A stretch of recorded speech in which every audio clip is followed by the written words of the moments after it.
In an encampment, the cook is waking everyone up with the banging of his pan, which makes most of the soldiers rise from their beds, including one Encrid, who has been causing a lot of trouble for everyone, so he was demoted to squad leader for a bunch of dumbasses. Shortly after, an attack begins, and even if Encrid does not have any special abilities, he got here with his endless training, and this is why now he is able to put up a fight on the battlefield. Even if he can down 1 or 2 men, eventually he is put to the ground, as he holds no talents, and he knows that his dream is out of his reach for someone so untalented. Tons of people die around him as he tries to grab his sword, which makes him recoil. He thought that even if everyone around him mocked him for trying to achieve his dream, as long as he had his blade, he could manage somehow. Now though, the dream of becoming a knight is removed from his mind, as he can only think about his imminent death. Even this was pathetic. So that means the people who were praying for his downfall got their wish. As his mind drifts to the abyss, he sees a blue flame standing in front of him, and in a few moments he awakes again, in the same bed that he did today. He thinks that this was a dream, but when the soldier next to him says the exact same thing he did in the dream, he wonders if it truly was just that,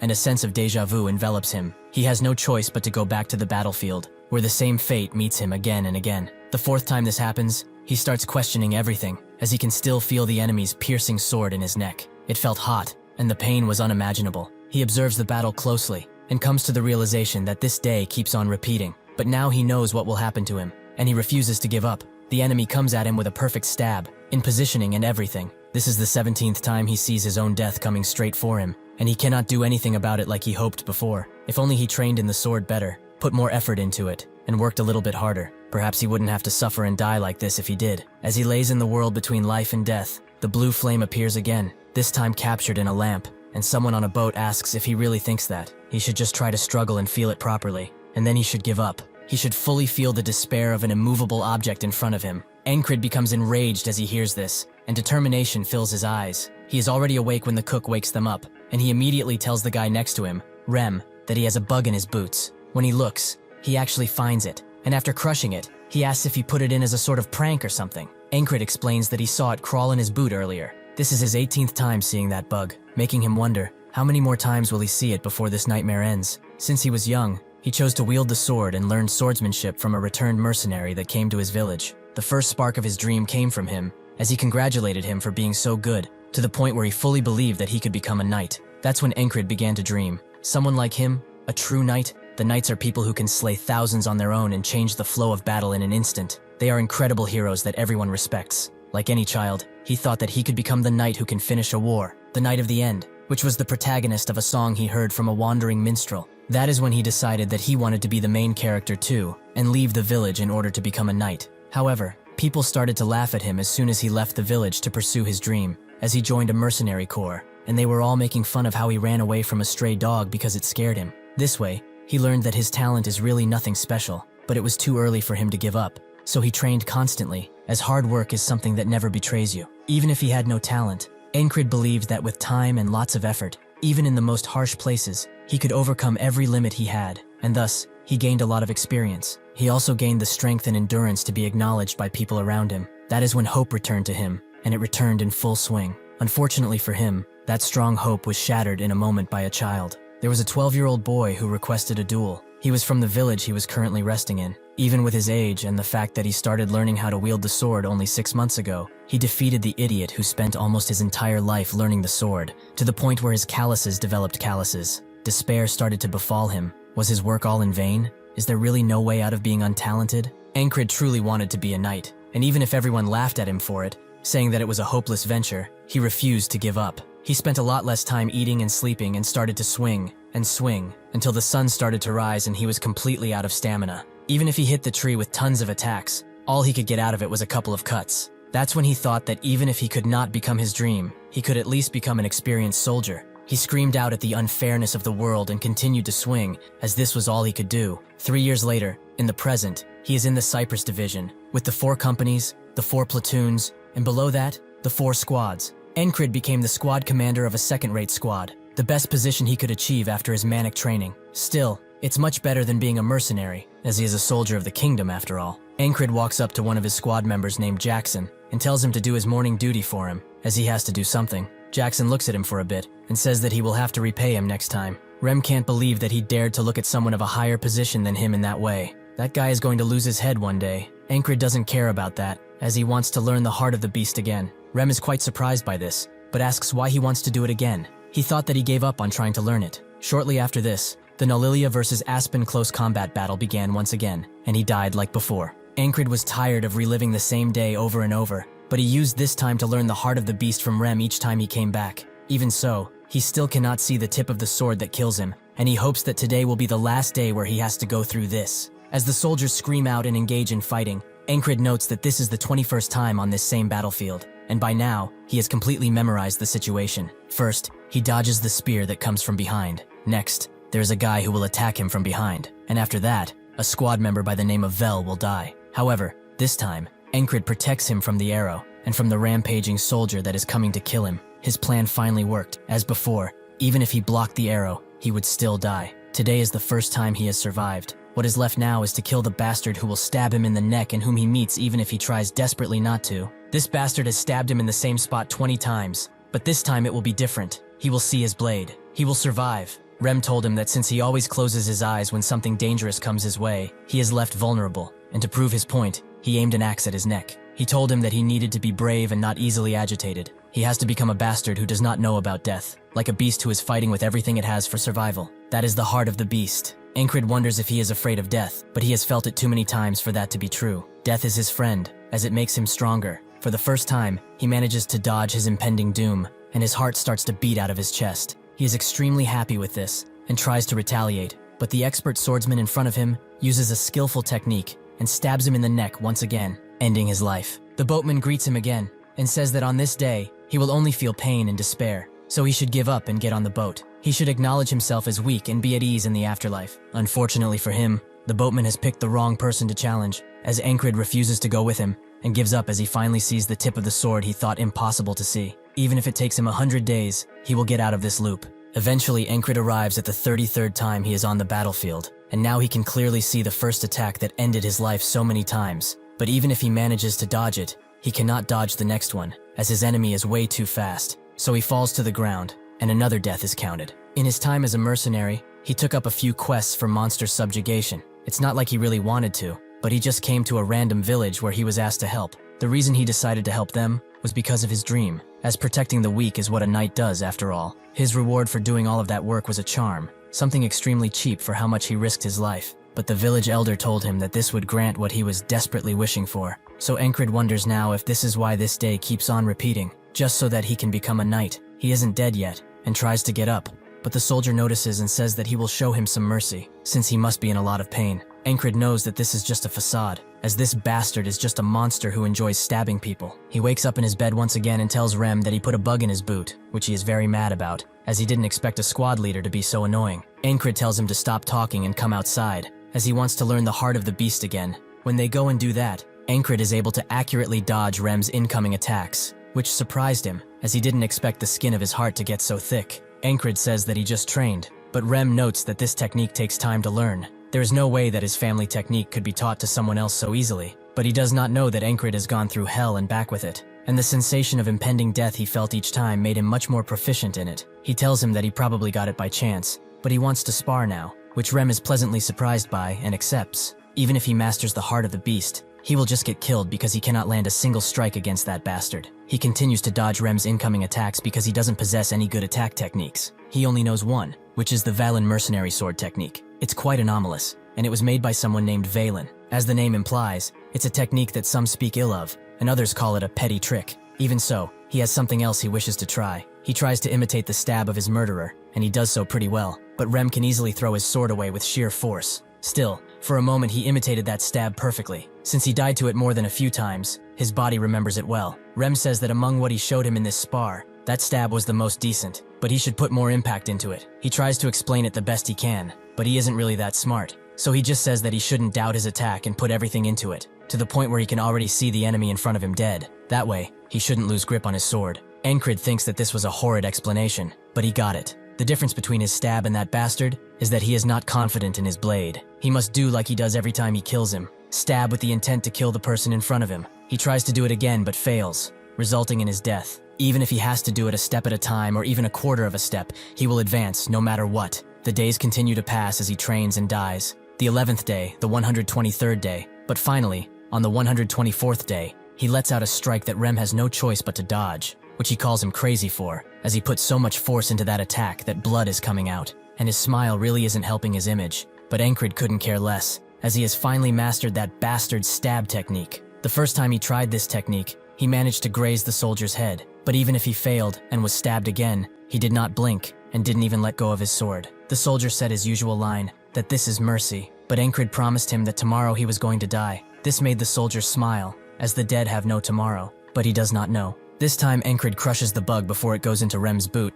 and tells him to take his guard duty, making Rem wonder when he became so pushy. This marks the 125th day of the loop. He tells someone called Big Eyes to get him some shin armor, a shield, and a dagger, as he will pay for them later. Big Eyes reluctantly accepts, but he tells him that he is doing it only because he trusts him. Rem comes from behind and notes that the squad commander is becoming a little pushy, but Jackson says that they always push their tasks to him, so this is just revenge from his side. Rem doesn't know what to say, but he's acting weird, like he is extremely tense. As Encrid trains, he thinks that every time he dies, he feels a lot of pain, and his mind starts to wander. What if he never wins, even after tens of thousands of tries? What if he can find another way to escape and survive? Would he wake up the next day or still end up in this loop? He is much stronger than before. Isn't that worth something? Shouldn't he be content with what he has? But he steels himself once again. Giving up was never an option. He has to surpass the wall put in front of him no matter what. By learning how to stab efficiently, he proves that he won't abandon the blessing that he was given. With his mind more made up than ever before, he equips all of the equipment he needs and thinks about only moving forward. He and his squad join the ongoing battle, which Encrid is prepared for. He is a person with no skills, but he managed to survive all of this because of three things: preparation,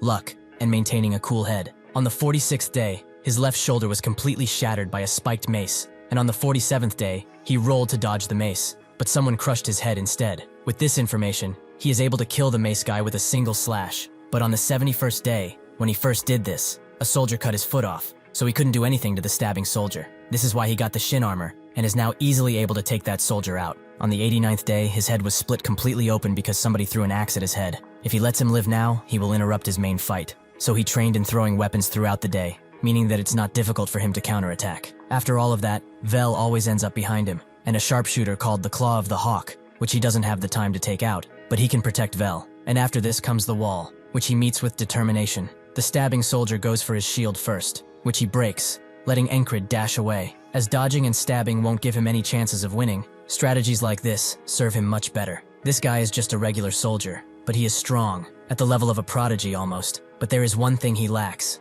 real fighting experience. Encrid uses this to his advantage and headbutts him before using the Valen mercenary technique. He gathers some dirt in front of his boot and throws it in the eyes of the stabber, allowing him to finally have the upper hand. But the stabber becomes mad at this provocation and goes for Encrid's neck, who knows that he had to dodge and does so expertly. This makes the both of them stand behind each other, and as the stabber goes for another attack, Encrid now knows everything about that stab, so he hits his sword in such a way that it completely shatters. At the same time, the Claw of the Hawk aims and shoots another arrow. Encrid now has the complete advantage and prepares to stab the bastard with his own technique, but that arrow moves straight for him. That's when one of Rem's axes flies through the air and breaks it, just in time for Encrid to finish his revenge. Rem wishes to go for that bastard, but he doesn't have enough time. As the battle rages on, Encrid enjoys his victory, and as the stabber crouches down while bleeding out, Encrid raises his sword in the air, as this is mercy. With that, he cuts his head off, and finally breaks through the wall that was put in front of him. Suddenly, he is attacked by a strange being and sent flying,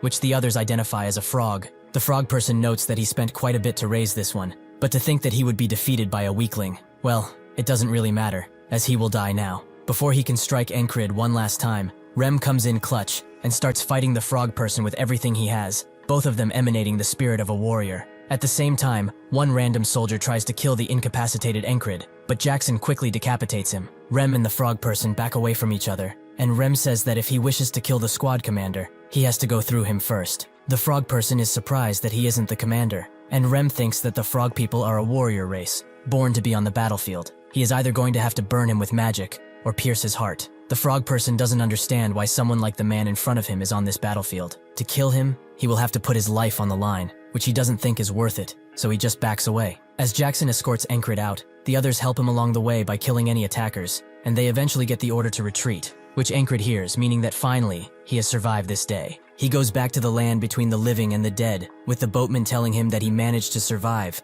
but this is all he can do because he will not be able to go through the walls that will keep appearing in front of him. His fate is filled with despair, so he should just give up now. Encrid slowly gets up and says that for him, walls do not exist to stop him. They exist to be overcome. The boatman likes his attitude, and so he will wait for the moment when those eyes filled with hope will completely lose their light. With that, Encrid awakens in the infirmary tent, and Rem, who is beside him, says that he has been sleeping for 2 days. He was actually the one who saved him from that frog bastard, so he better be thankful. Encrid didn't know that he was hit by a frog. It's amazing that he managed to live. Rem explains that his bones are not broken, but his head was shaken up pretty badly, so he does remember that they are best friends, right? Encrid notes that he never said they are friends, calling him a noble hunter, which makes Rem shut him up, as he can't just blurt out people's secrets without a thought like that when he has nothing to do with it. Anyway, Encrid is glad that he was able to get out of that loop alive after so many days. Later, Big Eyes, real name Crace, comes to the infirmary, as he wants payment threefold, as he also paid for getting him in here. Encrid wondered why he was in the infirmary when soldiers like him would be left to tend to themselves.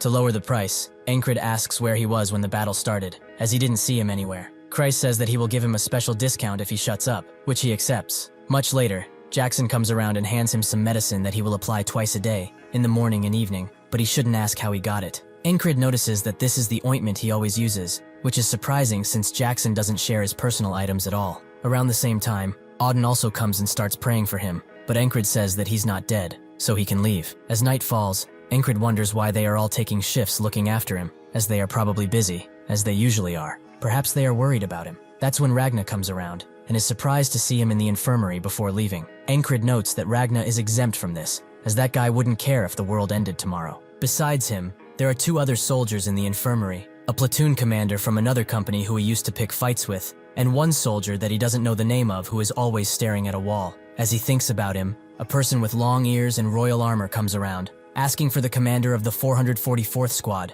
which is Encrid. The platoon commander notices that she is a fairy, and she asks which group he is with as a result. He explains that he's Vengeance, the commander of the 3rd platoon in the 2nd company. She then asks if his company taught him to state his race when he meets a superior, which he apologizes for. Encrid thinks that this must be the new commander of the 4th company, and he also introduces himself as a result. She has heard that he is leading his difficult squad quite well, so she looks forward to his future contributions. With that, she just walks away, confusing Encrid. But she suddenly stops and asks the young soldier who is in the infirmary what his name is. It takes him a while to say it, as he comes up with the name of Krang, but even Encrid notices that he just made it up. His attitude in front of a superior is bad too. Is he a noble of some sort? The woman just looks at him and leaves. Late at night, Encrid feels almost no pain, and he can put some strength into his body, meaning that he should resume training. Vengeance asks where he is going, and when he reveals that he is going to the training area, Vengeance calls him an idiot, as he shouldn't act tough when he is the lowest ranking soldier there is. Encrid eventually finds a quiet spot, and recalls the past battle,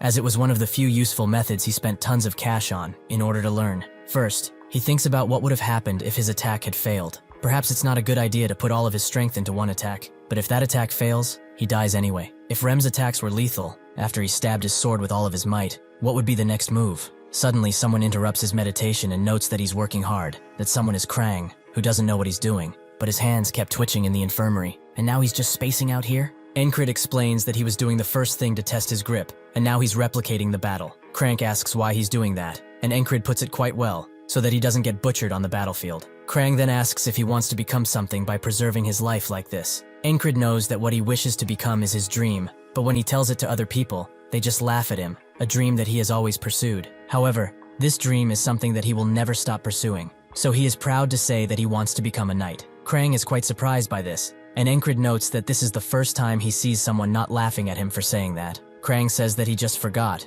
but he suddenly remembered what he needed to do after watching him. If he becomes a knight though, he should at least remember his name. Encrid thinks that this is new, as he was never supported up until now. A wandering minstrel arrives at the camp and starts singing songs about legendary heroes, while Vengeance wants his morning rations to come already. Because of all of this, Encrid decides to take a walk, where he meets with Jackson, who asks how his injuries are doing. He says that because of the medicine he has been doing well. He's quite thankful for it. Jackson tells him to come back already if he's thankful. Later that night, Krang wishes him a good night, and he does the same, making Vengeance say that they should just marry each other if they are so close. As he drifts off to sleep, Encrid thinks that this was a day with nothing important in it. When he wakes up, the minstrel is still singing about Cyprus, and Vengeance is once again complaining about the food, just like yesterday. That's when Encrid gets it, and as he walks outside in the same spot, Jackson once again asks how his injuries are. When Encrid responds the same way, and Jackson answers the same way, his suspicions are confirmed, and a vision of the boatman comes to mind. While he was sleeping, he died without even noticing. He died like a dog, without even knowing it, but now he's even more determined to overcome this challenge. As night falls, Encrid wonders who killed him and why, as the enemy isn't able to go through their defenses so easily, meaning that an assassin did, someone who is probably among them. They know his location and how to conceal their presence. His mind jumps to the fairy, as they are a race that is known for being quiet and nimble. Is this why she came here that day? He must confirm it, as he can't throw out baseless accusations. He just needs to wait. That's when a poison needle stabs him in the neck from above, and he only manages to fall down as the numbness of the poison takes him. He notices that Vengeance is also poisoned, but Krang is stabbed by the assassin, and another assassin comes into the tent as the job is finished, that assassin being none other than the company leader. Encrid thinks that even if he was alert, he couldn't feel them. This will be hard to counter. Plus, he will have to face the company commander after he is done killing the commander. It's a truly hopeless situation. He didn't expect for this feeling to return so quickly, but despite all of the trials put in front of him, he came out on top, and so he will definitely find a way to get out. He pulls the sheets above Vengeance and prepares to strike because he assumed that the assassins would have infiltrated by now, but it seems that he needs to be wary of the outside. Vengeance wonders what he's doing, but notes that he must be hunting cockroaches. A fitting thing for him. Encrid didn't expect for him to care so much, which gets Vengeance mad, and at the same time, Krang comes inside, wondering if he should come back later and let them bicker. Encrid tells him to come in and looks at him while he makes his bed. Considering the assassins took him out in another way, he must be their target. But why? Just who is he? He thinks of not digging into it like his teammates usually do with most things, but since he is involved, he has the right to. He asks what he is, which Krang doesn't know how to respond to, but eventually says that it's not something he can say because it's a long story. Encrid just accepts it for what it is, but Vengeance can't believe that he just took that, as he has a feeling that this guy is not from this country, meaning that he must be a spy from another country. That has to be it. Krang gets closer to him and says that he is not and will never betray the kingdom. As he said that, Encrid felt something in his eyes, the will and aura of a knight, but he is not one, as he is powerless against the assassins. Though now he has confirmed that he is hiding something that he doesn't want to tell. As night falls and they wish each other good night,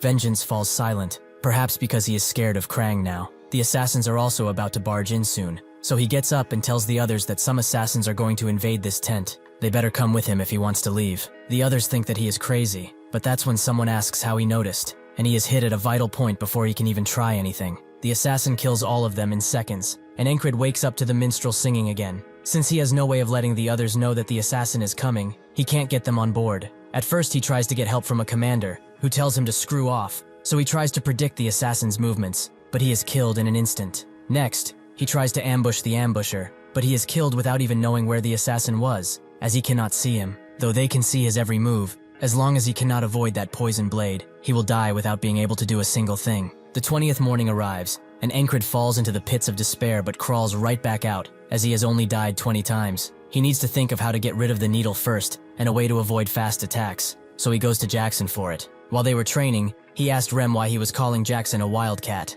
He explained that he only attacks when he's behind someone and then runs off, which reminded him of a cat. Encrid assumes that he would win against the assassins, and he can't just take him in since he has no authority to do so, but even if he could, he must pass this wall alone, so he will learn from the best. He asks Jackson, if someone were to stab him in the back, what could he do in order to stop it? Jackson thinks about it and is not sure, as nobody has ever survived his ambushes, something that Encrid takes note of. Jackson notices Encrid's desperate stare and relents, telling him that he always needs to have eyes in the back of his head. Encrid asks what that means, and Jackson explains that it's basically perfect timing. For example, the wagon behind the tents that's just passing by now. Encrid is shocked to find that there's actually a wagon behind him. But how did he know? Does he really have eyes in the back of his head? Jackson also says that the wagon is going to come apart, and only seconds later, that happens. Encrid asks if he's some type of prophet with a hidden talent, but Jackson notes that he just must have spent too much time with Rem to think that. Jackson tells him that he simply followed sound, as he heard the axle of the wagon creak from here. If he can efficiently hear what's around him, he can basically predict what's going to happen next. Encrid is more surprised that he heard something so quiet, as he didn't even hear the wagon in the first place. Jackson leaves him with one final piece of advice. He should keep trying to listen to what's around him, and hone his senses to help him isolate sounds better. Encrid notes that this was a pretty good explanation, too good for someone as lazy as him. Jackson tells him to not get the wrong idea. He is lazy, but he doesn't want to have him on his consciousness for not helping, and nowadays, it seems like he keeps trying to learn new things. After night falls, Encrid attempts to face his second wall in the face of a sure death. The only objective he must complete is to hear them coming. He hears the footsteps of the guards that are on patrol, the sound of the torches, but no sound of the assassin. He tries desperately to hear him, but he ends up meeting the same fate, and awakes again to the annoying sound of an old tale. Even if he died, his body remembers everything as clearly as day. He remembers what he learned and the pain he suffered. He goes back to Jackson once again, who tells him that he can get a lot of information from sound, as it can tell him the location of something purely based on the direction, and once he is able to hear faint sounds, his ears will have become the second pair of eyes he needs. He suddenly snaps his fingers and tells Encrid that sound is a wave. It rings out in all directions, no matter how silent it may be. In the chaos of 1,000 sounds mixed together, he needs to isolate one and maintain it. Encrid goes to try just that in one of the busiest parts of the camp, and practices what Jackson taught him. He first isolates the sound of the flags flying about. There must be at least 7 to 10 flags flying together. Then he isolates the sounds of the footsteps that are right next to him. He attempts to feel every single sound, the familiar and unfamiliar, whatever they may be. Suddenly Krang appears and asks what kind of training he's doing now, while also calling him Ensi. Encrid asks about that weird nickname, and Krang notes that it's just a nickname. He must be fine with it, right? Encrid sure isn't, but he also doesn't care that much. As for the training, he is just sitting around here like an idiot doing nothing, not actually training. Krang finds that strange, as he doesn't seem to be the type of man who sits around and wastes his time, right? Night falls once again, and the same things happen. He is poisoned, and Krang is stabbed to death. This is the 33rd day, another failure. On the 34th day, Encrid didn't hear a single thing again, and he continued this cycle of failure again and again. What Encrid needs isn't more experience, divine intervention, or a sudden realization. What he must repeatedly do is what he must do, no matter what. This time, when Krang attempts to sneak up on him, he opens his eyes before Krang can speak a word. Who is surprised that he actually sensed him? He must be training his perception, right? Since he isn't an idiot who wastes time. On this night, as soon as the assassin throws the poison needle, Encrid dodges decisively and strikes back at the assassin. From now on, the faceless death he has met countless times is no longer faceless. The assassin gets mad and retaliates right back at Encrid, who can feel that he's not great at combat. Despite his assassin abilities, he can kill him. He looks at the others to make sure they are okay. Vengeance is dead, but Krang is unsheathing his sword and getting ready for battle. Even if this guy is inexperienced, he will not let his guard down, as he is still an assassin and must know all of his vital points. He desperately tries to hit Encrid and finally gets him with a throwing knife, but that's when the ferry commander rushes in and Encrid moves his target to her. If he does not attack first, he will most certainly die. This action allows the assassin to throw a bunch of poison needles at Encrid's unsafe back and at Krang, who has no chance of defending himself. Instead of retaliating, the fairy rushes behind Encrid to catch all of the poison needles with her cape and then moves on to Krang, saving them both. Encrid previously thought that she was with the assassin, but now she protected them. Whatever the case may be, now's his chance to put an end to this. He rushes in blade first into the assassin, who manages to deflect his attack, but without much choice, he runs away, ending the night in a victory. Krang comes from behind and notes that the assassin must have come for him, which Encrid already knows, as nobody is going to pay for an assassin to kill a boot soldier like himself or vengeance. The fairy notes that it's precisely as he says. He has sharp senses for a soldier. Encrid notices how she's still gripping her sword tightly. She was an ally for him, but she cannot let something like this be known, and since he is a witness, he knows what must come next. Suddenly Krang gets in front of him and tells the fairy commander that he has a favor to ask, as he doesn't want anyone to die today. The commander bows down to him and says that she will do as he wishes. Krang wants vengeance to be rescued too, as he can sense that he's not dead, and the commander confirms that with a little antidote, he should wake up soon. Encrid thinks that she must be knowledgeable about antidotes, and Krang moves on to cleaning up this mess, as it's going to be a bother if people find out assassins were in the camp. Encrid notes that nobody will be suspicious of anything if there is nothing left, which he has an idea for. Eventually, they burn down the entire tent, and people rush with water while they confirm that only 2 survivors remain out of the 3. With this, the traces of the assassins have been removed, and Krang will take care of anything else. He and the commander walk away from the camp in the dead of night, with the commander noting that if that squad leader hadn't slowed the assassin down, he would have died. Did he perhaps change his mind because of him? Krang confirms it, as that man is just too interesting. He has been trying to avoid something like this, but when he thinks about him, he just can't feel anything else. He must have rubbed off on him, but the next time they meet, they will do so in their respective roles. Inside Encrid's mind, the hollow scythe of the Reaper disappears, though the boatman comes around and says that he will meet death again in the future. Encrid is more confident than ever, and tells him to bring it on. Finally, he beat another repeating day, and managed to wake up the next morning. Now he can sense the presence of most things, but he still couldn't sense that fairy, so he has a lot to do when he gets back. Thankfully, he wasn't injured anywhere, so he can return now. But before he does, Vengeance asks why he saved him from the fire like that, as they didn't know each other. Encrid can't believe this guy is talking shit about him saving his sorry ass, but he says that they are comrades. There is no other reason needed than that. Vengeance feels kind of embarrassed, as he gave him a lot of crap before. He really is selfless. He also asks if he's returning to his squad, which Encrid confirms, and Vengeance tells him to prepare for an awful vibe when getting there. Encrid asks what happened, and Vengeance explains that there's a rumor going around that the entire base is cursed by some kind of spirit. At the team camp, Ragna and Rem are bickering about something, which soon turns into a brawl, with everyone near them running away so as not to get hurt by these bastards. They continue their fighting with punch after punch, until Rem has had enough and promises to split his skull open, and Ragna tells him to bring it, as he is nothing but a stinking barbarian. Encrid comes around and says that the base isn't cursed, but he might as well be with these bastards. He tells them to stop, which puzzles them, as they thought he was dead, which Encrid denies, but he will soon go crazy if they don't stop doing this shit. 4 days have passed since Encrid has returned to his squad, and because of his improved senses, he notices Jackson, who is trying to leave quietly, and apologizes for waking him. Encrid says that it's fine, since he was going to wake up and go train anyway. Jackson also notes that he has a pretty keen hearing sense. Even though he only started a few days ago, he should keep it up, as he will help in any way possible. The usual battles are few and far between, since winter is steadily approaching. Since he has a lot of extra time, Encrid will use it to train himself until he cannot anymore, as that is the only thing he can do. When he gets back from his training, he notices Auden doing one-arm push-ups with a giant rock on his back. He says that he must be returning from his morning workout. He is keeping busy these days. He finishes his push-ups and gets up, towering over Encrid as he does so. He notes that a well-trained body is a weapon too, so he should be able to withstand a kick from the frog now, though his body is still too thin, so he should keep training like he has done up until now. Encrid thinks that he's just too large, but says that he will try. As they try to talk about something else, a commotion can be heard in the nearby tent, as Rem has kicked Ragna off of his bed, since it was his turn for duty, yet he dares to still sleep like a lazy bastard. The barely awake Ragna crawls to his sword and grabs it before hurling it at Rem, who already had his axes prepared. They are again stopped by Encrid, who asks what they are doing, and Auden prays for their foolish minds. Rem says that he's hungry, and this bastard who is on kitchen duty is still sleeping like a baby. Encrid tells him to go ahead and start cooking,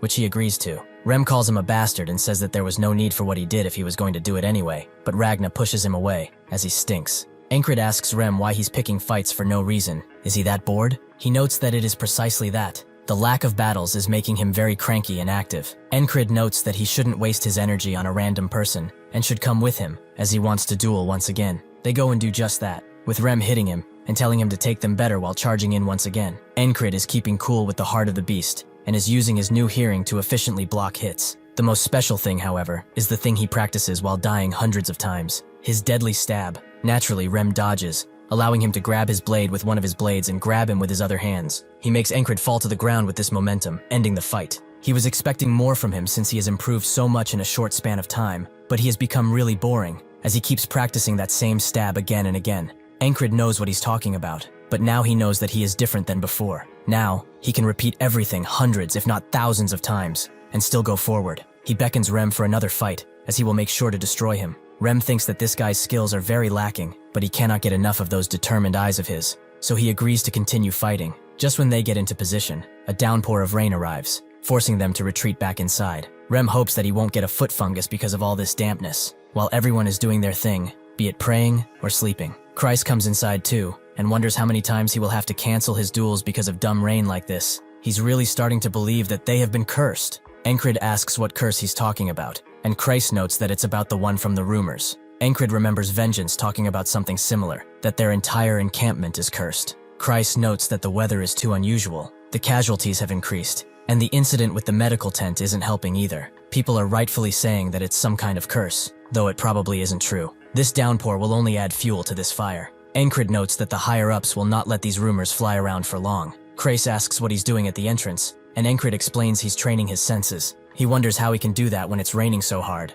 but Encrid notes that it's especially because of that. Rem notes that this won't do him any good, but Jackson congratulates him for finding a creative way to train, as it will certainly help him. Rem looks back at him and asks what he taught him, and since when did he start caring about anything, since it's so extremely loud in this place. The others also suggest other ways for him to train, like lying down or checking his posture. Rem now gets that these guys saw what he saw in Encrid. Every single one of them is attempting to help him in some way, because they want to see the flames in his eyes grow. In the commander's tent, a meeting is taking place, with the main commander noting that they should send a scouting party before the winter begins. Does anyone have any suggestions for filling in the remaining seats? The ferry commander suggests the 444th squad leader, which the main commander finds kind of dumb. Won't he just hold the scouts back? The ferry commander notes that he could bring some unexpected results to the table, and she recommends him purely out of her ferry instinct. The next day, Encrid gets the news that he is being sent to the scout unit. When he gets back to camp, Krace asks if he did something to piss the commanders off, while Encrid is getting dressed up. He notes that he didn't do a thing, though Krace finds that hard to believe. Encrid is still suspicious about the ferry commander.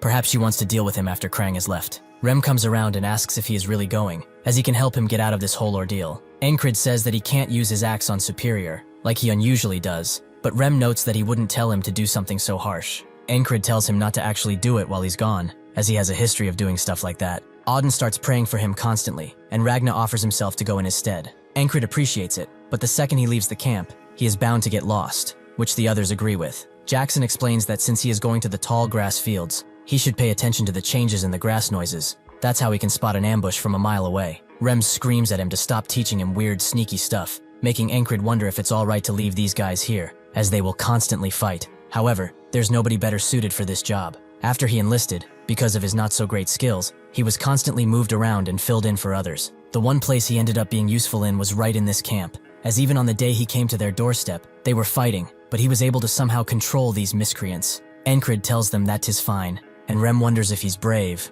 or dumb. Jackson notes that he should be thanking him, as he would be the one with a hole in his heart by now, though Rem thinks that he would be the one without a head. Encrid thinks that even if they are how they are still very good fighters, so it would be a shame to lose them. Thinking like this won't lead to much anyway. He knows where he is in terms of skill, and all he needs to do is get better. Since the scouts are going to the front lines, he can spend his time training his senses. Another member of the scouting unit tells him to focus, as they may be the same rank of squad lead, but he is the leader of this scout squad, so if he has a problem, they should fight it out. This is Andrew Gardner, scout squad leader. The others laugh at Encrid's expense, as he is from the outcast squad. He probably doesn't even know how to hold a sword properly. Andrew notes that if he does challenge him, he will try to not hurt him. Since he is already useless, he can't be more than that. He then makes a statement to the squad. If the enemy comes, they just bash their skulls in. Simple as that. Encrid can't believe what he is seeing. The scout team, which is supposed to be silent, is now creating a ruckus out of nowhere, and the squad leader is also greener than a freshly sprouted flower.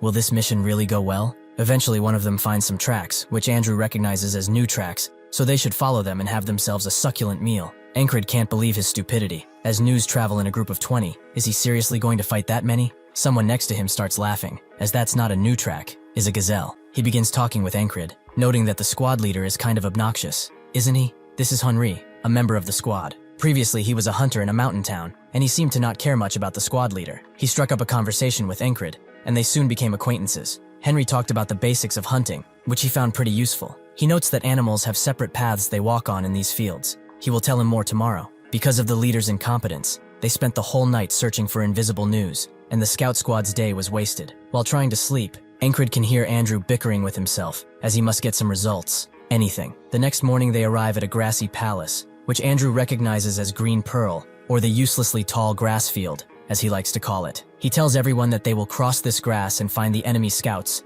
then bring them back as prisoners and be rewarded. Henry finds this idea kind of whack, since they are supposed to scout first, but Encrid notes that it's the leader's command, so they must follow it. As they trek this grassy land, Encrid is surprised that Andrew isn't bellyaching anymore, and is actually taking this mission seriously now. Henry finds it strange that there's no animal droppings in the area, because food is abundant around here. There should have been at least a few. That's when a large feline creates a loud step and rushes past them. Encrid gets what's going on, and grabs Andrew while telling everyone to stay down, and sure enough, arrows start flying, killing 2 squad members on the spot. Andrew finally gets that the enemy is attacking, and orders everyone to run, which they do, but they are slowly picked off one by one without much of a fight, and Encrid is the last one left, completely surrounded.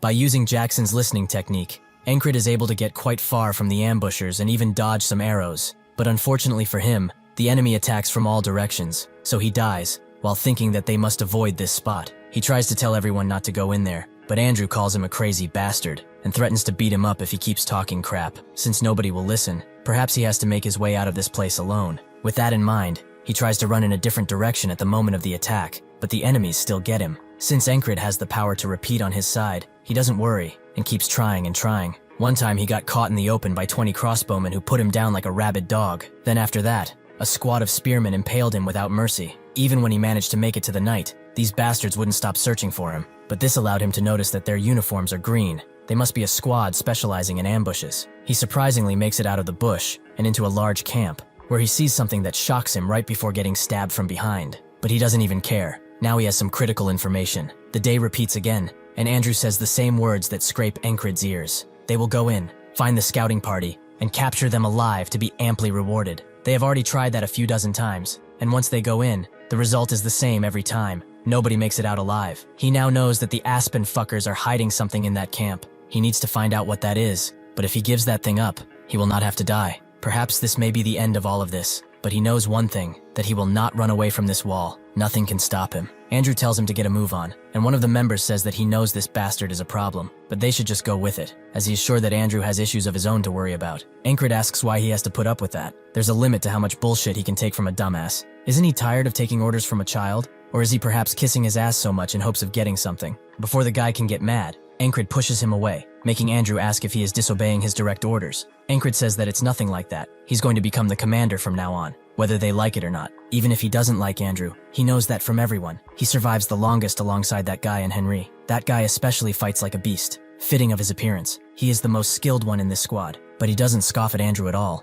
so he has to be some bodyguard for him. Andrew draws his sword and says that he can take command only if he beats him, so he better get ready. Encrid knows that a normal soldier would not have something like a bodyguard, and Andrew seems pretty trained, considering his posture. He has little experience too, given his skill level, so he must be some lord's son or something. However, that doesn't really click, as the son of a lord wouldn't have to be worried about getting results. Perhaps he's a fallen noble. Andrew notes that based on his pathetic skills yet strangely high rank, he must be some sore loser who only trains in hopes of getting paid. He is different than he is, and he has an important mission to fulfill. Before he can say anything else, Encrid says that he talks too much, so he should come here already, as he won't even use a sword to make it fair. Encrid did this because he would struggle against Andrew if this was a normal fight, but now he is obviously mad and looking down on him. This action will give him the opportunity to take over the situation instantly and use it to craft a new future. With one blow, Andrew is on the ground, much to the surprise of the others. Encrid says that he is the commander now, and he hopes that they won't have a problem with that, because he won't care anyway. Nobody says anything, not even the bodyguard, so Encrid has completed his first step. Later that day, they go through the bush like usual, with one of the soldiers wondering what Encrid is thinking. Suddenly, he asks Henry what his dream is, who says that he wants to marry a beautiful woman who runs a flower shop. Encrid notes that to do that, he must survive today. He asks another soldier what his dream is, who says that his lover just had a baby, so he hopes to raise it together. Encrid tells him that if he doesn't want that child to grow up without a dad, he needs to make it out alive. He asks the other two soldiers the same thing, with one saying that he wants to open up his own business, and the other simply wishing to return home. Finally, he gets to Andrew, who wants to fulfill his mother's dying wish, to revive House Gardner. Encrid feels like all of their responses are the same, as they all must live in order to fulfill them. He turns around to face them, and puts his entire sincerity into these next words. They will make it out of here alive. He did this because he needs these guys to trust him, and there is nothing more motivating than remaining alive. So with the enemy appearing soon, he plans to break through first. He suddenly orders Henry to shoot an arrow in that direction, who sees nothing, but Encrid commands him to do it. So he does and hits a soldier square in the head. Everyone is surprised to see enemies around here. Encrid tells Andrew to follow him while rushing in, who does so with annoyance in his face. But Encrid is doing this to gain the upper hand in this battle, and be the ambushers. The soldiers react quickly to Encrid, but Andrew silences one, and his bodyguard protects him from behind. With these two fighters, they are able to cut a few people down, so now the 12 original ambushers have been cut down to 8. The rest are ready enough to charge in after the sacrifices of their comrades, but Encrid does not falter in his command, and commands everyone to kill everyone. With them having the upper hand, they are able to cut most of the soldiers down to size. The enemy is having a hard time locating them in a tall grass field like this one, but the main reason they were discovered first was because of this beast, an animal who was caught in human squabbles, a sign of death before, but now he is a boon, as Encrid is using it to locate the enemies. He knows that the only reason the enemy failed to spot their ambush is because of this animal, so since he has a debt to pay to it, he will make sure that it gets out of here alive. The others announce that they are done with the enemy, and Encrid tells them that they will move immediately. There is no time to waste.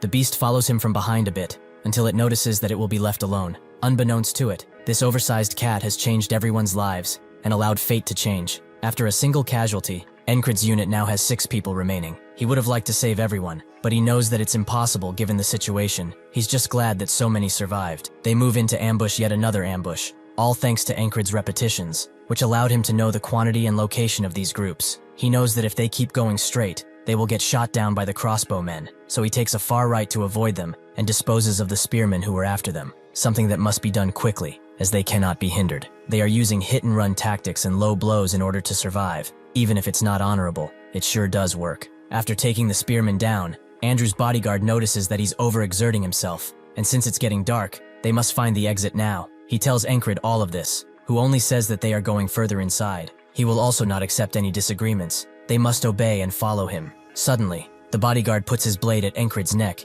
and says that he should act accordingly. He has no plans to follow him to his damnation. Even if he has to kill him and desert him, he will find a way to live. Encrid notes that he must also know that it's too late to turn back. After the commotion they made, their retreat will be blocked by swarms of enemies. The bodyguard asks what the alternative is. Follow him into the pits of hell? Encrid pushes his sword away and says that he would like to make one thing clear. He wants to survive just as much as they do, probably even more considering what he did. Andrew previously thought that this guy would be some useless bastard, just like his father, who gave up on life and wasted the entire wealth of the house to drink his sorrows away. But he is not like that. He reminds him of someone else. He remembers his mother's dying words. Their house is finished, but even so, she hoped that he would become a person who could lead everyone. So he should earn people's trust by becoming a leader and rebuild this family. Encrid is like the person he always wanted to be. So when he says with such confidence in his eyes that they will get out of there, he has no choice but to follow him until they see the end. The bodyguard tries to change his mind, but Andrew says that Encrid is now the captain, and a squad always follows their leader. With that out of the way, he tells everyone to crouch down and follow him until he gives another signal.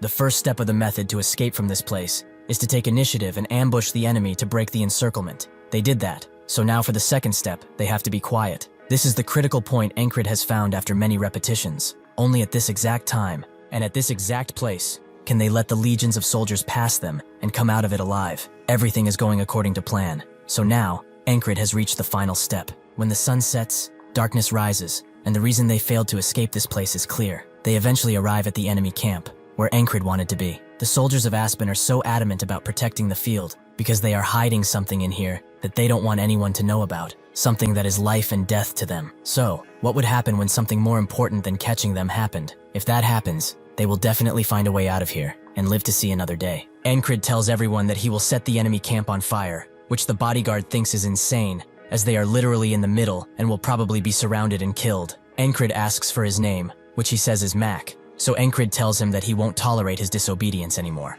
He tries to say something, but Andrew tells him to be quiet, which surprises Mac quite a bit. However, he knows too that they can't do anything else but follow the commander, as the clouds are covering the moon already. Encrid suddenly cuts a tent open, making Mac get ready for battle, but it's revealed that there's nobody inside, and Encrid moves like he knows what's going to happen, since he is rushing through the enemy camp like crazy. Mac is more confused by the fact that they have not seen a single enemy yet. How is something like this possible when they are in their own camp? Encrid suddenly tells them to wait as they get near the middle, as there are some soldiers nearby. He has infiltrated this camp at least a dozen times or so already, but when he noticed that flag and tried to touch it, the entire base suddenly shifted their attention to him and killed him. He explains to everyone that what the other soldiers in the grass field are trying to protect is that flag. That is their main objective here. So what would happen if that flag were to suddenly light a flame? Max still doesn't get how Encrid knows all of this stuff, but that's when he remembers the ferry company commander, as she was the one who appointed him to this position. The reason why this guy suddenly took control of the squad and infiltrated it was to complete a secret mission that was given to him. Encrid tells everyone that while they cause chaos,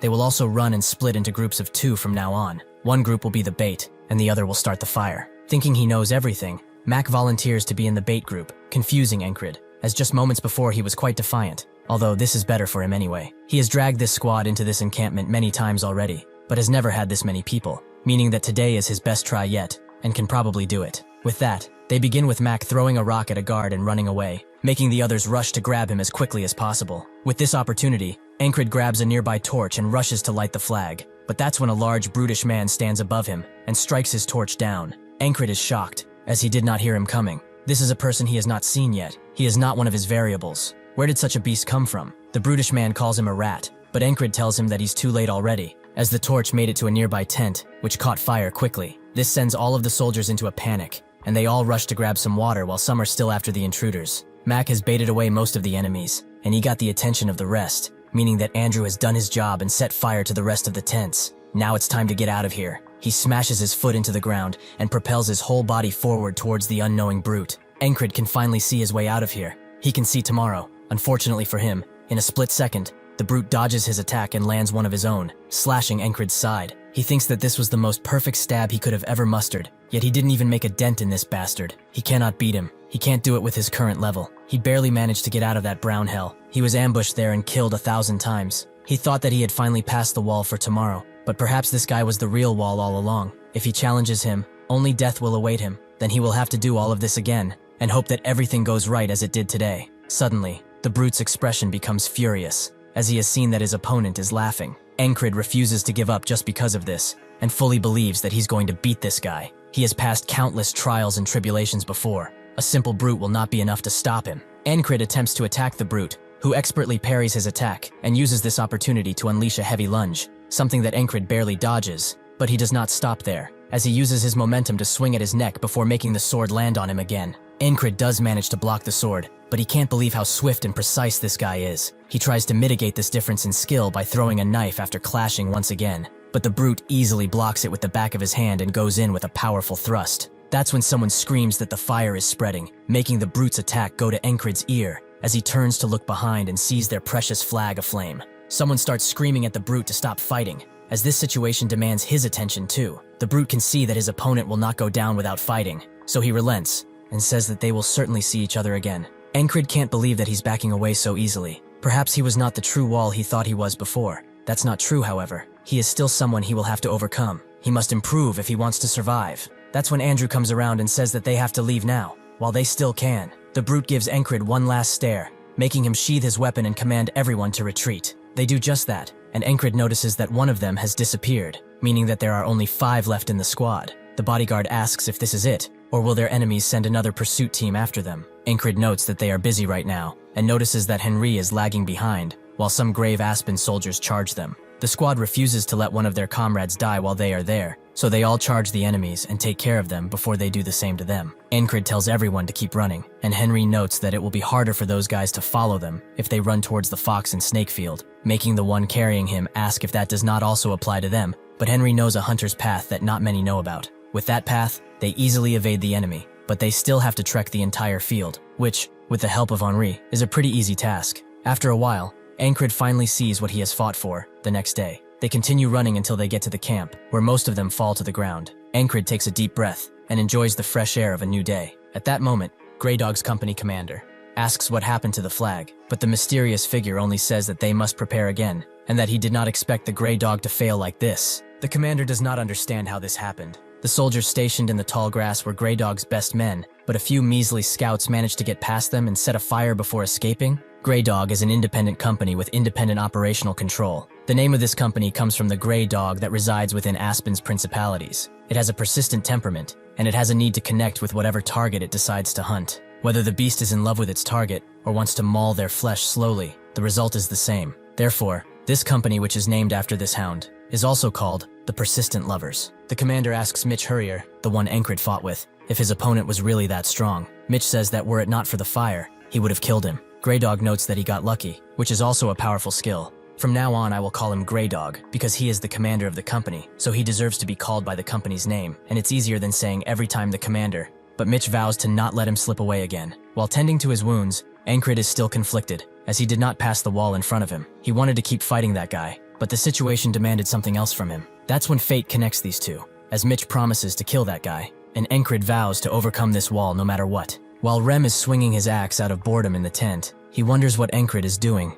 as there is no news of him as of late. He suddenly stops, and wonders if that bastard died. He got a lot better in a lot of ways recently, but he's still a weakling, so his dying wouldn't be that shocking. However, he actually likes this bastard, something that does not happen often, though at the end of the day, there's nothing they can do if he really dies. Ragna slowly awakes from his deep slumber and is met straight with Rem looking at him, making him ask why he's doing that. Rem just flips him off, which causes Ragna to do the same, except with his toes. Rem gets angry at his provocation, and notes that he might just kill him after all, which makes Ragna draw his blade, while calling him a crazy bastard. The first thing Encrid does after getting back to camp is report to the ferry commander, who is amazed that he managed to figure out there was an enemy ambush waiting for them, infiltrate the enemy base, and also casually burn it to the ground while surrounded. He says that he only made it out because of his good decision-making and sheer luck, but the ferry commander seems quite suspicious about that. She cannot act on her suspicion, however, so she just sends him back and tells him to recover. She previously only half hoped he would do something, but she didn't expect him to prove that he's such a valuable asset. Just who is he? While leaving and wondering what that woman is thinking,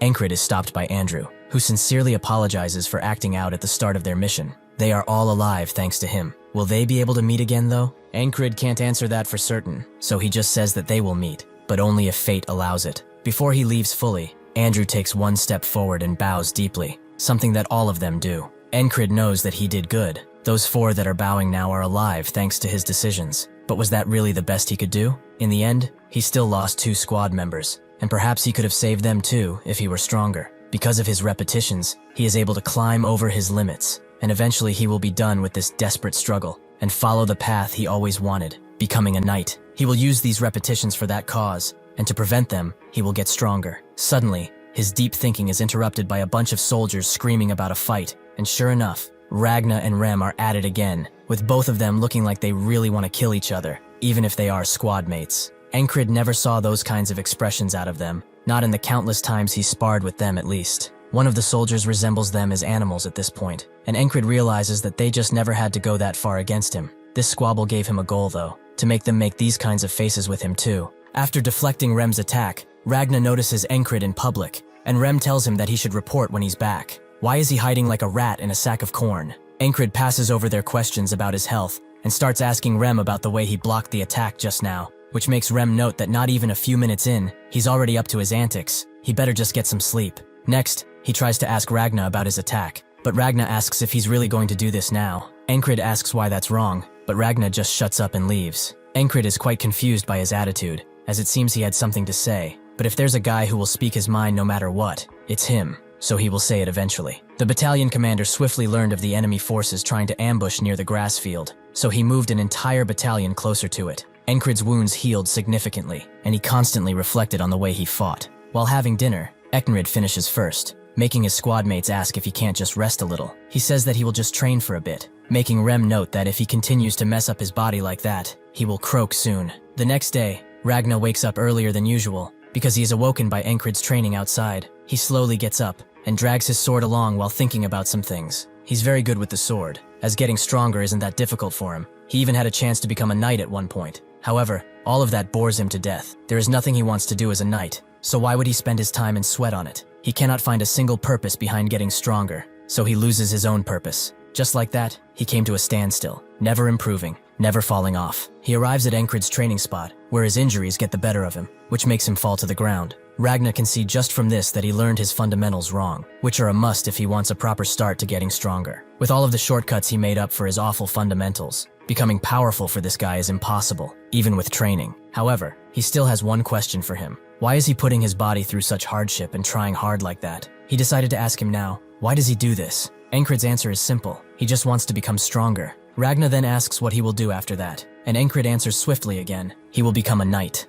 Ragna feels like a knight is just someone who knows how to fight. Does that really have meaning to him? Encrid explains that the knight he aspires to be is someone who decides for himself what is wrong and raises his sword for it, for honor, for the sick and downtrodden, and for the ones he cherishes most. Ragna begins questioning himself because of his words, as strength really is just a tool. What is a knight then? Or better yet, what is a sword? What does he want out of this short life of his? Well, pondering it like this is dumb, so he will just walk that path himself. He gets closer to Encrid, and he comes to him with a proposition. Would he like to learn the way of the sword? Encrid immediately accepts Ragna's offer, who thinks that he shouldn't have proposed such a thing, because he feels lazy about it already. Still, that determined look on this guy's face might prove quite interesting. He notes that he knows Rem taught him the something of the beast, right? That, and his stab. He must get rid of everything, except those two things. Encrid asks if he also has to get rid of the Valen mercenary technique, which Ragna confirms he really has to get rid of in particular. If he doesn't, even if he does learn a new technique, he will return to his habits, which is just human nature after all. If that happens, he should just give up now, so it's time to choose. Either forget everything and begin anew, or remain complacent in his mediocrity. Encrid immediately chooses to start fresh, which surprises Ragna, and he asks if he's sure. Encrid just asks what he must do first, which makes Ragna think that he's not normal at all. He explains that he has a good sword technique, so he does not need to have a lighter blade like he does now. He would profit a lot more from a longsword, so they should swap. Encrid asks if handing his sword over is okay, but Ragna doesn't care. It's not that special anyway. He begins instructing him on how to wield it,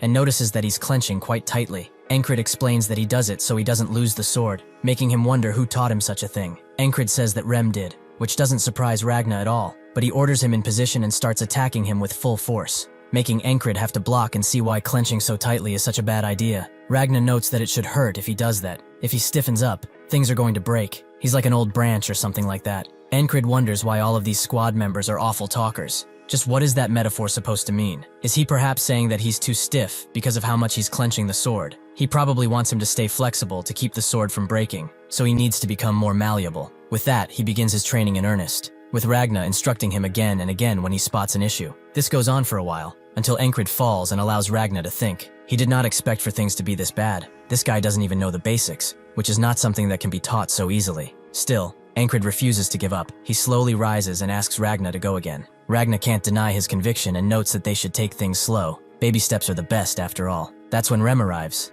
and asks what they are doing here, skipping meals and disappearing like that. He asks Encrid if Ragna is giving him a hard time. Does he want him to deal with him? Encrid asks what's going on, as he's not usually dressed up. Rem tells them that they are being called, as the enemy forces are gathering in the distance. Every soldier gets ready and in position, but Ragna wonders if teaching Encrid those things was a mistake, as he's still new and can't fight well with them. He just might die because of that, meaning that he will unfortunately have to look after him. Encrid really wanted to learn more from Ragna. In the distance, a familiar flag flies, as the enemy approaches, and the warlock notes that this is the end for them. As soon as he says that, the entire area is covered in a mysterious and heavy fog, making people unable to see each other. That's when they all hear a certain sharp noise coming towards them, and only Encrid recognizes that they are arrows, so he tells everyone as such. But some do not have the opportunity to defend. The ferry commander realizes this is no common fog. They have been completely had. The warlock laughs in their faces, as getting this spell ready was a hassle. He had to offer the blood of tons of animals, and collect the cleanest water from the purest lakes, while also constantly casting rain spells. Once they activated this spell, it obscured all vision, and unless they get under the casting point of the spell, that being the flags, this will be a one-sided battle. This is called the Fog of Annihilation. Mitch comes next to him and sees that he's quite satisfied, which the warlock confirms. He barely managed to get this working, especially after they lost a flag. This makes Mitch think about his opponent. He has to find him and teach him a lesson in manners. Encrid dodges the incoming arrows the best he can, and someone behind him warns him to keep his head down, which he recognizes as Ragna. The one in front of him cursing out the enemy is definitely Rem. Even if he's so close, he can't see him, meaning that they cannot fight like this at all. Only when an arrow falls right next to him does he realize that his breath is getting strained, and he is getting stiff, and his legs are refusing to move, meaning that he cannot use anything that Ragna taught him. He didn't expect to get all of his lessons on the first try, and even Ragna said that he should go back to his old style, since he doesn't have this new style down and will make a lot of mistakes. Even then, Encrid knew that only death awaited him if he tried, so he had to resort to some more drastic measures. He rushes through the fog, allowing an enemy to impale him with a spear. The enemy thinks that this guy is over with, but he is spooked when he sees the determined smile on his face, and finishes him off quickly, allowing Encrid to go back to his teachings.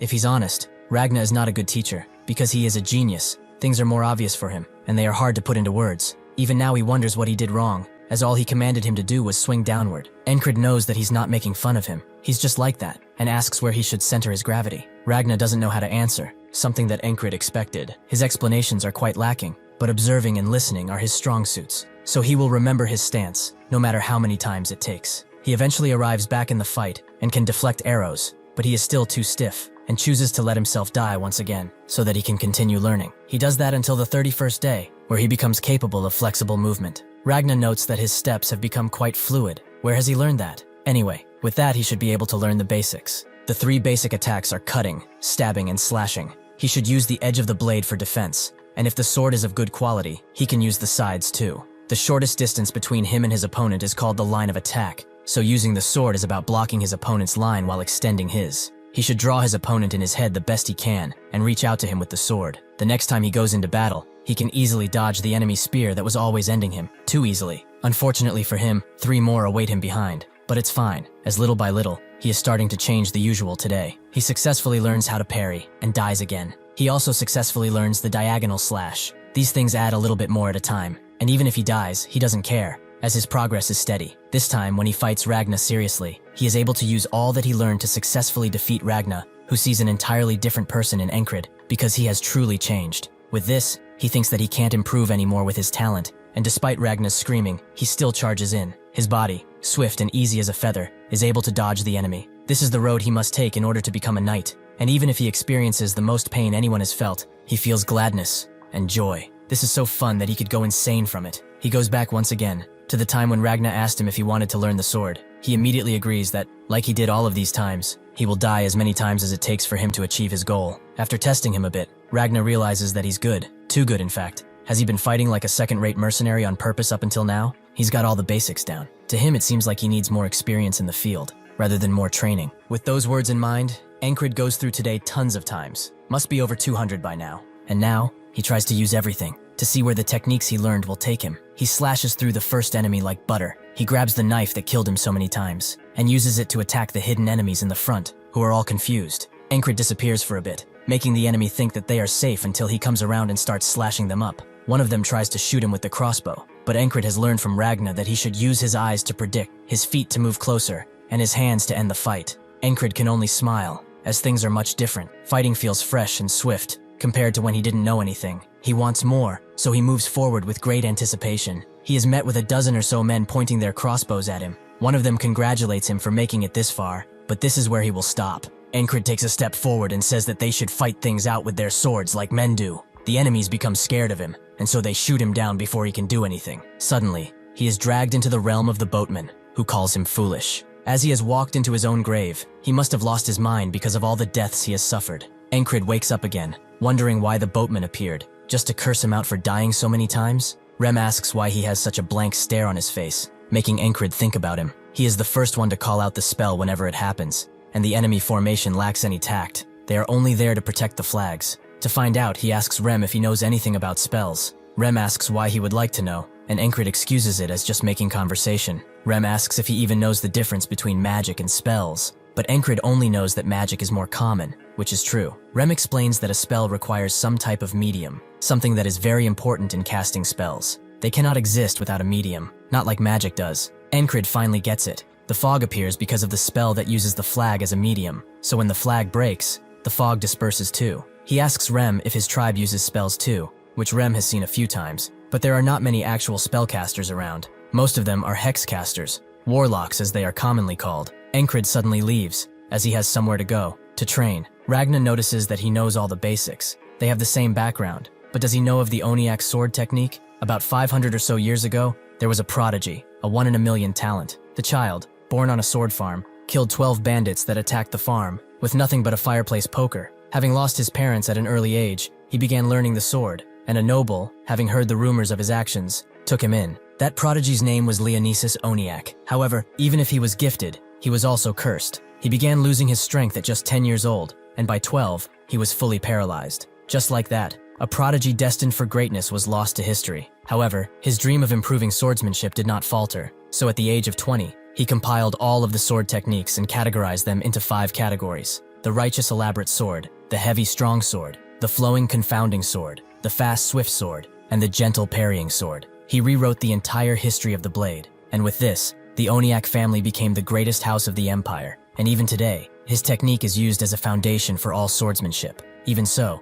branches of these techniques began to appear, like the Western Swift Sword, or the Eastern Chi Sword. Among these, the technique he personally developed branches from the Northern Heavy Sword, and should be more useful than whatever Rem taught him. He should concentrate on one single point, forget everything around him, and only focus on his and the enemy's sword. He will show it to him first, so that he can learn from it. Before Encrid can react, Ragna lets out a slash so swift and deadly that it cuts his neck. He knows that he nearly died, and that's when Rem comes around, asking Ragna if he wants to kill the squad leader. Ragna notes that people learn better while almost dying. He's just helping him out. Rem notes that he can't learn shit if he doesn't have a head. Does he even know how long it took for him to teach him the heart of the beast? While they argue, Encrid thinks that both of them are awful teachers, and Rem knows that Ragna is from the far north, which breeds more barbaric people. Ragna also knows that he's from the southern barbarian tribes, which makes him want to fight him now. But Encrid tells him to stop, as he's here because they were ordered to come, right? Before he leaves, Ragna tells Encrid to remember how alert he is when he's about to die. If he succeeds in concentrating on a single point, he will be able to do anything with the sword. As they get ready for battle, Encrid thinks that this technique is quite similar to the beast heart that makes him numb to death, though there are some different key points. He needs to experience it to learn it, and as for the medium of the spell, he will just have to get rid of it and escape. With that, he adds another objective besides learning. He will destroy that flag. He knows that if he used his squad it would be easy to get there, but he will go forward first until he knows that he cannot any longer. Concentrating on a single point proves to be useful, as he died a lot of times because of how unprepared he was. To survive the assassin ambush, he trained his ears. To survive the battlefield, he learned the heart of the beast, but concentrating is proving to be difficult. Ragna tries to teach him again by just showing him. He should have felt the tip of the blade slow down or something along those lines. Encrid still doesn't get it. Is the heart of the beast interfering with this? Ragna explains that everything else should fade besides his opponent's blade, which will give him the ability to predict the path of the sword. Encrid knows that channeling his fear of death isn't the way to do it, so he asks Ragna how he did it. He notes that he could always do it. It's just easy for him. Encrid knows that he won't get any good information from Ragna, so he will just have to figure it out on his own. He will keep practicing this concentration, but his first priority now is knocking that damn flag down. He should minimize casualties and charge in. When the fog drops, he screams at everyone to drop down, and then orders them to shield, saving the lives of those who would have just died before. He has repeated this today 300 times already. He knows where the attacks come from even with his eyes closed. He slays the first enemy without him even knowing he was there, and the second too. The others charge in, but they are all going into the meat grinder, as Encrid is now determined to achieve something. Their commander tells them to rally and prepare for the attack, making Encrid smile as he can see fear on their faces. He charges in so hard that he goes through any blade and smashes the flag down. It took him 10 days to get here, but he finally succeeded. However, the fog doesn't disappear, which is strange, as the flag is done for. The enemies circle and stab him all around, with one of them noting that he has been deceived. This gives Encrid enough information. There is only one real flag, the rest are fakes, so he must find the real flag. He charges in once again, as he has a 1 in 5 chance to get it right. He orders everyone to shield themselves, who cannot hear him, or rather are too confused to, allowing the arrows to pass through and slay them. Encrid wonders why they aren't listening this time. Perhaps it's timing. He has to let them catch their breath. After another 3 days, he broke the second flag, which was a fake, meaning that he had 4 more to go. He spent another 5 days for the third flag, which was a fake. It took him 7 days to get to the fourth one, which was also a fake, so he died again. There are only 2 left, and he can only guess, but the real one is most likely the one furthest from the battle. Now, he orders everyone well, and even makes Rem follow him, who asks if he's out of his mind. Encrid knows that the flag is far away, so he can't get exhausted before getting to it. He lets Rem handle the enemies in the front, as he slides past them. Even if unarmored, Rem can handle them pretty well. He has spent an entire year in this today, but now he will end it, as the fog will disappear, and they will win. Suddenly his sword is deflected by Mitch, who notes that God listened to him. He really prayed that he would get the chance to kill him with his hands. Encrid has forgotten this face after so long, and asks Mitch who he is. He cannot believe that he forgot about him when only a few days have passed, but time doesn't work like that for Encrid. Encrid once again asks who he is, which Mitch is annoyed by, but he will remember once he feels his cold blade in his chest. Encrid decisively dodges the incoming blade, and with his new footing, performs an attack that forces Mitch to back away suddenly. He is surprised, as this doesn't seem like the same person he saw before. He's gotten better with the blade, much better. However, he cannot believe this guy is trying to catch him with a single step. Encrid doesn't stop there and moves forward again, this time clashing blades with Mitch, who is amazed by his mastered basics and sword technique. Combined with how he deflects attacks, he's a force to be reckoned with. He pushes Encrid back, who deflects his blade, making Mitch think that he must focus all of his senses on this battle. If he gets distracted for a single moment, he will die. He must pour himself into the blade. The flag shall be forgotten, the outcome of the battle, even the sword techniques he has learned so far. Everything around him fades, leaving only the cold steel of the sword. With this amount of dedication, Mitch gains the advantage by deflecting Encrid's blade, allowing him to impale Encrid through the chest, ending the fight right there and then. Now, Encrid remembers him. He was the guy who blocked the flagpole in the tall grass region. Mitch introduces himself as the Greyhound Squad platoon commander, and Encrid does the same. He's the Now Lilia Kingdom's squad commander. The enemies gather around him, as Mitch says that this guy's specialty is hiding, but the others consider him quite wistful. When Mitch looks at Encrid to check, he sees that he has a smile on his face. This is because Encrid realized something. It's not the concentration that comes from the fear of dying that is necessary. What he always needed was a good rival, an opponent who would force him to use everything and fight him with all he's got. Mitch has no time for crazy bastards, and pulls his blade out, ending this today. The next today, Ragna tells him concentration on a single point is similar to the sensation he feels as he's dying, which Encrid kind of listens to, making Ragna wonder if he's given up on his training. Rem as usual calls them to battle, which makes Encrid immediately radiate energy and walk away, with Ragna seeing this energy for himself. Because of it, he thinks that he should go a little harder during the warm-up today. The battle continues as per usual, with Encrid saving lives by telling everyone to duck and shield, just as the arrows come flying through. He doesn't stop there, however, as he tells Rem to follow, and before he can ask if he's insane, Ragna says that he's coming with, making Rem ask if he got an arrow to the head. Ragna tells him to move forward if he doesn't want one right now, and as Encrid inches himself further and further away, both guys butcher the enemy in front of them, trying to make way. Encrid takes the same path as he did before, and meets Mitch just like before. Only this time he recognizes him and says that it's so very nice to see him. Mitch is surprised that he came specifically looking for him, but Encrid says that he shouldn't be. He came because he fell in love the first time they fought. Mitch notes that this is the first time someone has come looking for him specifically, with Encrid wondering if he's upset, but Mitch prepares his blade and denies such things. Encrid tries to enter the same state of concentration as Mitch, where he can only feel the blade, but he is once again defeated with a blade through the chest. Mitch notes that he lost pretty easily. Did he really think he would win with only those skills? As Encrid slowly dies, he thinks that his attitude is all wrong. What he's trying to achieve cannot be intentional. He must be absorbed into the fight naturally. He repeats today, and he is defeated. He does it again and again. He will continue to do it until he has grasped the feeling. The 18th time, he can see the blade coming his way. The 28th time, he can enter a state of concentration at a moment's notice. And the 48th time, he reaches a revelation. When Ragna tries to teach him that feeling, Encrid finally sees the blade for what it truly is, and he becomes lost in its beauty, allowing him to deflect Ragna's attack with ease. He asks how he was able to assimilate what he told him so easily, but Encrid isn't even hearing him now. Pure concentration means completely controlling both body and sword. His power and technique have developed so much that he cannot compare them to his past self. Ragna asks where he's going, and Encrid notes he's just going to meet the platoon commander. It's time for him to overcome today. When he reaches the ferry commander, she asks what he wants. So Encrid reveals that he remembers seeing spells during their recon mission. The Aspen soldiers were calling a creepy old man the spellcaster. The ferry commander is intrigued and asks him to elaborate further. Encrid told her everything that they might need to win this battle. So when the fog comes now, the soldiers are prepared to block the arrows, and Encrid's team charges in without words. He has put his hope in the commander's competence, as he has a mission to overcome this next obstacle. Encrid immediately says that he recognizes him. He wanted to fight him from the very beginning, and today, he shall defeat him no matter what. Encrid lets out a powerful strike, but Mitch sidesteps and rushes in with a slash, which Encrid expertly deflects. Mitch knows that he's in a precarious situation, and can barely block Encrid's next strike, and they continue clashing blades until they arrive at a standstill. Mitch feels obligated to ask, was he hiding his skills all of this time? Encrid notes that it appears to be so, making Mitch ask for his name, which Encrid tells him. In that moment, Mitch deflects his blade and says that he will remember his name, but Encrid notes that there won't be a need for that. He will make sure he always knows it. As Mitch raises his sword high into the air, Encrid becomes concentrated on the blade, and combined with the fact that he has all of his weight on his right foot, he predicts that he will slash diagonally, and he's right. The techniques he has learned from all the todays, the battle experience he gained through these repetitions, it all culminates here. As Mitch strikes, Encrid does the same, and they both nip each other's necks. But Encrid doesn't stop and makes his slash go towards Mitch's neck, who can barely dodge. He was sure that he would kill him in a few movements, but he's actually struggling against this bastard, and that's something he will not accept. Since his flowing sword techniques are more suited for parrying,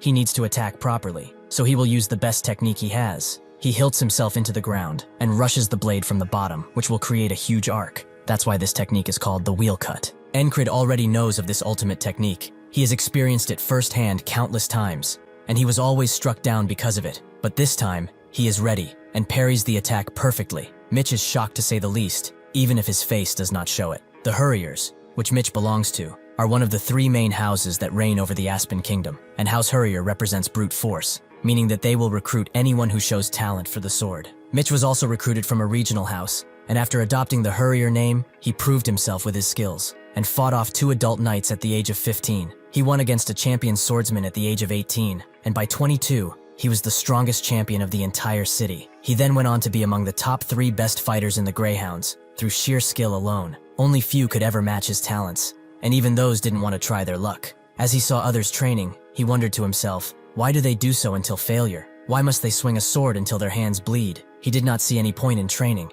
as his entire body was pure skill, and this was the mistake that got him here. Without any way to swing his body in any way but backwards, Encrid easily punctures his chest and pulls his blade out, making Mitch start to bleed heavily. He damns himself for underestimating him and says that he's not as good as him when it comes to strength or sword technique, which Encrid confirms. But yet, he was still the one who won. Mitch can't refute that, and in his last moments, he can only regret his past of complacency. Who knows what he would have become if he trained? The moment Encrid's sword reaches his neck, Greyhound jumps in to save Mitch, who is still bleeding heavily, but he is swiftly escorted out of the battlefield by one of the men. Greyhound notes that he did not expect a single man to cause this much of a mess, but as punishment, he will not have an easy death. Encrid already knew that, since he's surrounded by enemies, but he is also not deterred. This only means that breaking the flag and finding an exit is the next wall that he must overcome. Greyhound tells everyone to fire, and Encrid is prepared for the worst. He charges in through the arrows as he cannot avoid all of the attacks, so he will take them while continuing to advance.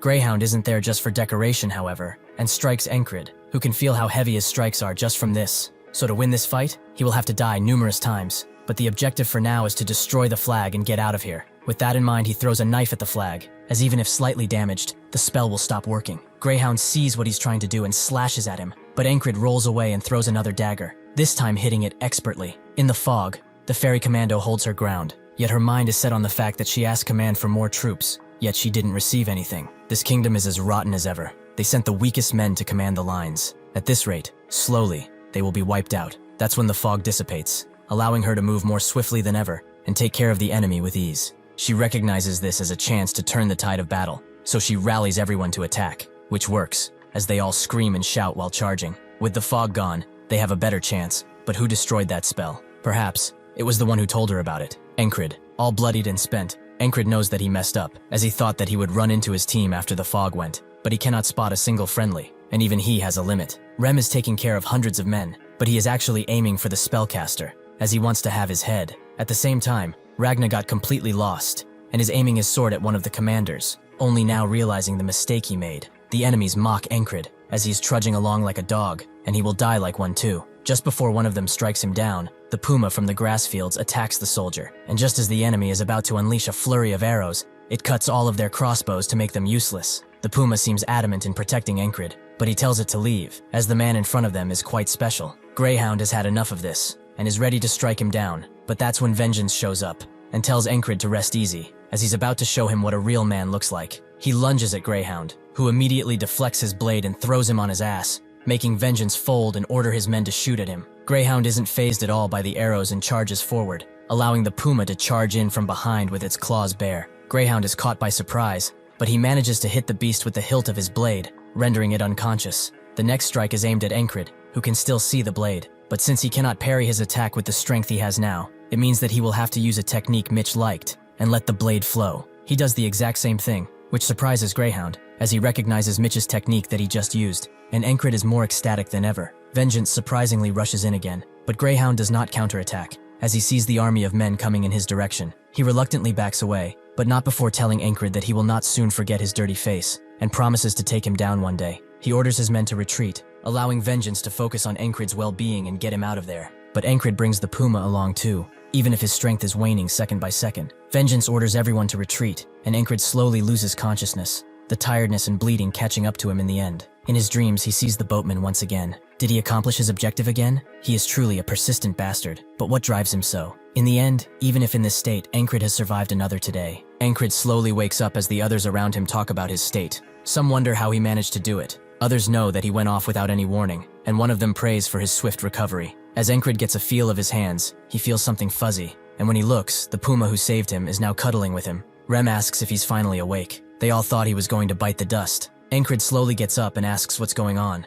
and Jackson gets up to hand him some water, while explaining that he lost quite a bit of blood. Crace goes on to say that thankfully, the medic healed him enough so that there won't be any lasting effects. The goddess of luck must truly be on his side. As Encrid looks at the puma he just dropped a little water on, he notes that he must have passed out during their retreat out of the battlefield. Everyone slowly leaves since they saw their commander awake, and Encrid is happy to see that he survived another day. Rem, however, does not leave, and stares at Encrid, who thinks that he's interested in the puma, so he asks if he would like to pet him or something. Rem doesn't care about that beast. What he wants to know is how did he know that the fog was a spell? Encrid is conflicted, as Rem will not believe him if he tells him about his ability. So must he really lie to him? He doesn't want to. Rem has been a faithful friend, so he would like to return that trust in kind. He explains that in the past, he was friends with a settler, and he suspected it was so based on what he heard from that guy. Encrid thinks that this excuse is perfect, since he really did hear it from a settler, that being Rem. He gets up, as it's fine if he doesn't want to tell him, but he shouldn't get into spells that much. As he leaves,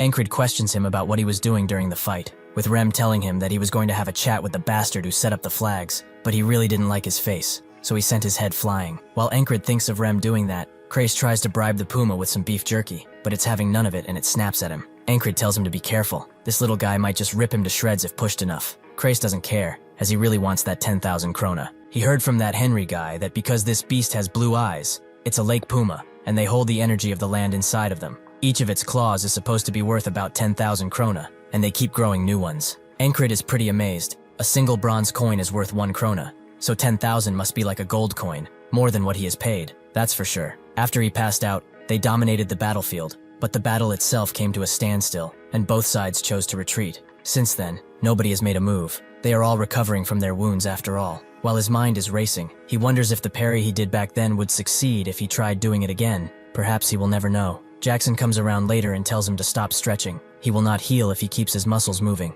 Encrid feels that he's not overdoing it, so he can move at least a little. Ragna agrees with Jackson. The most he can do now is stretch like that. He should get some sleep and recover faster. Rem comes around and bumps into Ragna, asking if he's trying to spread his laziness to their commander too. And by the way, standing in the walkway like that is a dumbass move. Ragna immediately goes to fetch his sword so that they can have a fight, which prompts Encrid to ask something about it. He managed to actually use a technique he had never practiced before. He only saw. Is that a normal thing? Rem feels that it is. If he was using the heart of the beast, he could actually sense what the enemy was doing, so he would be able to understand how they swing their sword and how much strength to use. Ragna also agrees that it should be easier since he learned the basics. He also succeeded with single-point concentration, so he must have seen more than in the past. However, he actually got pretty lucky, as at his level, something like that will succeed after 100 real battles. Encrid now understands. The day that has just passed wasn't a single day for him. It was hundreds of days of overwhelming struggle. He got stronger through his hard work and determination,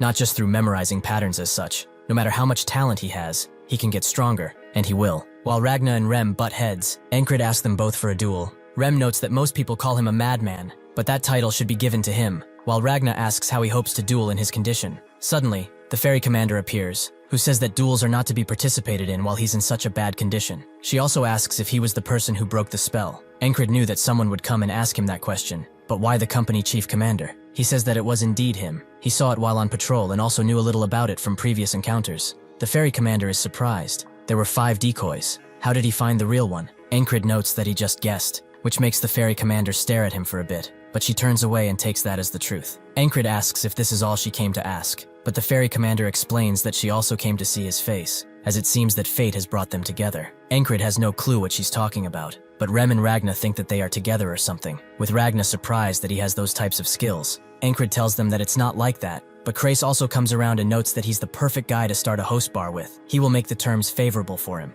Encrid tells him to shut up, but he also wonders why she said that. She's their boss, so this is really uncomfortable. Krace also has some news for him. A squire from the Knight Order has arrived. Encrid is surprised. Someone from the Scarlet Cloak Knight Order is here. The battalion he is a part of is named the Cypress Division, which was named after a knight, and that Cypress is a part of the Scarlet Cloak Knight Order. The knights are people who are extremely skilled, which is true even across the entire continent. That is why a Knight Order has a lot more people besides the main knights. They have squires, servants, and students. Once a squire has proved himself to his knight, they become a proto-knight, and far above that, there are the knights, who have surpassed their human limit. Squires do not fight often without their knight, so this squire is probably about to become a proto-knight. Suddenly, the bells ring, and everyone gets ready for battle. Krace thinks that they were probably waiting for this guy if they are heading to battle right now, and Rem tells Encrid to get some rest. He really does need it. Encrid is not bothered by his wounds. He wants to see that guy in action. He wants to compare himself to him. Rem sees the glow in his eyes, and tells him to come with if he wants to see him so much. It's not like they are going to do much anyway. Everyone gets lined up for battle shortly afterwards, but Encrid is most excited. He will finally see a small piece of his dream. He can finally see what it takes to become a knight. The squire walks alone to their enemies, who immediately get into position to fire their arrows at him, but he does not flinch even once, and walks steadfast. The enemy commander tells them to fire, making hundreds if not thousands of arrows fly towards the squire, who waits until they are close enough. After that, he crouches down and gathers wind at his feet, which Ragna recognizes as determination. After charging enough, the squire sprints through the arrows and arrives directly at the enemy's front line. It's filled with shields and spears, but the squire is not stopped, as with one strike, he takes out that entire front line and sends his enemies flying. Encrid is astounded, but also frightened. Even the commander doesn't know what to say, but he has nothing to say, as the squire starts cleaving through them left and right without mercy. Everyone starts to retreat at the sight. They will not needlessly sacrifice their lives, but the commander tells them to hold the line, before his head gets chopped off cleanly. As the squire stands on the head of the commander's horse, everyone has different opinions about him. Rem is not surprised by how skilled he is. They are called war specialists for a reason, right? Ragna feels that he should be able to at least hold the line against him, and Jackson notices that the enemy had at least 5 chances to stop his advance. The enemy commander was a fool. Krace is only glad that this will be over without them needing to do much, but Encrid starts to ponder heavily. Is he using the righteous sword? But that's not it. It has elements of the heavy and swift sword in it too. The righteous sword is a just and intricate technique that lures the opponent into the user's moves. The heavy sword is, like the name suggests, a heavy sword technique. It uses strength to cut through everything and dominate no matter what. The confounding sword is the most confusing technique, as it tricks the opponent and allows easy ambushes. The Valen sword is a subsidiary of this technique. The swift sword is the fastest sword technique. It overwhelms the opponent with sheer speed. The flowing sword is a soft and gentle technique. It parries the opponent's attacks and retaliation in kind. Encrid can see both heavy and swift swords in that squire. They are both vying for control. He breathes in and regathers his thoughts. Even if different in character, all techniques started from a single source. If one is to understand the resemblance between all 5 techniques and wield the sword like it is a living, breathing object, perhaps then they will be able to do this too. He closes his eyes as the army charges in, with Rem and Ragna noticing that their squad leader is meditating. Rem smiles and tells them that the squad leader is about to overcome something, so they will allow nobody to disturb him. Encrid knows that nothing changed, despite his understanding. Understanding is nothing. It is only a wall, something that exists only to show how much he has to climb. Soldiers fly past him into battle, but Encrid does not move. Instead, he climbs the obstacle inside of his mind, and he will do it to the very top. As the screaming and wailing of the fight rages on, Encrid continues to climb. As their soldiers continue to push the enemy, Encrid continues to climb. As the soldiers scream out in victory, Encrid has finished his climb. He knows that this war is coming to an end, so the following seasons will be quite busy. In the Principality of Aspen, which is controlled by the 3 main families, Aspen, the sovereign, damns the empire, as they broke the gentleman's agreement to not bring in any knights. Grey Wolf, who is actually named Hurrier the Almighty, and Atkins, the administrator, are also present. Atkins explains that they used the frog general they sent out as an excuse, and since the frogs do require a knightly response, they have no excuse either. Aspen damns that bastard of a frog who did as he pleased, but Atkins notes that it was to be expected. Frogs generally do what they want, no matter their excuse or motive. However, this would have not happened if the spell they wasted resources on had succeeded. Aspen becomes enraged at the Greyhounds. They must pay for this insubordination. Hurrier knows that this will not end well for them at all. After such a lengthy war, the Aspen forces headed back, and so did Encrid and his team. They all went to Border Guard, which is the kingdom's remote fortress city. Because it's close to Aspen, this place is heavily militarized, with 1 in 5 people being a soldier. A ceremony is held, praising everyone for their will and determination, which has brought them this victory. They will also reward the common soldiers who have proven themselves most useful, be it on the battlefield or out. The first one to be called out is Encrid, as he destroyed that foul spell of the Aspens, so he shall be rewarded. Everyone starts mocking him as he climbs the podium. They call him weak, and think that he did something with the commander to get this reward. Suddenly, someone from behind the trash talkers tells them to shut up, with another familiar face telling them to not talk down to that person. To them, Encrid is much more than that. He is a true man. Encrid receives quite a hefty sum of cash, which makes Crace immediately ask what he's going to do with it. Perhaps he will spend it on drinks, or women, or perhaps both. Encrid notes that he wants a good store, more specifically, the best blacksmith in the entire city. Crace walks with him all the way to the smithy, wondering how he can spend all that money on a damn sword. If he doesn't like the standard issue one, he can just pick one out from the battlefield and be done with it. He does that too, and they work fine. Encrid does not mind him. To become a knight, he needs to prove himself. More specifically, he must prove his skills. He is going to take the soldier promotion exam, as it's about time he ditches the life of a lowly foot soldier. Crace thought he wasn't interested in things like promotions, but Encrid feels that he can't stay in one place forever.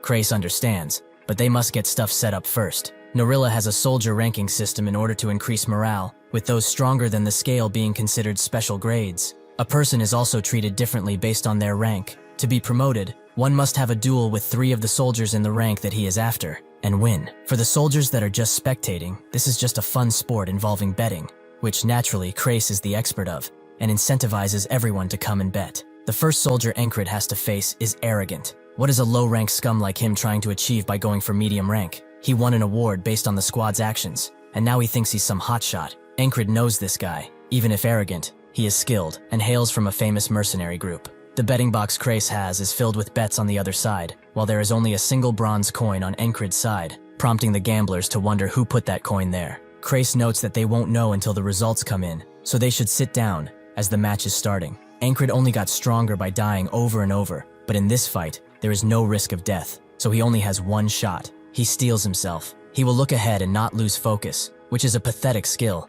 but it's the limit of his hard work. He knows that in the past, he wouldn't have stood a chance against someone like this, but he will not be conceited either. He will fight like his life is on the line. The arrogant full charge in with his sword aimed high, Encrid thinking that he will try to do the parry he learned in the previous battle. Perhaps he can win if he does it. Surprisingly enough, however, Encrid blows the sword out of the arrogant bastard's hands away in a single stroke, who is more scared about his fingers. Encrid doesn't know what to say. so he just ends the fight by hitting the bastard with the butt of his sword. He wonders why this guy is so weak, and a gambler is mad at Crace, as he probably was the one who bet on his commander, right? Because he knew how strong he was? Crace actually is shocked too.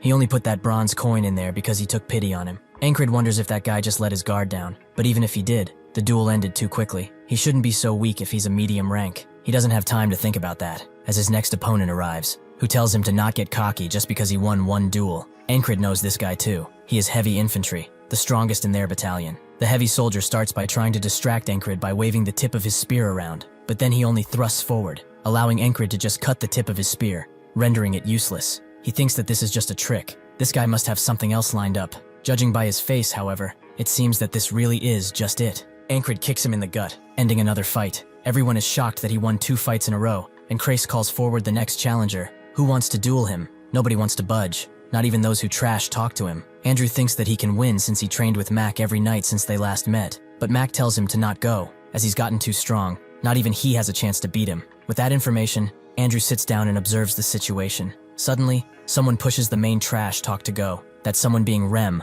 who has heard everything he said up until now. To prove he's not scared, the trash talker agrees to go, even though he's sweating bullets. Encrid only felt struggle up until now, so that is why he did not notice. That stabbing bastard in the first today he suffered through, and the assassin in the next one. Combined with Mitch Hurrier, and even the squad members he trains with daily, he just had it rough until now. He knows that his old teacher told him to not underestimate his opponent, which he felt was irrelevant to him, as he never thought there would be a time when he could look down on someone. The trash talker asks what's with his face, but Encrid is only happy. He has become strong enough to dominate his opponent. He charges in with his sword, hitting heavily. In Norilla, strength is the most respected thing, so using this bastard, he will prove to everyone he is strong. He breaks his sword after a few hits, and then stops before slashing him apart, proving himself for good. The trash talker pissed himself too, and now everyone recognizes Encrid as the Spellbreaker. He really destroyed that flag. Suddenly, Andrew gets up and starts chanting Spellbreaker, while also forcing the others to do it. The eyes that were looking down upon him now admire his strength, as they all chant his title, the Spellbreaker. Crace congratulates him,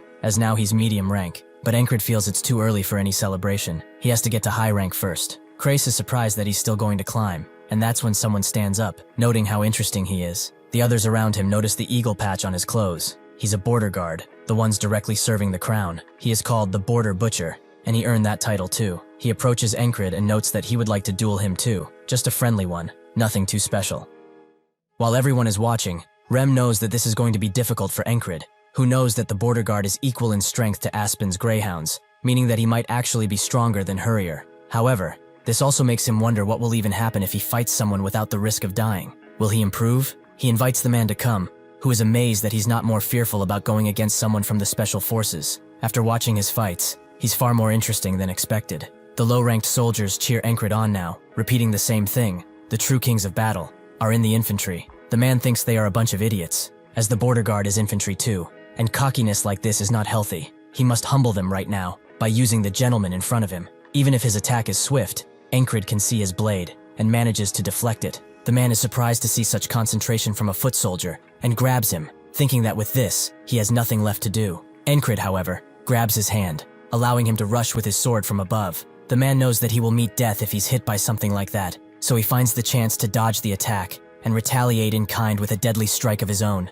Unfortunately for him, Encrid is prepared, so he catches the tip of his blade, and kicks him in the gut. He has let go of his sword for this, making the man rush in for a final encounter. Encrid pulls out a small blade and strikes at the same angle. Victory is inches away for them both, but that's when the ferry commander appears, and with one swift strike, blocks their attacks. Encrid sees that his crew was already behind the man. They aren't just about to let their leader die after all. Rem notes that he's quite the lucky bastard, but the man says that this is only a duel. If they get excited like this again, they will have to be punished. Encrid cares more about what happened in the fight, as he lost sight of his movements, and almost lost. But who knows what would have happened if they fought until death. The man sheaths his sword and tells Encrid that he did not expect much, but he cannot just not recognize his strength now. He is called Torres, and he is the platoon commander of the border guards. Encrid also introduces himself as he accepts the handshake, but every spectator is shocked, as the platoon commanders are special rank soldiers, meaning that Encrid is at least a high rank soldier.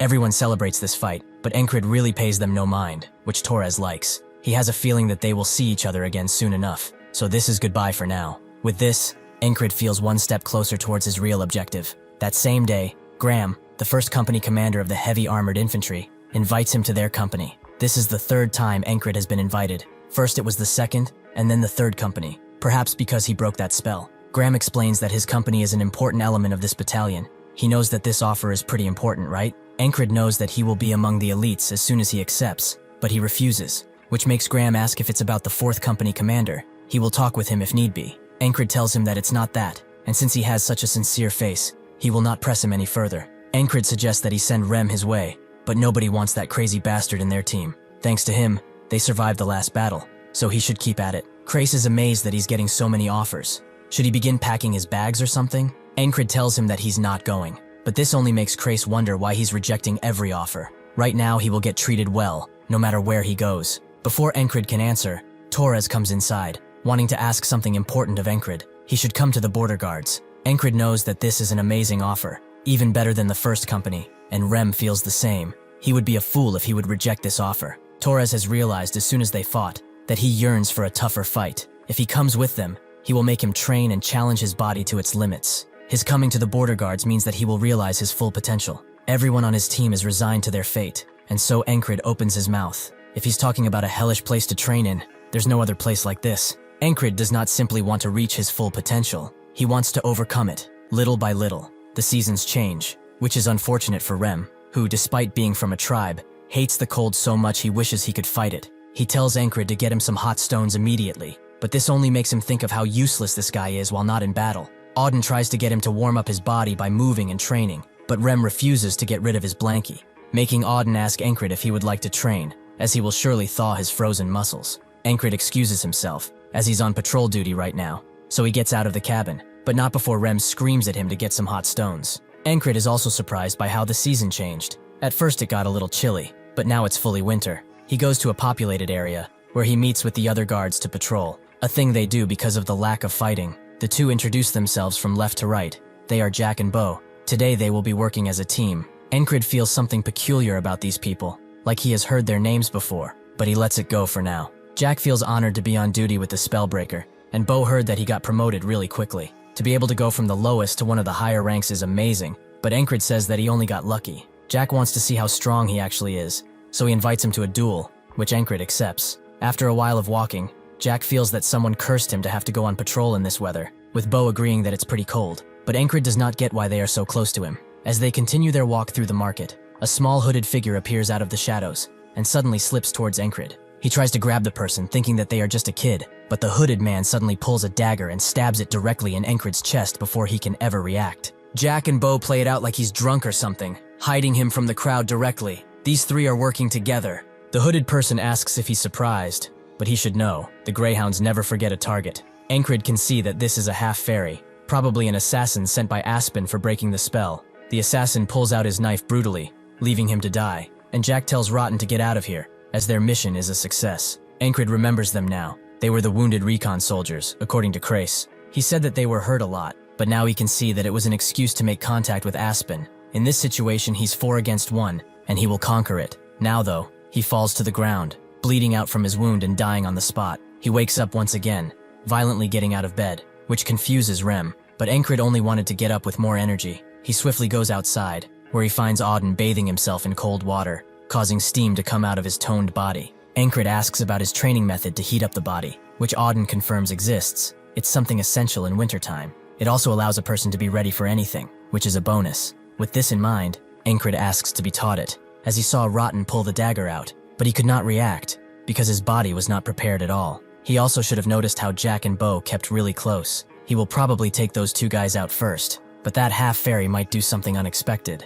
Auden cheers him on. His muscles will be really sad if he can't keep this position. Jack and Bo introduce themselves, Encrid going through the same introduction, but now Jack is more impressed that he doesn't have his coat on, which Encrid excuses by simply saying that he's training. His body is now prepared thanks to Auden's rigorous training. He knows that soon he will come face to face with Rotten, so before he can get too close, he attempts to smack the ones behind him, but Bo dodges, allowing him time to unsheath his sword.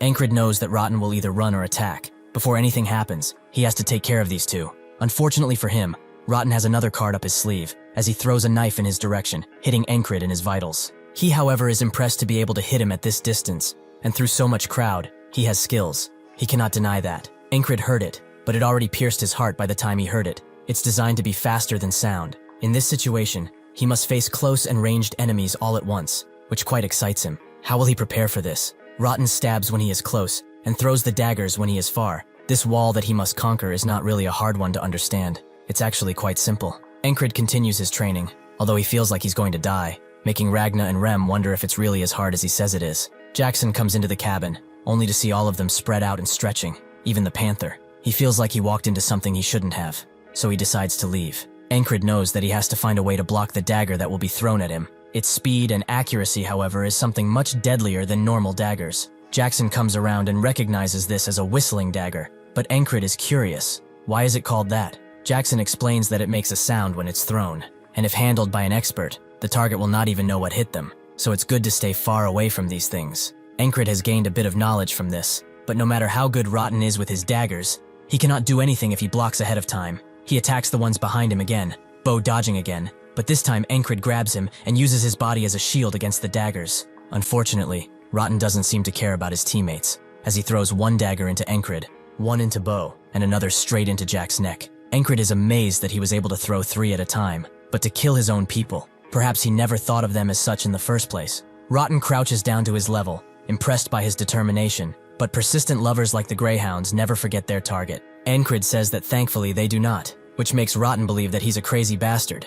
Encrid has underestimated this whole thing. Even if simple, this wall is still a wall after all. The boatman knows that he is enjoying this, but he should laugh while he still can, as soon he will realize why this is all a curse. Encrid wakes up and swiftly gets out of bed again, thinking that this is actually a blessing in disguise. He goes to Jackson and asks about the whistle dagger, who wonders where this question even came from, but Encrid wants an explanation of them. Jackson relents and tells him that it's basically multiple thin blades pressed into one, which causes that whistle sound when it flies. At one point, it was called the dagger that can only be heard, as it's really difficult to follow with the human eye. Encrid asks what would happen if he wanted to dodge it, but Jackson says that he can't. Encrid asks what if he had to, which makes Jackson ask in turn, does he really have to? Encrid confirms as much, making Jackson ponder where the hell he even heard about all this. He explains that there's not really a point in seeing an already thrown dagger. He has to watch the hand of the thrower first, as the path it takes is dictated at the moment it's thrown. There are naturally ways to hide that throw, but a skilled eye can still spot them.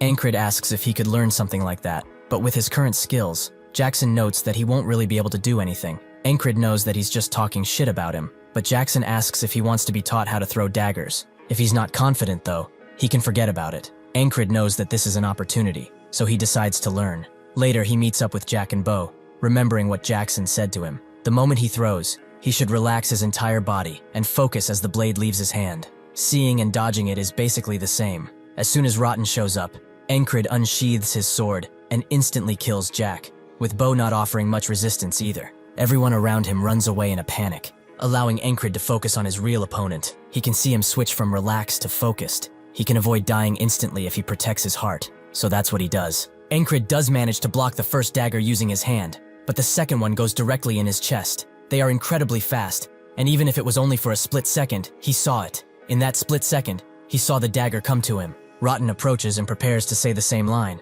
but Encrid already knows. Persistent lovers never forget their target. As Rotten wonders how he knows, Encrid is glad that he's getting better. A few more visits from this guy, and he will know all of his dirty little tricks. On the next day, Encrid eliminates the 2 behind him as quickly as possible, and then focuses solely on Rotten and how he rotates his dagger. He can see its trajectory now, so he blocks it with his arm guard. Rotten can feel the anxiety of his advance, and Encrid dodges to the side, thinking that the attack will come from the other direction, but Rotten swiftly changes its course and stabs him in the heart. He is amazed by the fact that he can adjust its course according to the enemy. This weapon, even if it took his life so many times, is absolutely incredible, and he wants to wield it. In his next life, he practices with daggers, Jackson asking what he's even doing, but Encrid only says that he's training with whistle daggers. He knows that what he has is not a real whistle dagger, but he will have one soon enough. A part of his homemade dagger breaks free, almost taking Jackson with it. On the 8th today, Encrid successfully dodges his delayed attack, but unfortunately, it seems that he has another problem. A sharpshooter eliminates him from behind,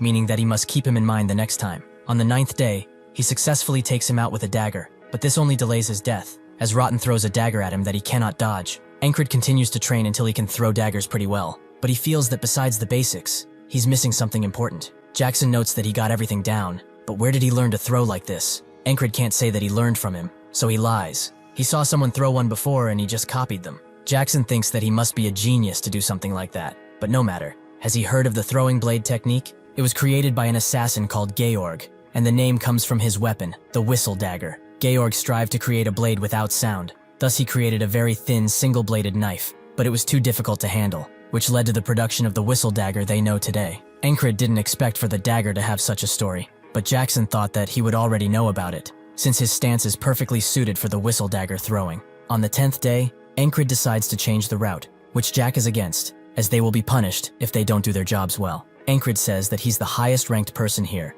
and since he will take responsibility, there's nothing to worry about. He can hear the two whispering about this change of plan, which they really don't like. Encrid knows that the market is the perfect stage for the assassins. He does not need to play along with their games anymore. Jack notes that they should really return, but Encrid asks what they got from betraying their land. A bunch of gold coins? This prompts the two to immediately jump in and attack, but Encrid easily strikes them down with 2 swift strokes of his blade. As soon as he's done with them, Rotten and the blue assassin arrive, which he feels is kind of late, but it's no matter. They should come with all they've got. Rotten throws 4 daggers at the same time, but it doesn't matter now because Encrid can see his hand. The blue assassin moves behind him to strike, but Encrid takes him out with a dagger. Rotten takes this as an opportunity and strikes while his back is still exposed, but Encrid blocks his dagger expertly. Even if it hurts him, it will not kill him again. Rotten is now frightened and asks who the hell he is, but Encrid feels that it's not for him to know. Anyhow, how many of these beautiful weapons does he have on his person?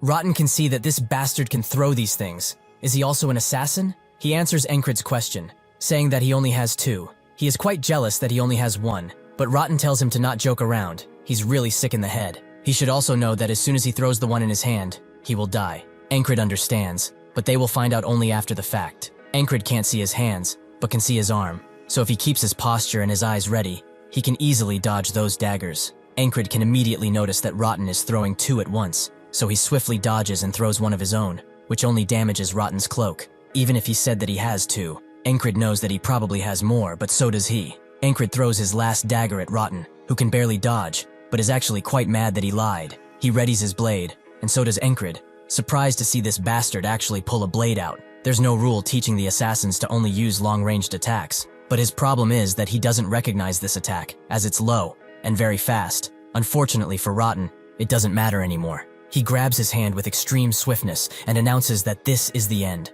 With a chop to the forehead, he ends Rotten's miserable life. He has climbed over this wall with only 10 tries, fighting, losing, and getting stronger to eventually succeed. These things have come to give him alive. He looks at Rotten's body and opens his clothes, revealing a bandolier of knives that he really wants. He goes to report to the ferry commander about what just happened while wearing that same bandolier, saying that all of this was once again just mere coincidence. The ferry commander wonders if it's still a coincidence that he only got off with a scratch against 3 people, but Encrid says that the goddess of luck is really on his side. The ferry commander eyes him for a moment, before giving up and telling him to return to his post. He does just that and returns to his squad lodging, but as soon as he opens the door, an axe flies at his face, which he only has seconds to dodge. This was naturally thrown by Rem, who is glad to see that he dodged his sneak attack. Encrid asks if he has gone insane, but Rem was only training him, because he has assassins on his ass after all. As revenge, he suddenly gives Rem a hot stone and tells him to eat it. Rem believes that it's a potato at first, only for his hands to burn the moment he touches it. Encrid notices that his hair has grown pretty long, so he tells Krace to give him a haircut. He asks for 10 coppers. Encrid says 5, and they meet at 8. As Encrid gets said haircut, he tells Krace that he's charging more now. Does he not get a squad discount? Krace tells him to go to one in the city if he doesn't like the price, but Encrid refuses. The ones in the city suck after all. The snow continues to fall, and Krace notices how cold it is. Rem doesn't like the snow and cold at all, which Ragna agrees with. Auden believes it's a test from God, and Encrid wonders why they are all out here in the first place. He also thinks of how the assassins get into the border guard, and when exactly did they turn. He asks Krace if he knows where Jack, Bo, and Rotten are from, who actually knows. Jack was forced to conscript after he was caught as a pickpocket, and Bo insulted a noble right in his face. Rem can't believe how fine these people were, and Encrid agrees. As for Rotten, he was from a failed merchant association, a mercenary by profession. They all joined in the past year. They must have been in a guild together. Encrid thinks about it. He can only deduce one thing from a guild that left its members a year ago. The Thieves Guild. It's a guild only in name, really, as in reality it's a place filled with thieves. A Thieves Guild member would know the entire city easily, so it makes sense. He asks Jackson if he knows anything about this Thieves Guild, who wonders why he asked him, but Encrid thought he might know. Jackson can't believe that he has become so brazen, but tells him that after the restructure, his contact with the guild has been cut off, so he doesn't know anymore. Krace is finally done with his haircut. Encrid is only surprised by how much it's snowing, which makes Jackson say that he will be out in the city tonight. Rem knows that he's trying to get out of shoveling duty, which he will not let him do. Encrid sees this and tells them that they should go on a mission. If they agree, they won't have to shovel snow. Everyone immediately agrees, even Kreis. But Encrid still has to get permission from the company commander. Ragna calls him lazy for not even doing that, so they all retreat inside, patiently waiting for him to do it. Encrid tells the ferry commander that he believes the Thieves' Guild is behind the assassins, and he wants to bust them while he can. They both look at each other, as the ferry commander feels something strange about this request. Is he sure that he's not doing this to skip snow duty? Encrid denies that fact, although he cannot believe how sharp this woman is. As the squad walks through the city, Kreis wonders where the Thieves' Guild thing came from. He's probably talking about the Gilfin Guild, but does he even have any info on them? Encrid does not. That is why they are here to get it. He tells Jackson that they will wait at the inn while he finds out where they are. Jackson asks how he's supposed to do that, but Encrid tells him to figure it out. Kreis really doesn't like that order, as it's extremely vague, but Jackson understands, making Kreis believe that perhaps he is the weird one here. They arrive at an inn, where they all have a bunch of food. Kreis asks Encrid what he will do if the Gilfins are innocent, but Encrid doesn't really care. Even if not involved with those assassins, they are still criminals, and they need to get cleared out sooner rather than later. Kreis has already become acquainted with their server, Lesa, and whispers something in her ear. Encrid does not pay it much mind, but wonders where Jackson is, as he's late. Even though he has skills, he's starting with no real clues. He wonders if his orders were too vague, to the point that he feels bad for him.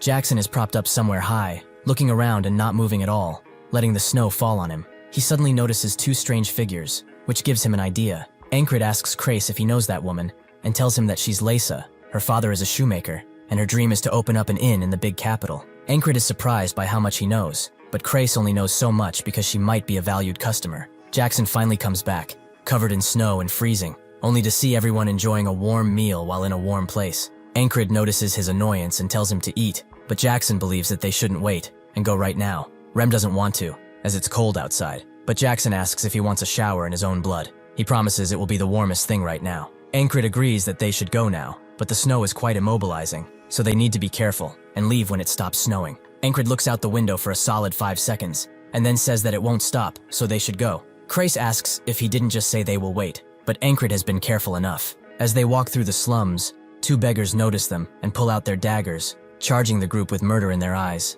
Rem immediately turns to them with a smile and smashes one with his axe before smashing the other with his fist. Rem asks Jackson if these are his rat buddies, with Kreis believing that they are from the Gilfin Guild. Jackson discovers the entrance to their hideout, but it seems to be locked. Auden tells him to move a little bit, as he will politely knock for them. He raises his fist up and knocks once, surprised to see that the door magically opened. Rem wonders what kind of knocking this is, but Encrid doesn't care, as long as the door is open. As they go in, Rem asks what he's going to ask them, but Encrid says that they should subdue them first, then they will have time to talk. They continue to approach the door, and those inside know that Encrid is coming. The leader knows that reporting their failure will be a pain, so they should take care of him themselves. One of them wonders if it's okay, as his squad is with him, but before the leader can say that they are a bunch of nobodies, Auden knocks again, but this time with his foot. Rem immediately rushes in to kill them all, but Encrid begins his speech. Those who have never killed the weak, those who can surrender, and those who do not wish to die, should throw down their weapons and cross this line.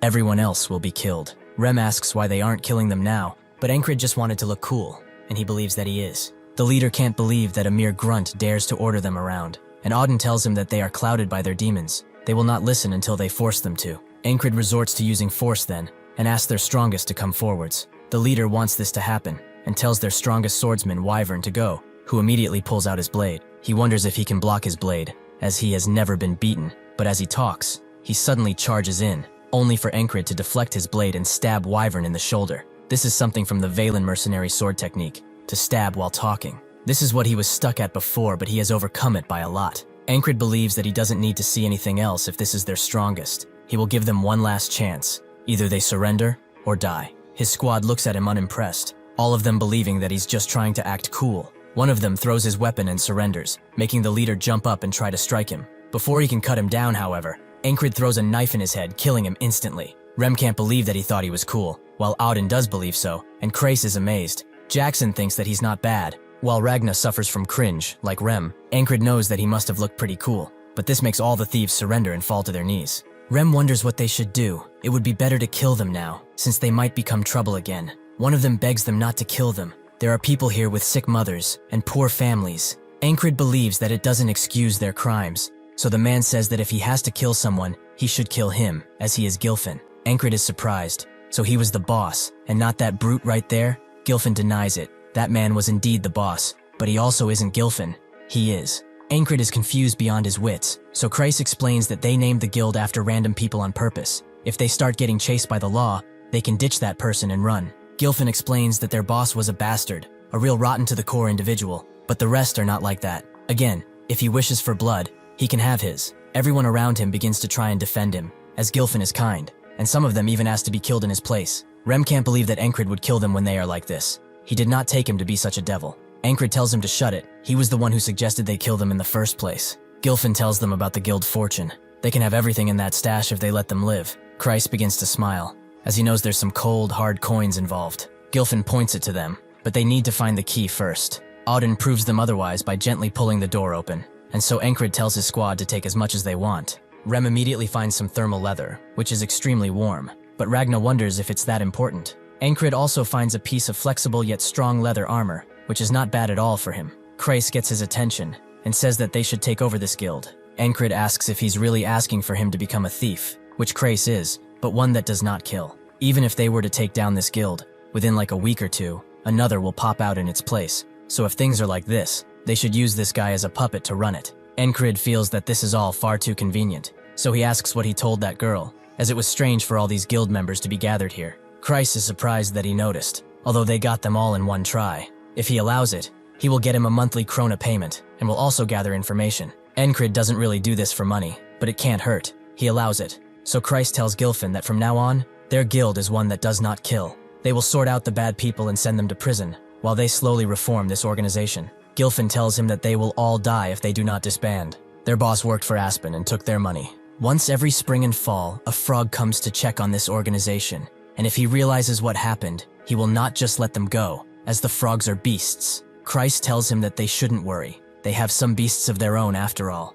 Encrid believes that they should go back since they have completed their objective, but Rem looks at him and wonders, are the others done with shoveling snow? Ragna also believes they have some unfinished business, and Auden wants to reflect and preach the word of God just a little bit longer. Jackson also believes that he had something to do, so he will return tomorrow morning. Encrid understands and apologizes. He did not see that they were all so busy. The next day, Encrid reports the return of his squad, and also the fact that they have destroyed the Thieves Guild. The ferry commander asks if he had fun skipping shovel duty, but Encrid hasn't a clue about what she's saying. She has heard that he liked to duel, so they should spar right now. Encrid accepts, but as soon as he tries to unsheath his sword, he gets knocked down. The ferry commander tells him to get up, but when he tries to pick up his sword, she knocks him down again.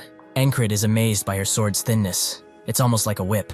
This continues until Encrid is left out of breath, leaving the ferry commander confused. She has seen this man respond instantly, almost like he came from the future, but now, he acts like a grunt. She really does not know who he is, but it is still true that he broke that spell, and took down 4 assassins. She sees that it's snowing again, so she will be watching him, this time more diligently. Encrid believes that he's pathetic. He has trained so much with the sword, but he has never done anything with his bare hands. He has finally realized what he is lacking, something that requires the use of body and limbs, that thing being martial arts. He goes to Auden while he trains, who tells him that the most important basic of martial arts is a trained physique. Encrid looks at him as someone demands to know who pulled an entire tree out, but Auden says that he has a method of training that pushes the body to the extreme. It is called the isolation method, which will be very painful, to the point where he might as well be dead. Encrid tells him that this is his specialty, but after doing it for some time, his whole body feels like it's going to collapse. Auden tells him that the fundamental principle of the isolation technique is overloading. His muscles become stronger as they are being torn. Encrid can barely stay up, but Auden believes that he can do it for at least 10 seconds. He can see that this is his limit. He also asks if he does not regret starting sooner, as he needs to grow his body for quite some time before he can properly learn martial arts. Encrid does not have the time to regret. The past is the past, and now he is only thinking in the moment. If he was not, he wouldn't have ever made it past the first wall and probably gone crazy. He asks Auden to teach him something else while he does this, who is amazed by his diligence and work ethic. But that's why he respects him. Since he asked, however, he will return to the post, on all fours today. As he trains, the Panther watches him diligently, seeing the effort that he's putting in. Later that night, Encrid comes inside completely beat, making Rem wonder if someone is bullying him, but he was only just training. As he lays down, the Panther lays down with him, prompting Rem to say that he needs to give it a name already. Encrid tries to name the Panther Heather, or Blackie Blue, which the panther absolutely hates. Rem understands it. Those names should be considered abuse. Encrid thought that Blacky Blue was cute, but he will have to think of a name since it's going to stay. After falling asleep, Encrid wakes up in a mystical realm, which makes him think of the ferryman, but this does not seem like his vibe. Suddenly a woman appears behind him and she only tells him one thing. Her name is Esther. Encrid wakes up from the dream only to have the same woman by his side in bed. She is naturally embarrassed, but Encrid only wishes her a good night and hugs her tighter. The next day everything is back to normal, and Rem asks if he's going again. Isn't his body feeling sore from yesterday? Encrid is actually feeling pretty light, but that's because Esther has used her magic on him. She needs this man to free her from her curse. She cannot have him die while he throws around his body. Rem asks if he met with the priest or something, but that's not it. Encrid says that he dreamt about some woman. Rem is surprised, as he didn't take him as someone who would dream of women. But how was she? Encrid thinks back, and says that she was pretty. Esther is glad that his eyes are working fine. It's common for magicians to explore magic and knowledge, and in her pursuit of those things, she got cursed and turned into a beast, her powers bound. She was wandering the fields one day, but she suddenly felt the scent of a curse, which led her to this guy. Encrid continues his training as Esther watches, but he notices her and accidentally calls her Blacky Blue, which she absolutely hates. The realm of magic is affected by the power of names, so if someone carelessly calls her by another name, her powers will get weaker and weaker. She used what little power she had left to tell him, but she made a mistake. She can only thank God that this guy is pretty dull, but she can see that he's under a curse. It is not set in yet, but it's far more powerful than what she is afflicted with. His is a curse that slowly eats away at weaker curses, so if she sits beside him, she will eventually recover her mystical powers.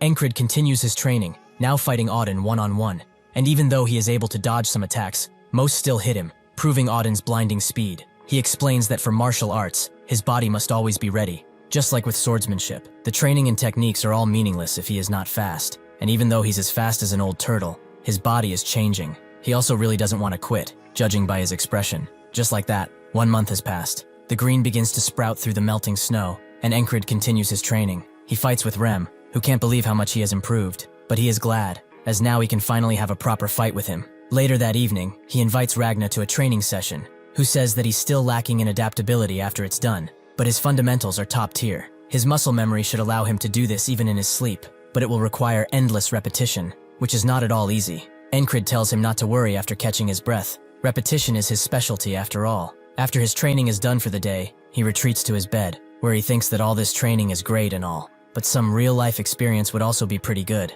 At that moment, he hears a rustle come from the left, so he immediately catches the knife that was coming for his neck. Jackson congratulates him for improving so much. He certainly won't die in an ambush anymore. Kreis tells them to go outside if they want to train. They are kicking up all the dust in the cabin. Encrid asks why he's so early. Shouldn't he be out earning money right now? Esther gets out of bed with a purr, and Kreis immediately moves in her spot to see if he can find a claw, as that's worth 10,000 krona. Someone suddenly knocks on the door. It's the ferry commander, who asks Encrid to come with her. He immediately says that the snow is gone, but she doesn't care about that. She has a new mission for him. He must take care of it on the mercenary soldier board. Encrid knows about this. It's a policy that runs alongside the soldier ranking system, allowing people in the cities to hire soldiers as mercenaries. It's a lot cheaper than normal mercenaries, and has better trained people who are more polite, so it's pretty popular. He wanted to test himself, so he has no reason not to accept. At the same time, a guard is going back to his bed, glad that he is off today for today. It has been straining on him since he has been doing it non-stop. He suddenly spots the ferry commander, and Encrid, who asks how many squad members he will have to take. She explains that there will be 3 in total,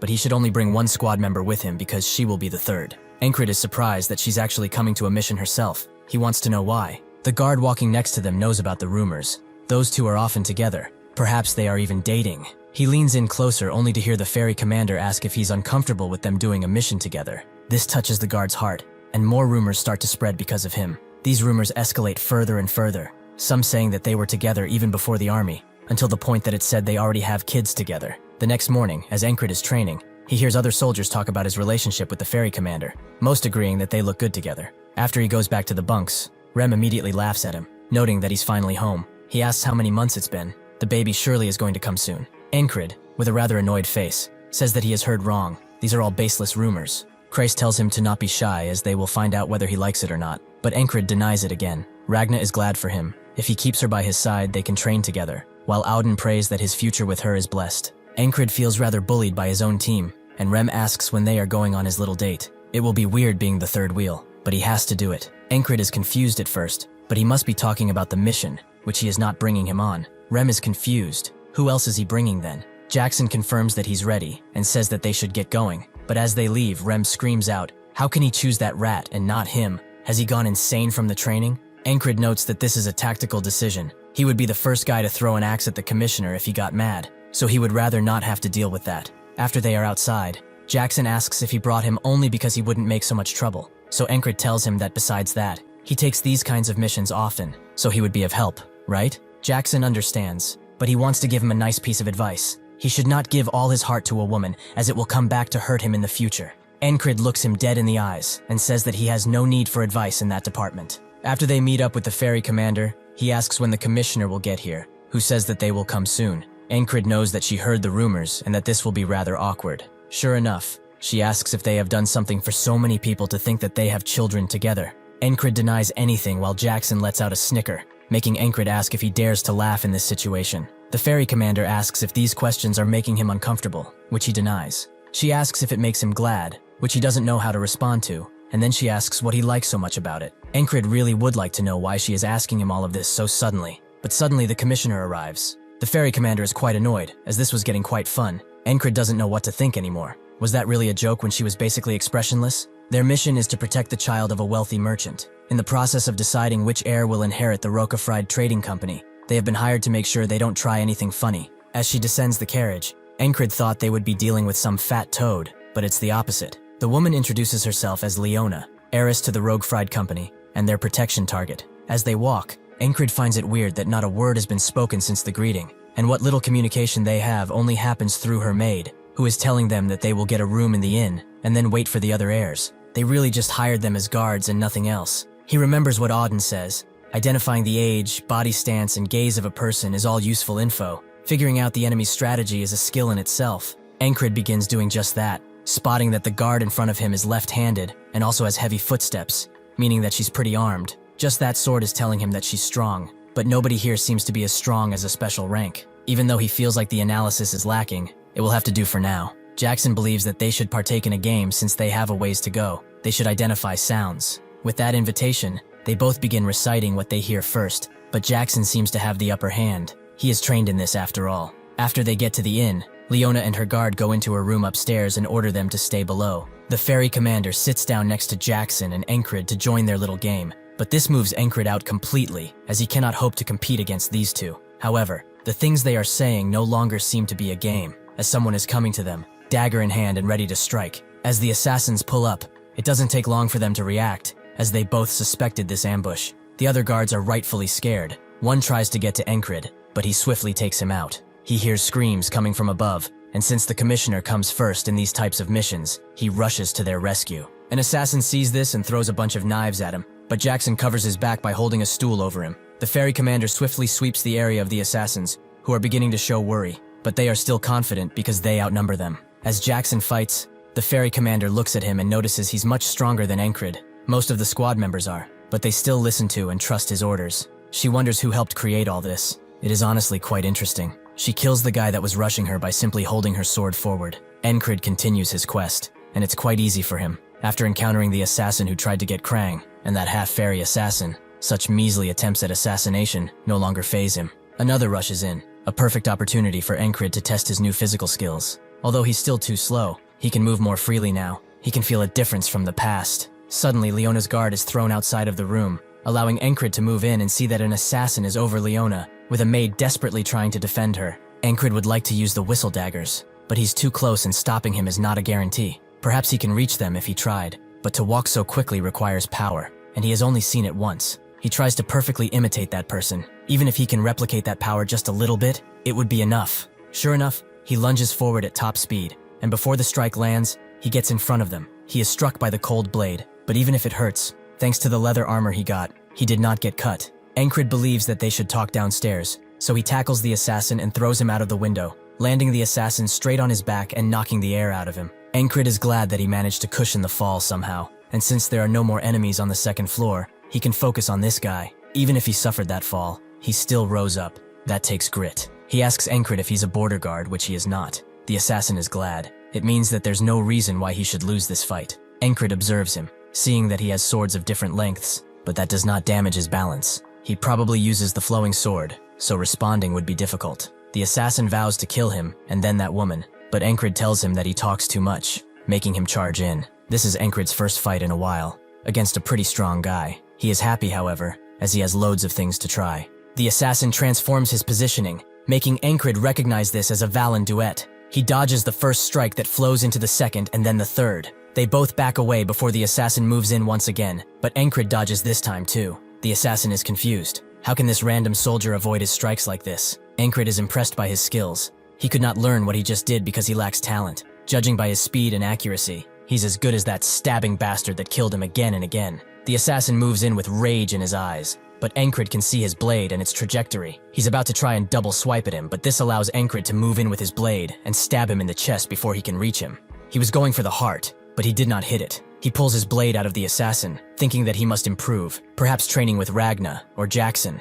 The other assassins run away out of the inn, Encrid immediately preparing to run after them, but Jackson appears and says that his fight drew a lot of attention. Encrid points at the guys getting away, but Jackson doesn't really care, as they were not hired to chase after criminals. Since they are gone, the commissioner is safe. The ferry commander also arrives, saying that he didn't do bad. Encrid asks if she's well, so she teases him. He is quite worried about his lover. She's not going to be able to sleep with these butterflies in her stomach tonight. Encrid stares at her with a sorrowful expression, and unfortunately, Leona has heard this, so she asks if they are in a relationship. Encrid immediately denies such notions, but the ferry commander asks if all of this was a joke to him. Encrid doesn't even know what to say anymore, but can only think about what the hell is wrong with these people. Leona asks for his name, so after she gets it, she thanks him for his protection. He will be properly compensated in the future. Encrid says that it's fine as he bows. It was what was asked of him after all. The next day, more guards arrived in case of a second attack, and the few assassins that were captured were sent to the army. Encrid sits alone at a table and wonders who they are, as some of them were pretty skilled. They were probably sent by the other heirs or something. Leona descends from her room and sees Encrid, surprised to see him up so early. Encrid explains that this is his shift, so he has to abide by it. She suddenly sits next to him and asks him to come to her side. She will give him a chance to join their personal forces. She is asking because their Rokafried company leaves little to desire at this point. Their key partners include but are not limited to the Shepherd of the Wilderness of the Beastlands, the Black Leather Guild that is famous for hunting dragons, and even the Glacial Rangers, who are the defenders of permafrost. Additionally, the Rokafried map, which outlines key routes and regional specialties, is valuable enough to let those who choose to sell it without wanting anything more for the rest of their lives. All this power is too much to leave to the stupid sons of the previous owner. She must grow this organization, and she needs talented people. People like Encrid, who are talented enough to save her from sure death, and with a personality that does not require additional rewards. A position such as this is wanted by many, so he must not be different. She promises everything he wants, as long as he joins her. Encrid refuses immediately, but when Leona wants to ask why, Jackson arrives and says that it's unsightly to ask after being refused. The ferry commander comes down too, saying that it's unbecoming of her. Leona understands, and since the other heirs will arrive at noon, she bids them farewell to prepare. Jackson didn't expect him to seduce a rich heiress too. Are difficult women his type? He really has to stop going around seducing every woman he sees. Encrid denies all of that, but the ferry commander is hurt. She didn't expect him to be a two-timer. Encrid has had enough and apologizes, but it appears that his tastes have changed. Jackson and the ferry commander are shocked. They did not expect a comeback, but the other guards seem to have heard this, and now believe that he is an asshole who doesn't appreciate his woman. It seems that in this game of fake relationships and love, he remains the loser. As the sun appears over the horizon, Kreis appears too and has heard everything. He spent a night with the commissioner, right? The guard can't believe that he scored a rich woman now and that he's such a heartbreaker. Encrid asks if he's here to make fun of him, but Kreis has come to report about the Gilfin Guild. He has to stay on top after all. Encrid says that it's good he came. He has something he must do. He is still interested in the assassins who got away. He must catch them and see what they are about to do. Rinos Rokafried, the previous owner of the Rokafried Merchant Association, was said to be an honorable man who has a sharp sense for business. He considered his stepdaughter Leona his successor because she shared that same sharp sense and intellect, but he could not bear to push his son out of the race. Because of his indecision, the Merchant Association remained without a successor as he passed away. As his son is being escorted, one of his men says that the assassins have failed, and it's because of him, because he did not leave it to them. This is Paul-eyed Rokafried, son of Rinos Rokafried.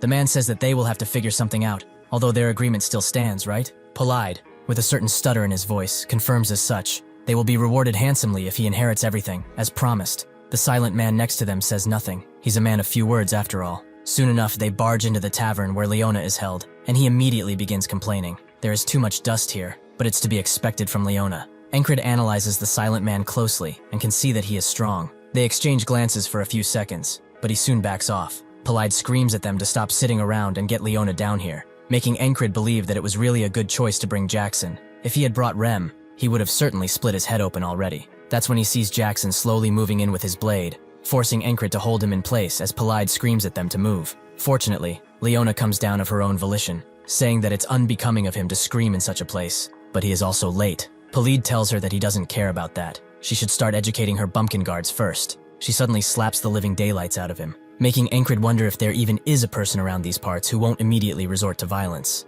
Polide, rightfully angry, asks if she's gone insane, but Leona begs to differ that he is the crazy one. He seems to be messing around with a soldier mercenary of the border guards. Does he want to end up in prison for the rest of his life? Polide did not know about that. He did not know what to say, but that's when the man clears his throat, making Polide say that it was not him. Why does she dare to frame him like this? She is just a mere outsider in this family, yet she dares to yell at him? Leona agrees. She was adopted, but he cannot even analyze trade routes or calculate finances. Polide makes up an excuse, saying that it's a job for his servants to do. Leona is annoyed. She wouldn't even waste time like this if their father's will said that the successor should be decided after talks. This makes Encrid believe that the previous head was quite soft. Leona is much more suited for the successor position. Why did he give this brat a second chance? Leona believes the only argument he has for succession is that he's a blood relative. However, no matter how close he looks at him, he's nothing like her father. His ignorant behavior and ugly mug, she can only wonder where he got it from. Polide immediately begins to pull out his blade in anger,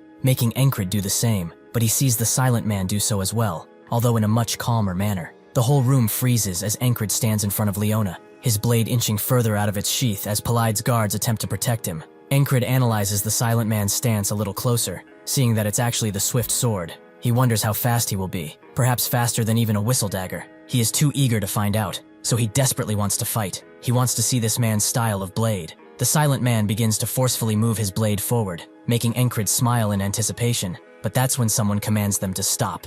The border guard have arrived under direct command by the crown. They will consider their actions treason if they do not put away their blades immediately. Polide is scared by them, and Encrid does as he is told, but he is annoyed that he did not get a chance to fight. Jackson remembers what he said, but if they are both honest, he's the weirdest one here. Torres says that hired assassins were foreigners, so they are taking over this case. They have confessed that they were paid by a merchant association. Surely he did not hire them because of the inheritance dispute, right? Polide is spooked, but the man comes in his defense, asking if the confessions mention any specific merchant association. There probably is no evidence pointing at them. Torres likes that he talks a lot. He must think that they are stupid or something. Leona comes forward and makes an offer to him. They should find more evidence to identify the true perpetrators of this attempt. He should lock both of them up until he finds someone responsible. Polide did not agree to this, but Encrid is confused. Why is the victim asking to be locked up like this? Torres explains that those captured were grunts with no real information. They just kept repeating that they were told to do it by their boss. Leona says that they still have people to interrogate, as a few of them escaped.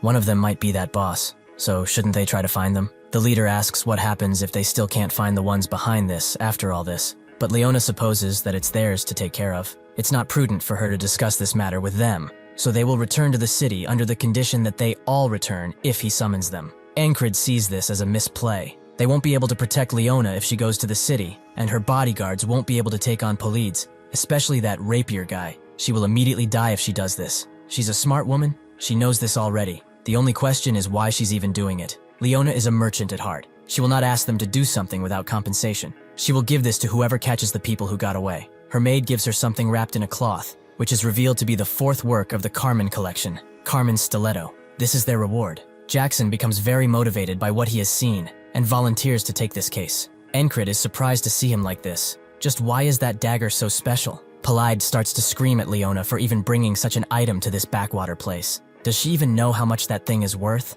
Leona calmly tells him that it's hers, and she can do whatever she pleases with it. All the while, Encrid asks Jackson about the stiletto, who is surprised that he does not know about it yet. He goes on to explain that it was made by a legendary weaponsmith called Carmen, who was originally a slave, but he got out and worked as an assassin to enact his revenge, using the 7 weapons that he made. The fourth among those weapons was the stiletto. There are people who would offer up their families for that thing. Since it has come to this, Torres explains that everyone will be held here by them. Nobody will leave this inn unless they let them. Encrid tells Jackson to not worry about the stiletto, as he has sent Christ to get that runaway, so they should hear from him soon enough. As Polide continues to bicker, the silent man gives Encrid a look, who also looks back. With that, he leaves, and nothing really happens until night falls, and everyone is basically stuck in the inn's area. Polide wonders what will happen if the assassination attempt leads back to them, but his assistant tells him to relax. They cannot do anything against the border guards anyway, so they have to wait. If they, as siblings, cannot figure out who becomes the successor,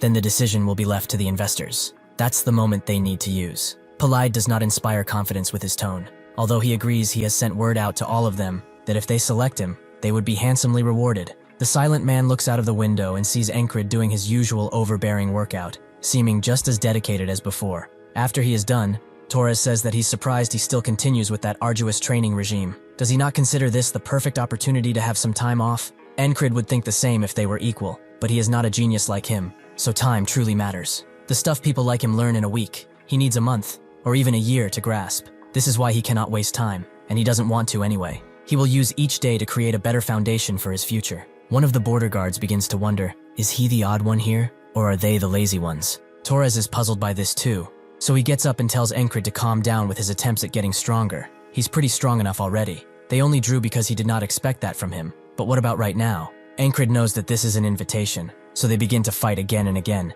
Torres continuing to win back-to-back matches. Everyone congratulates Torres and belittles Encrid, but he does not mind and wants to go again. Torres asks how the hell he isn't tired yet. They have been going at it 11 times already. That's when one of them gets up and suggests they swap, prompting others to join the queue as well. Polide watches this show of strength with disgust. These barbarians really do not know class. The border guard who is now in the ring immediately puts Encrid to the ground, which the silent man watches carefully. Encrid gets up and asks if he can do what he just did again, the silent man recognizing that his pride is not hurt by these defeats. Rather, he is akin to a child who has found a new toy to play with. On top of all that, his open hostility in that encounter, while he knew full well he was stronger, makes him a very unique individual. Even if he is unique, he seems to be falling for the same trick 3 to 4 times. He really has no talent for fighting. However, after experiencing something repeatedly, he gets the hang of it pretty quickly and retaliates in kind. The border guards are all excited to see him finally win, and the ferry commander is saddened to see that he's going around charming everyone,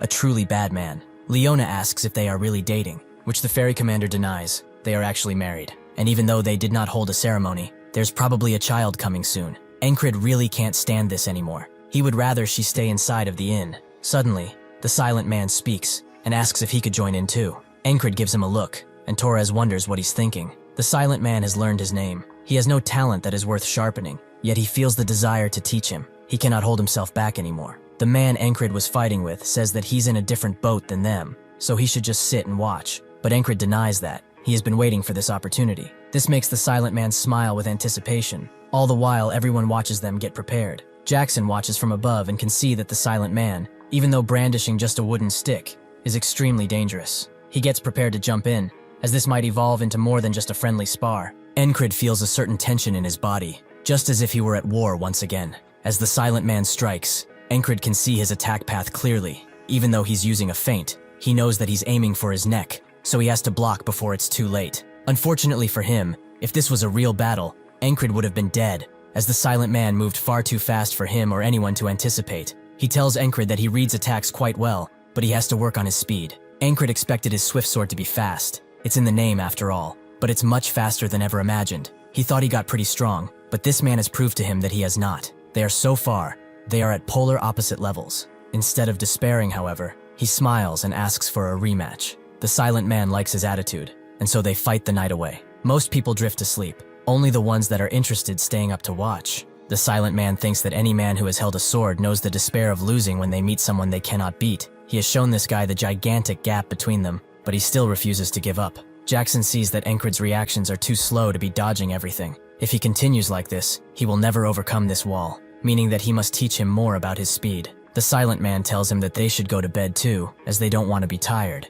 But Encrid simply calls him amazing. His swift sword, he will learn it someday. The silent man smiles and thinks that he's the amazing one. If he only had the slightest bit more talent, he would have been legendary. As the next day continues, someone screams for Torres, as they have captured the mercenaries who ran away. Encrid nods at Crace to signal that he's done a good job, but he feels it was easy. These rats never hide that well. Leona recognizes him as one of Encrid's squad members, so he thanks him. Torres immediately begins interrogating the mercenaries, asking who hired them, Polide's chest tightening as the possibility of being discovered rises. The mercenary explains that a mercenary association from Aspen hired them. They wanted to expand through the contested zones. Any more than that, he doesn't know. They only got a letter and the money, with the promise of more pay after completion. Leona says that what comes next must be up to them, right? Torres is torn. She seems moderately satisfied with this. Was she not hoping for her idiot brother to be behind this? Leona was enough to offer up the stiletto, but alas, she can't personally interrogate them. Torres knows what she's beating at. It's their job to break these criminals. So he tells them that they can go. He will report what he finds out. As they escort Leona's carriage, Jackson looks with glee at the knife, with Encrid telling him to not let it be seen in public. He has never seen this guy so happy. He's like a kid in a candy store. Crace tells him to not fall in love with Leona, as she's quite the scary woman. But Encrid never had this intention. Crace also thinks that it's weird. No matter how one thinks it, Polite is behind this. But he had a little encounter yesterday after they found those guys. A random guy came up to them and recognized him not only by his squad and name, but also by his title of the Gilfin Guild boss. He said that he worked for Leona. They already had tabs on where those mercenaries were and knew everything about the Gilfin Guild. They wanted to pay the military to let them go, and told them to say what they said at the inn. Encrid does not get why. Will Leona be at a disadvantage if Polide was known to be the one behind this? She says that it's quite a relief her brother is not behind this. It would have left a really bad record on the previous leader's achievements. Encrid wonders if it was out of sheer loyalty for her father, but she guesses that he's not interested in things like this, so she will let it go. Encrid asks if this is going to be fine. They won't be able to protect her outside the border, so if Polide attacks, she's on her own. Leona tells him not to worry. It's already taken care of. Right as they arrive at the town gate, a group of soldiers wait for them, with the leader standing at the front. He identifies himself as the Rocafried Merchant Association Guard Commander Mattis, and he's here to escort the new leader of the association, Leona, who has been voted unanimously in favor by the stakeholders. They all fall to their knees in front of her, with Encrid thinking about what she did. She was held here on purpose, and managed to get a vote going with the shareholders in the meantime. She used loyalty, decisiveness, and information all to win. She really is a scary woman. Leona would like to ask him to join her again, but that would be undignified. He has the gift of making people root for him. He hopes they can meet and help each other in the future. Encrid accepts her handshake and agrees. Polide jumps out of his carriage and asks the guards what they are doing. How dare they betray his father when he raised them from the dirt? Mattis tells him to stop dishonoring his name. He doesn't even deserve to be called his skin, because of how much of a dumbass he is. The people in his carriage think this was a failure, but the silent man says they got something out of it. They now know that the leader of the Rocafried Empire is a cunning woman, and about the existence of a soldier who might shake up the world soon enough. When they were training, the silent man told him to lower his blade, as he admired his strength and the effort he puts into it, but he does not have any talent. At this point, it's just plain depressing. Encrid hasn't heard that in a while, but he never listened in his past, and managed to get all of the way here. The silent man just walked off without saying a word, and that is the last day they met. At the encampment, Encrid wakes up Rem, who tells him to not even say his name, as he's going to hang out with that cat bastard anyway. Encrid explains that he wants to train, and he needs him for that, making Rem's face light up instantly. What Encrid really needs for the Swift Sword is first, the decision-making for finding the most efficient line. After that, the swift movement to back it up, that flows through his body efficiently. He manages to scratch Rem, who is quite confused. With this, Encrid has become faster than him, due to all that he has done again and again. Rem recognizes that he's surprised. He finally figured out how to swing faster, so he will speed up too. Encrid doesn't get it, but Rem immediately bashes him at double his speed, and then goes for his neck, forcing Encrid to back down. He is surprised. His axe was fast, but now it's like a cannonball. Encrid knows he has improved, but there's still a long way to go. Later that day, as he continues to train alone, he suddenly feels someone come at him, so he blocks preemptively. Jackson is glad that his eyes and ears are working well. He won't have to train those anymore, but Encrid doesn't get it. Did he do that just to confirm it? Jackson says that he did, for now, but suddenly, Encrid feels his killing intent and starts to choke. Jackson tells him that this is what comes out of a person's intent to kill another. If he cannot predict an attack from his sight or hearing, he must detect that instead. This skill allows him to detect something that supersedes the 5 senses. It's basically a 6th sense. He will teach him that, in return for the stiletto, of course. Encrid is glad that there's always more to learn. It means that there's an endless amount of fun waiting for him. Jackson explains that the 6th sense borders on his instincts. He cannot rely on just his perception, as that relies on his other 5 senses. His sense of direction, his ability to move, and the way a predator kills its prey, they are all part of instinct. If he repeatedly fights with all his senses on alert, he will eventually be able to detect ill intent too. Even if he tries hard, this won't come easily to him, but as his training continues, his 6th sense will soon open. That night, as he sharpens his blade, Rem says that he looks different, with Encrid thinking that he's talking about his physical appearance, but that's not it. Auden says that he smiles more than before, but that's not it either. Crace knows he's more insane than usual, which everyone agrees with. Encrid says that it's only natural. He's the only normal guy among lunatics. So he seems insane, that's all. As they go to sleep, Rem sees Esther getting into bed with Encrid. She sees that he put his body through hell once again. He's training enough to die every single day. He would have collapsed long ago if it were not for her magic. She cannot have him die, as that will not break her curse. So she decides to enhance his clothing too. Just like his ability to repeat the same day, Encrid trains again and again, never getting tired of it. He knows that this will improve him, and that is enough of a reward for him. However, it seems that he's having difficulty with his sixth sense training, not quite getting it, and making the others disappointed. Rem tells him to forget what he said about him being different. He has not changed in the slightest. Auden is weirded out, as he improved a lot in a day, and Ragna thought of him as a genius, but it seems like that was just a fluke. They all know that there's no better way to learn than the real thing, but Aspen will be quiet for a bit, so he should go and hunt a commissioned beast or something. With that, Encrid goes to the quest board. He thinks that those guys must really want him to prove himself since he's not improving. Suddenly, someone hands him a paper, telling him to take this quest for him if he's not seeing anything fun here. Encrid reads the quest, but it's quite strange, as it's to investigate a shoemaker's basement. Encrid asks the man if a recon party isn't better for this sort of thing, but the man explains that it won't be enough, as according to the shoemaker, there's probably undead in the basement. Encrid doesn't believe something like that can be in the city. That guy must have heard a huge rat or something, and since he needs more experience fighting, perhaps this is too unworthy. The man begs him. He can probably tell, but nobody wants this job.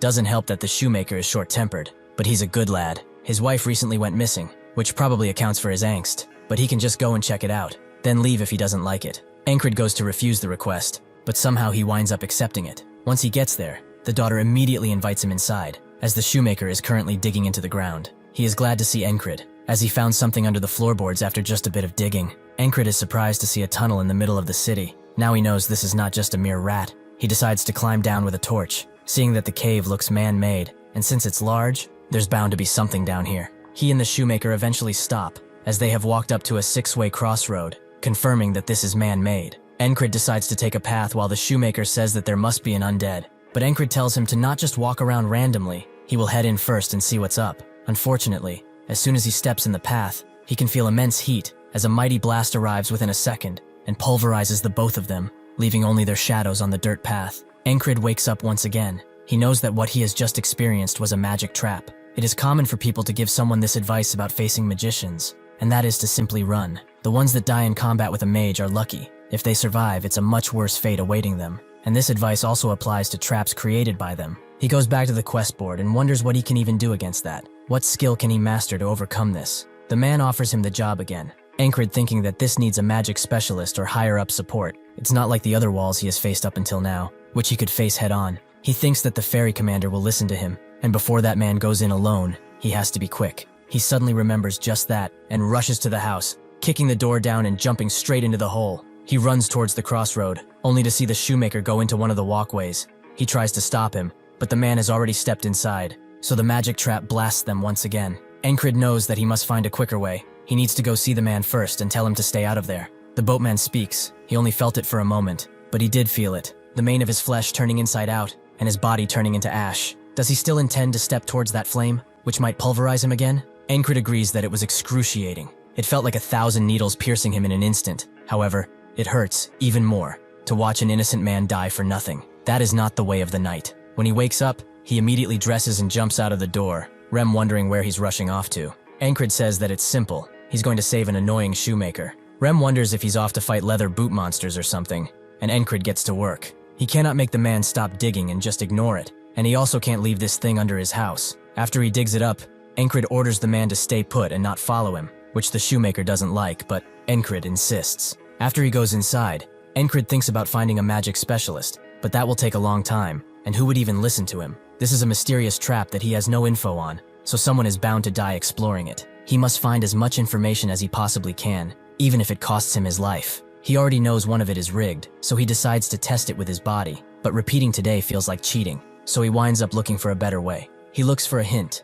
something that can tell him where the traps even are. As he does that, he wonders how many times he has died already, and what kind of pain he felt each time. When he thought that he already lost, when was that? When he felt a blade pierce his throat when his opponent knocked his blade away, or perhaps by simply feeling murderous intent. He remembers what Jackson told him, that it's something that wants nothing more than his demise. As he walks, he feels a sharp axe come from behind, and just as he steps, he feels it. The axe easily cuts him in half, but he's smiling as he has felt it. the trap's murderous intent. Encrid goes back to the shoemaker's house, his mind filled with detecting the murderous intent of the trap. He decides not to just walk in. Instead, he walks back and forth until he gets a good feel for it. He goes to a path he has not walked on yet and feels nothing. Perhaps this is the right way. He decides to walk to the others. One of them will launch blades at him, and the other is where he got split into two. He finally remembers what happened then, as he did not just detect something unimportant. The shoemaker asks why he's pacing. Does he want to take a dump or something? Encrid told him to stay up, but it doesn't matter anymore. He goes back to the path he has not been on, and decides to keep going until he detects it. Dawn turns to night, and Encrid eventually gets out of the hole, with the shoemaker surprised that he went on for so long without a meal. Encrid tells him that he will come back tomorrow and to not mess with anything, as that place is filled with traps. The shoemaker asks him for help once again. He cannot even sleep because he's afraid that he will lose his only daughter. Encrid asks if he has any leads on his missing wife, but the shoemaker reveals that there's a lot of missing people recently, but none of them have been addressed. So if he sees a brunette woman with freckles, wearing a wedding band like this, he should let him know. Encrid agrees and goes back to his bunk, where he tries to train his killing intent sense, but he misses entirely. Rem chalking it up to him spending too much time with Mr. Bootman. With that, they both go to bed. Encrid recognizing this as the first time he ended a repeating today without dying. What will even happen? Will he just continue the days? He decides to find out by just sleeping, but fate does not let go of him, and drags him back to today. Encrid explores the caves again, this time deciding not to sleep at all. He sees the dawn of tomorrow almost go over the mountain range after a long time, but as soon as he closes his eyes, he wakes up in today, with Rem saying the same thing. Now he knows that he must pass this wall to pass today, but that's fine with him, as he had no intention of facing tomorrow without overcoming this. 20 days pass, Encrid forcing his body to listen, as this is different than normal fear. It's something that he must feel, the impending death that is hurling itself towards him. 40 days pass, and he lets go of the torch. He does not need it anymore. 50 days pass, 60 days pass, 70 days, and the horrifying outcomes he faces no longer scare him. Next round, he is ready, as he has trained with Jackson, who was surprised that he figured all this out in just a few days. The 72nd day arrives. He gears up appropriately, Rem wondering if he's going to war on the boots. Encrid knows the 6 paths like the back of his hand, and the only one leads to an exit without traps. That was what he thought anyway, as whoever made this tunnel is a real creep. There are traps in all of the paths, meaning that a safe path does not exist, but there is still a path. The only way to get out of this, though, is just not to stop in the traps. On the first path, there's a laser that instantly kills him if he makes a wrong step, and is probably the easiest to go through. He takes a deep breath and tries to take a step, but the sharp pain of the blast makes him quiver. He decides to move his step a little to the left, and when he finally takes it, nothing happens. He has taken the first step, allowing him to take another, and then another. He is fully focused, and his 6th sense has opened. He sees, no. He feels the steps that he must take, and eventually he succeeds. Once again, he has overcome a wall. The zombies that are coming for him no longer phasing his mind. Actually, he's quite glad to see them. This is an amazing present. As the zombies charge in, Encrid, knowing that these things have a strong poison on their fingertips, even a scratch would lead to a deadly injury. So normally zombies are taken in groups, but for someone like him, who can move and weave with no concern in his heart, this is too easy. He continues slaughtering the zombies with none of them even getting close to hitting him, and after he's done, he thinks that he fought pretty well. So well, in fact, he wishes the others could see it. Suddenly, a bunch of ghoulish beasts appear, something that Encrid does not recognize, as it's a mix of more than one animal. He wonders what is in front of him as a result, and continues his journey. Somewhere close, Esther seems to be on the move, as Encrid seems weird today. Why would he go to a shoemaker while being so heavily armed? Will the boots attack him or something? If he ends up dying, that would be bad for her. He's far too reckless. As she gets to the shoemaker's house, she detects some bad energy, and the unmistakable smell of spells. Encrid finishes off the last beast, but can sense breathing deeper into the cave. It's faint, like it's about to be the last at any point. He wonders if there's another demon nearby or something, but once he gets to the end, he sees a gruesome sight. This cave is filled with body parts of humans and beasts alike, strung on hooks to rot. The person he was hearing demands peace. She wants the sweet embrace of death to take her from this hell. Encrid recognizes that ring. It's the same as the shoemaker's, meaning that this woman is his wife. Suddenly a strange man appears. He has heard some noise. It looks like he has some fresh meat to play with. Perhaps he shall make a playmate for Bamilio, as he's been quite lonely. Encrid asks if these corpses are his doing, which the man does not deny, but those are all trash and failures. This is his best work, Bamilo, a work of art, and soon he will make something beautiful out of him as well. Encrid knows the best way to counter a mage. He has to run, as that might grant him death. If he survives, he will meet a fate worse than death, but he is not scared. Even if he has to try 1,000 times, he will end his miserable life. He throws a flying knife towards him.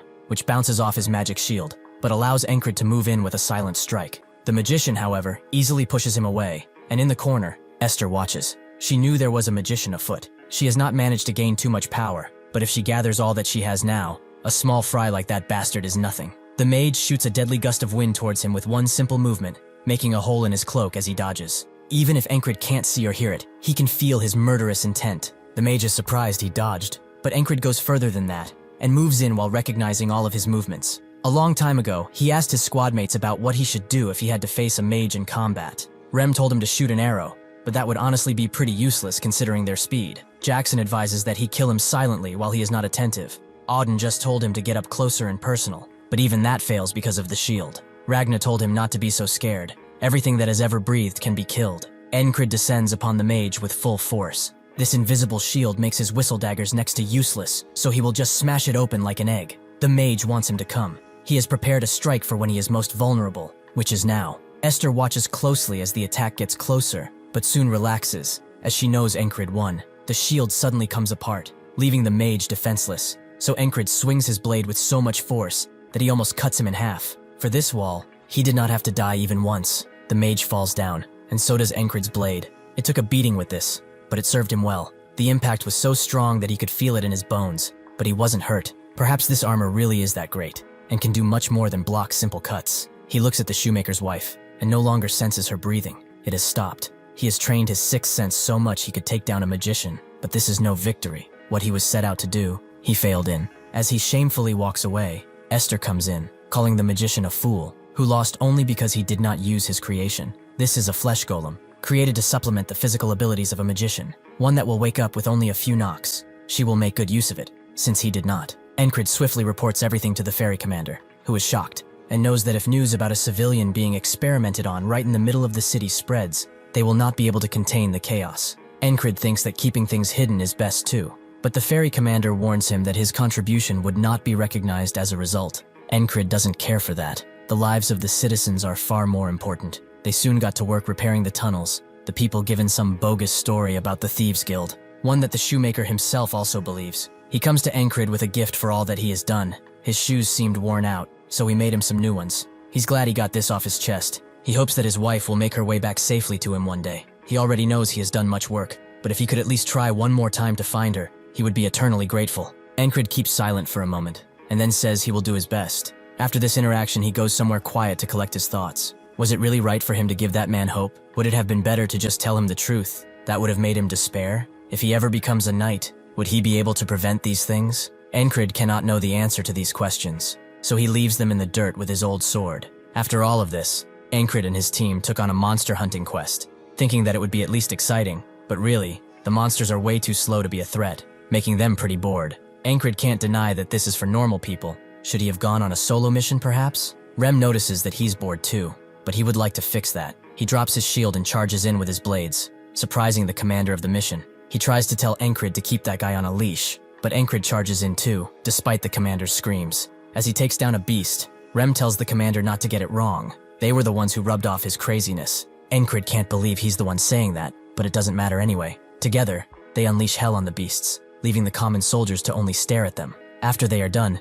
Encrid still does not seem satiated, so the commander tells him to go to the armored units if he desires more action, as they are fighting much stronger monsters. Sure enough, besides having to deal with disgusting-looking beasts, deadly harpies are also a concern, who pick up the soldiers with ease, and then throw them from up high, dealing some pretty heavy blows. Encrid and Rem charge in, with Encrid having a history with harpies. In his brief job as a mercenary, his squad was butchered by harpies. He remembers it vividly, because he had really good people around him. He draws his blade sharply, as no more people will die today because of these chickens. One of the harpies sees them charging in, and lets out a high-pitched scream, making the other soldiers flinch with pain. But Encrid is not affected by this disorienting sound. He has faced death countless times after all. He successfully hits the harpy's wing, and cuts it off completely with one last charge. Rem holds another harpy and tells him that he's doing great. Why don't they bet on who can get the most kills? Another harpy approaches from behind, and Encrid says that he's not here to play. He swiftly gets out of the way and cuts down the harpy, making the soldiers think that he's actually pretty cool.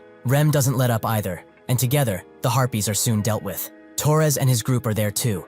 They were supposed to help the heavy company, but at this point, they aren't needed. The Harpies see Encrid as a threat now, so they swiftly disarm him and rush to incapacitate him, but Encrid takes care of one with a whistling dagger. He's not out of the fight just yet. The other knows that its time is limited. It rushes in, and as Encrid does the same to get his blade, with only a few seconds to spare, he swiftly grabs the handle and cuts up, killing the Harpy. The others refuse to fight any longer and leave, much to the soldiers' surprise, to think that they would make actual monsters run away like this. Encrid looks upon what he did. These Harpies are probably not the same ones that killed his mercenary group, but maybe one or two were. After his squad was annihilated, someone came and called him weak. All of these bastards died to save him. Now though, he's the one saving others. Torres guesses that they should go back now that they are finished, but one of the squad members suggests they go hunt a beast or something, to not go empty-handed. The armored company leader tells them that they got support for the Harpies, so they can go now. But Encrid feels that it's far too soon to return. They should kill at least a couple more beasts. Torres and his company think of him as a lunatic. After helping the armored company, he still trains. Some soldiers are surprised that he's trying so hard, one of them asking the other when he will try so hard, because he's pretty lazy. The next day, Encrid takes another request, promising to finish it by the evening, and getting another, making the boardmaster wonder if he has clones or something. Even after taking care of so many requests, he still trains, something which the soldiers keep in mind, and one of them feels inspired to try too. A day passes, and someone joins him. Another day passes, and the training ground is filled with soldiers. The ferry commander notices how different these guys seem nowadays, and her assistant says that they are all following Encrid. It's basically become a trend. She cannot ignore him anymore with this, so she drags him somewhere empty, as she got some order from above for him. Starting today, his squad, Squad 444, will be promoted to an independent platoon, operating under the 4th Company. This makes him an independent platoon leader. Encrid doesn't understand. They only have 5 men in the squad. They cannot be a platoon, but the ferry commander explains she will assign more men according to his requests. Encrid thinks that being platoon leader sounds nice, but it will be a pain with all the lunatics in his squad. The ferry commander also adds that platoon leaders are exempt from menial tasks, meaning that he will have more time for training.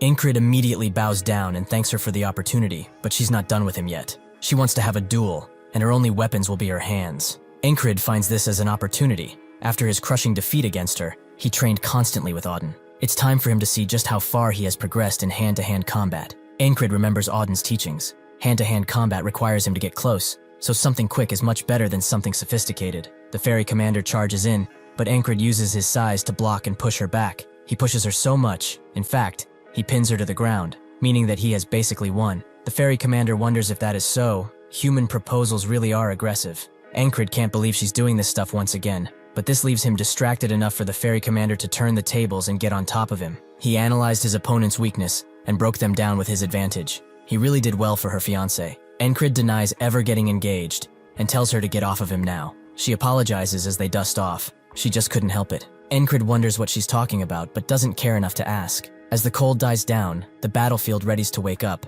and an all-out war will soon begin. The Aspens have begun to mobilize, desperate to rectify the dishonor they incurred from that defeat. With this advent, the army of Norelia began preparations too. A new battalion commander shows up, Marcus, who Christ recognizes as the warmonger. He being here means serious business. He is one of the key officers in the Cyprus division, and unlike his predecessor, he's a great tactician, while being experienced with real battle. He knows that the Aspens are not weak enemies, and their armies are filled with weaklings that only puff off their numbers, besides the heavy armored corps and the border guards. Among these people, there's only one that caught his eye, the platoon commander, the one everyone calls the Spellbreaker. He's been pretty heroic since the last battle. He cannot know if it was skill or blind luck, but he will soon give him the chance to prove himself, and how useful he is. Because of this, he and his quad get sent to scout along the Pen Hanil River, something which Rem finds extremely boring. Encrid doesn't care because he's training. They've got a lot of free time after all. Kreis recognizes this area, and their newest team member confirms it's near the Crossguard, Aspen's fortress city. This is Henry, and he finishes by saying that it was created for military purposes, similar to how they got border guards. Kreis knows that they are probably going to gather a bunch of intel on them, but Rem doesn't want to go, and tells Encrid as such. He is kind of forced in this situation. He cannot refuse an order from the commander after all. Rem guesses that he's going too, if that's the case. But suddenly, someone else comes, announcing that the battalion commander has ordered them to obey his commands, as the new squad leader. Andrew is confident that they will follow his orders, but suddenly Rem approaches, showing off his barbarity, and asking why a little insect is in their corner. Andrew says that he's the new squad leader while shaking, making Auden mock him for it, but Ragna can't believe that such a brat is their squad leader. Andrew won't let up. If they have a problem, they should fight it out. He volunteered so that he could fight by Encrid's side. He's never going to leave. Rem likes how feisty he is. Auden simply wants to loosen up his joints a bit, and Jackson guesses that a finger is enough. Encrid tells them to go easy on him, but his bodyguard begs him to stop this. He asks why. It seems like they are all getting along pretty well, at least in his book. If Rem offers a duel to someone the first time they meet, it means that he likes that person, but the bodyguard thinks that he would likely murder that person too. Andrew continues to try and fight while his legs are quivering. All the while, the bodyguard demands he stop provoking them so much. Henri asks Encrid if he knows much about the geography of the river they are going to. It's quite a dangerous area, so he will tell him what he knows once they set out. That night, Encrid sets out, brandishing his new armor. He meets up with Torres, who guesses that he's going out on duty. He has seen him around often. He also heard about his promotion, so congratulations are in order. They are the same rank now. Encrid can't compare himself to the king's finest, but Torres feels that nobody cares about such a thing. He asks how old he is, and Encrid says 30, confusing Torres. He is older than him and has that handsome face. Encrid heard that he should relax, so he will. What's the mission about anyway? Torres explains that they will cross the Pen Hanil first. He was going to explain it in more detail once the others arrived, but even the bosun is not here. Can't be helped. They should just relax for a little longer. Encrid agrees and starts swinging his sword. Apparently this is what passes for rest to him. Torres can't believe how persistent he is. He trains hard and people acknowledge him. He's also pretty handsome for his age. This bastard. Doesn't he have too much? Encrid notices killing intent coming from him, but it's actually just seething jealousy. Torres relaxes, remembering that their record at the inn was 14-6. He's at least better at fighting. Encrid smiles, as that was in the past, but Torres reminds him that he's not the only one who got stronger. Encrid is glad to hear that, and readies his blade for another fierce number of battles. Torres is the first one to strike, but Encrid retaliates, forcing them into exchanging a flurry of slashes. Torres already knew by watching him fight the Harpies, but this bastard has gotten unimaginably strong. He can't go down like this, so he puts both of their blades to the ground and goes for a punch, something Encrid doesn't get, but soon sees the reason behind and barely gets out of the way. The hidden knife slashes Encrid's cheek, but he is more impressed by it rather than scared. This is Torres's hidden technique, hidden knife, and he doesn't have to cut his ring finger for it either. Encrid finds it ridiculous, making Torres think that he's going to call him a coward, but Encrid actually finds it pretty cool and wants to learn how to use it. Torres can't believe him, but agrees to teach him a few tricks. The boatswain actually arrives, but they don't even notice him as they train, making the old man wonder if they are even crossing the river at this point. Eventually they do so, but even on the boat, Encrid continues to learn. They arrive at their destination as day appears, Encrid knowing that they are supposed to meet with a recon team, but he does not know where the rendezvous point is. Torres suggests they wash up for a bit. They are already drenched in sweat, as is from their training. Encrid can't deny that after smelling himself, so they both get into the water. Torres turns around just as Encrid is taking off his pants and sees his real fighting sword. He's now even more jealous.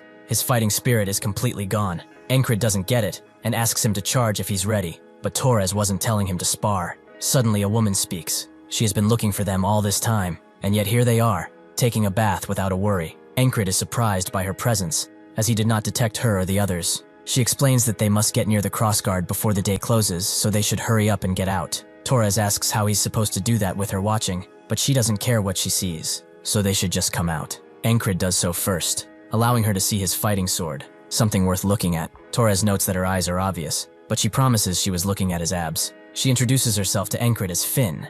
She looks forward to working with him. Encrid takes her hand, while Torres wonders if his abs aren't worthy enough. As they walk, Finn explains that before they talk about the mission, she should brief them on the actual situation. Their spy inside the crossguard, codenamed Cat, obtained some critical intel, which they were supposed to receive 4 days ago, but the Cat never showed up to their meeting point, and they haven't been able to contact them since. Encrid asks if they are in danger, which is what Finn thinks, so they will infiltrate crossguard to rescue them. The very front of that place is the land of monsters and beasts. The enemy uses it as a natural barrier, so they do not patrol in that area much at all. They have infiltration routes too. First, they will use the dog hole, a path usually used by smugglers, which the guards know about, but they choose to ignore it. After that, they will climb over the city wall as soon as night falls, which is physically demanding, but it's also safest. The last option would be to disguise themselves as a merchant group and go in, but this means they will go through the main gate, which is risky, although it's much more convenient than climbing. Her platoon members are to stay at the meeting point in case Cat actually shows up,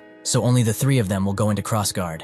The difficulty is about the same no matter what they choose, so he can choose. Encrid thinks she made it sound easy, but they all know it won't be so simple. Torres thinks she should choose since she knows the situation best, so Finn chooses the dog hole. They will be departing in the morning. After night falls, Encrid continues to train, but the most he can do is throw a rock a few inches from him. Torres wonders how he even learned swordsmanship with those skills, but he will get it eventually. He just needs patience. Finn arrives at their sleeping spot. She wonders why they skipped dinner, but what is he doing playing with his hands? Encrid says it's training, so Finn tells him to fuel up for it. One of her members actually dreams of becoming a chef, and the jerky he made is amazing. Both Encrid and Torres agree that it's incredible, and Finn suggests they ask him for more. His parents run a shop at the border guard too. They should visit it to eat. She also tells them to not go and sleep over on that spot, especially under that yellow rock. Encrid knows that there's a viper there already. He learned this from one of his squad members, who was a hunter. Finn is surprised about how well prepared he is. She likes that in a man. Does he want to train with her? But in the way adults do?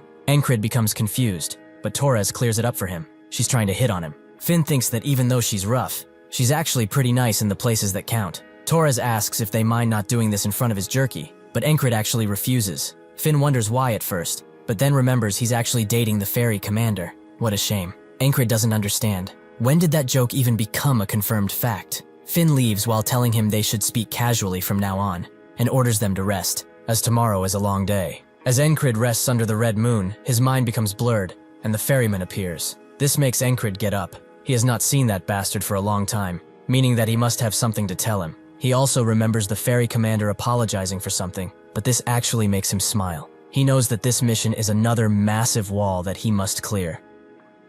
Torres doesn't get why they are infiltrating at day, so Finn explains that the guards are not clueless, even if they are turning a blind eye. Encrid agrees that they are catching them off guard, because they would not expect anything now. Torres feels like he only exists to take the blame, but anyway, Finn notes that they should go. As they move, Encrid analyzes Finn, as she's a ranger, so it's imperative that she move quietly, with as little equipment as possible, because they scout ahead of anyone else. He notices her footsteps that barely make any sound, and wonders if he can do the same. Suddenly, a bunch of guards appear in front of them, clearly coming here for them. Finn tries to signal the retreat, but there are guards behind them too, and the commander tells his men to kill them. They all get prepared for battle, and the crossbows fire, with Finn being the only hurt. They all get to taking out as many guards as possible, but Encrid knows that Torres and Finn are not used to fighting against such a large force. They will not be able to fight at their full capacity. Sure enough, Finn is too focused on a target on the ground, and Torres is defending too much, causing both of them to die at once. Encrid understands. This is the wall he must pass, but he will not just give up. He throws a bunch of whistling knives and rushes in with his blade, but under the orders of the commander, he is swiftly pinned down, and even if he tries to dodge, his death is more than assured. After the reset, Encrid thinks on the situation, as a force of that size wouldn't just appear there. They were waiting for them, so they have to keep that in mind. Finn asks why he's not ready, as it's time for the smuggler's hole, but Encrid explains that he doesn't feel good about that place. How about they enter by scaling the walls? Torres tells Finn that Encrid once destroyed an enemy spell just by following his senses, so listening to him won't hurt. Finn understands, but they will need to wait until night, so time will be wasted. Encrid suggests they go for a round, with Finn not knowing that he liked it during the day. Encrid was talking about a regular duel, which Finn is disappointed by, but she doesn't work with swords. Encrid tells her that they should fight without weapons, which she can do. Encrid thinks that the enemy might be knowing of their arrival either way, so they will end up fighting in every situation. It will be good to know how capable the team is, and to get some training in while he's at it. Encrid asks if she wants to attack first, but she beckons him forward, making him charge in with a punch that leaves him open for a kick that he blocks with his other hand. Finn seems to be backing down, but charges in with a kick instead. Encrid knows this is dangerous, so he thinks that he will use the same tactic as the ferry commander and charge her because of his superior size. But as soon as he pins her to the ground, she catches his hand and puts him in a leg lock. Torres sees that she clearly won and stops the match, with Encrid thinking that even if small Finn is packed with muscles, there's a reason why she prefers barehanded combat after all. All in all, she's the perfect training partner, so he asks if she wants to go another round. Finn says nothing but makes a face, making Encrid repeat that he meant to spar, but Torres just asks them to stop doing this in front of him and everyone else. As the day sets, Finn notes that they will soon go, but wonders if Encrid will go out like that. He asks if there's something wrong with his attire, so she explains that he's got too many weapons. He's going to pass out from exhaustion before he climbs the wall. Torres asks how he's doing, and Finn just looks at him and says that he's fine or whatever. He goes to cry in a corner because of his hurt feelings, and Encrid tells her that he can probably climb the walls fine with this much gear. Finn likes how innocent his thinking is. They aren't just climbing the walls, but those mountains too. Encrid knows that climbing will be a challenge, but none of his walls have been easy to climb after all. When he returned from the magician's tunnel, he picked up some small trophies to buy a new sword, since his old one broke. Crace was shocked when he saw the magic tools he brought. Just one of these would get him enough krona to buy him a full set of equipment. Encrid told him to get him the best sword for that amount, making Krace wonder if he thinks about anything else besides his sword. Encrid is doing this because to a person that lives by the sword, their blade is the only lifeline they have. Heading out without a sword is not an option. Finn thinks that he really should have left that longsword behind, even if we're to put away all the other weapons. Only carrying that thing will drain him. Encrid agrees, as it's pretty damn heavy however. His muscles, which have been pushed to their limits to become stronger, will not allow him to react to something like this when he has passed harder challenges. This much is nothing. He finally makes it up, with Finn noting that he's just making things difficult for no reason. But Torres wonders if he just brought it to get some training in. Suddenly, a pack of lycanthropes rushes below them, with Torres saying that it's rare to see them move in such big packs. Finn tells them that they have to be on guard from now on, as the wall is right in front of them. Even if they want to climb it, they can't take any cover, because there's still light out. Finn tells them not to worry too much. It's actually so bright when the two moons are up like this, that the guards do not pay much attention. So at her signal, they charge in silently. But Encrid is the only one who notices the guard that was presumably ignoring them stare right down their souls. They do make it to the wall, and Finn notes that it's like she told them. Pretty easy. Encrid is sure that the guard saw them, but maybe his visions are playing tricks on him. They get ready to climb, while Finn explains that past this wall is the slums. If they hide there, there is no way those bastards can find them. She also suggests that Encrid ditch his sword, as this climb will be much harder, but he says that this will not be a real workout without some weights. Finn thinks that he really is insane, and as they climb, Encrid understands why this would be the safest route. If they do get past the walls, infiltrating Crossguard will be easy, but only if this wasn't a wall. Just like how there were guards ambushing them in the tunnels, there's a pretty good chance that they will be waiting here too. He wonders, how do they plan to stop them now? As soon as they step on the wall, a woman tells them that they worked hard to get here, but now they can rest. She throws a bunch of vines at them, and Finn tells them to duck, as this is a magician. She begins throwing her knives while telling the other two to run to the base of the wall, but the mage simply destroys anything that comes next to her. Encrid certainly did not expect such an impressive trap, but he charges in nonetheless, as he has dealt with a magician before. Using his sixth sense, he can close the distance. As he does that, he remembers what Jackson told him, to trust his senses, but not swear by them. A strong opponent will fool any sense, especially magicians. Sure enough, he is pushed away by the vines, and Finn screams at him for being an idiot, causing both her and Taurus to be impaled. No matter how much he tries, Encrid cannot take the vines away from himself. The mage applauds his courage, so before anything, she reveals that she is Retcha of the Rose Vines. With a clenching of her fist, she explodes Encrid. He was a fool, just like how not every foot soldier is equal. He shouldn't have expected the same thing to apply to magicians. He was cocky. He got drunk on the fact that he got stronger and charged in without any type of analysis. The ferryman wonders if he knows his place now. He finds it odd, using the power of today to get stronger instead of suffering for his consequences. But against such an overwhelming wall, he is nothing but an ant. Encrid thanks him. He reignited that fire within him. This is exactly what this wall needed. The ferryman smiles, as he wonders if he will say that after meeting the third wall. Encrid tells Finn that he wants to enter as a disguised merchant this time, as he has a bad feeling about the other ways. Finn agrees, but they will have to enter along with the merchants who go in regularly, and that would be tomorrow morning. This is a problem, as Encrid cannot make a day go by without surpassing the wall. How will this manifest now? Torres says that there's nothing they can do, and since they have time to spare, Finn knows what they have to do. She tells one of her men to bring out everything, and they pull out an assortment of drinks and meats. But Encrid wonders if they will really do this in front of the damn enemy. He asks if being so relaxed isn't dangerous, but Finn says that it's inefficient to stay stressed when there's nothing to do.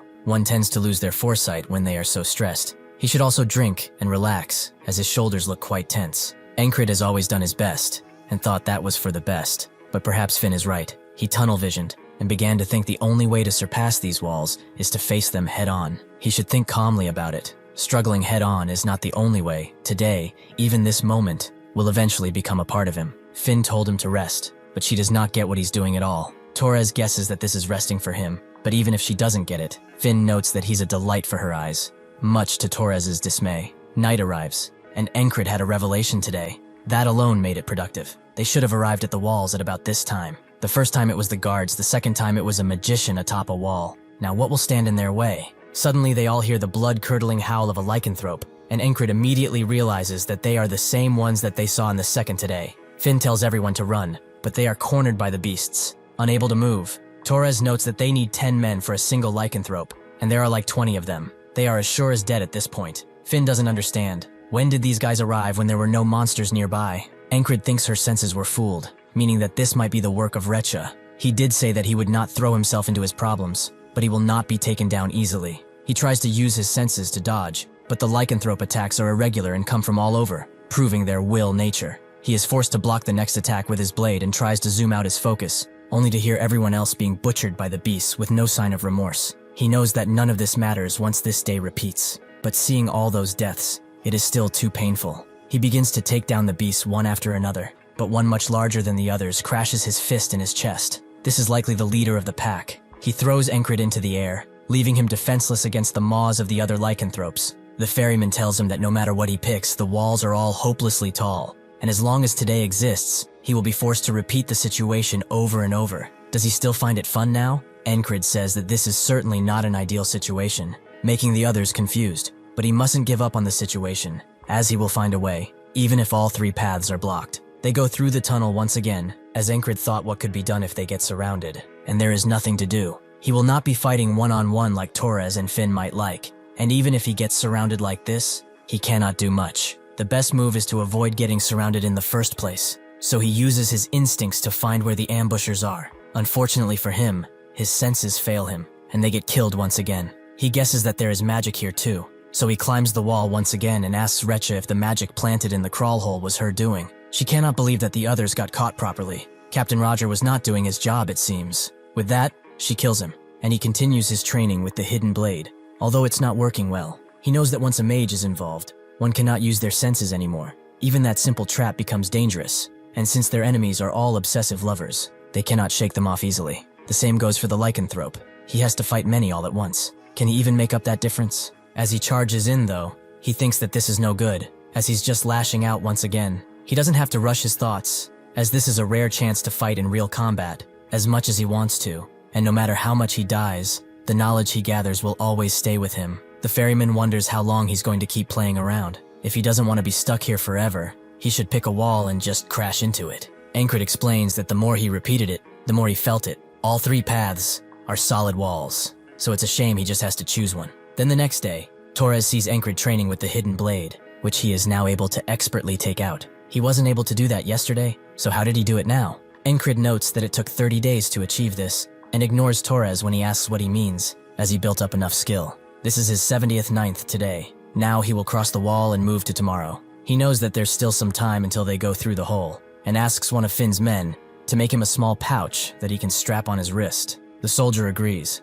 and Encrid moves on to Finn. As those boots, there is something different on the inside, right? Finn confirms as such. They got extra cloth to muffle footfalls, as there are a lot of sensitive beasts around these parts. Encrid notes that they should all wear them, even Torres. As they walk through the hole, Finn wonders if he worked as a ranger before, as even without the boots, it's hard to walk so quietly. Encrid kept practicing repeatedly. To survive this stage, he had to find the ambushers first and create an opening, but finding something in this darkness is not easy. However, they have an expert in that field right here. He asks what will happen if enemies are waiting in the crawl hole, which Finn finds the chances to be slim, but they will just retreat. Encrid asks what they will do if their routes are blocked. How high or wide is this tunnel anyway? Are there perhaps any other side paths? Torres asks if he's scared or something, as that's a lot of questions for him. Encrid just says that if armed guards were waiting ahead, they would all be dead, right? Finn tells him to sit it out if he's scared. Better than him saying all that ominous stuff. Encrid just wants them to be a little careful. He has to make his teammates move how he wants, and given their status,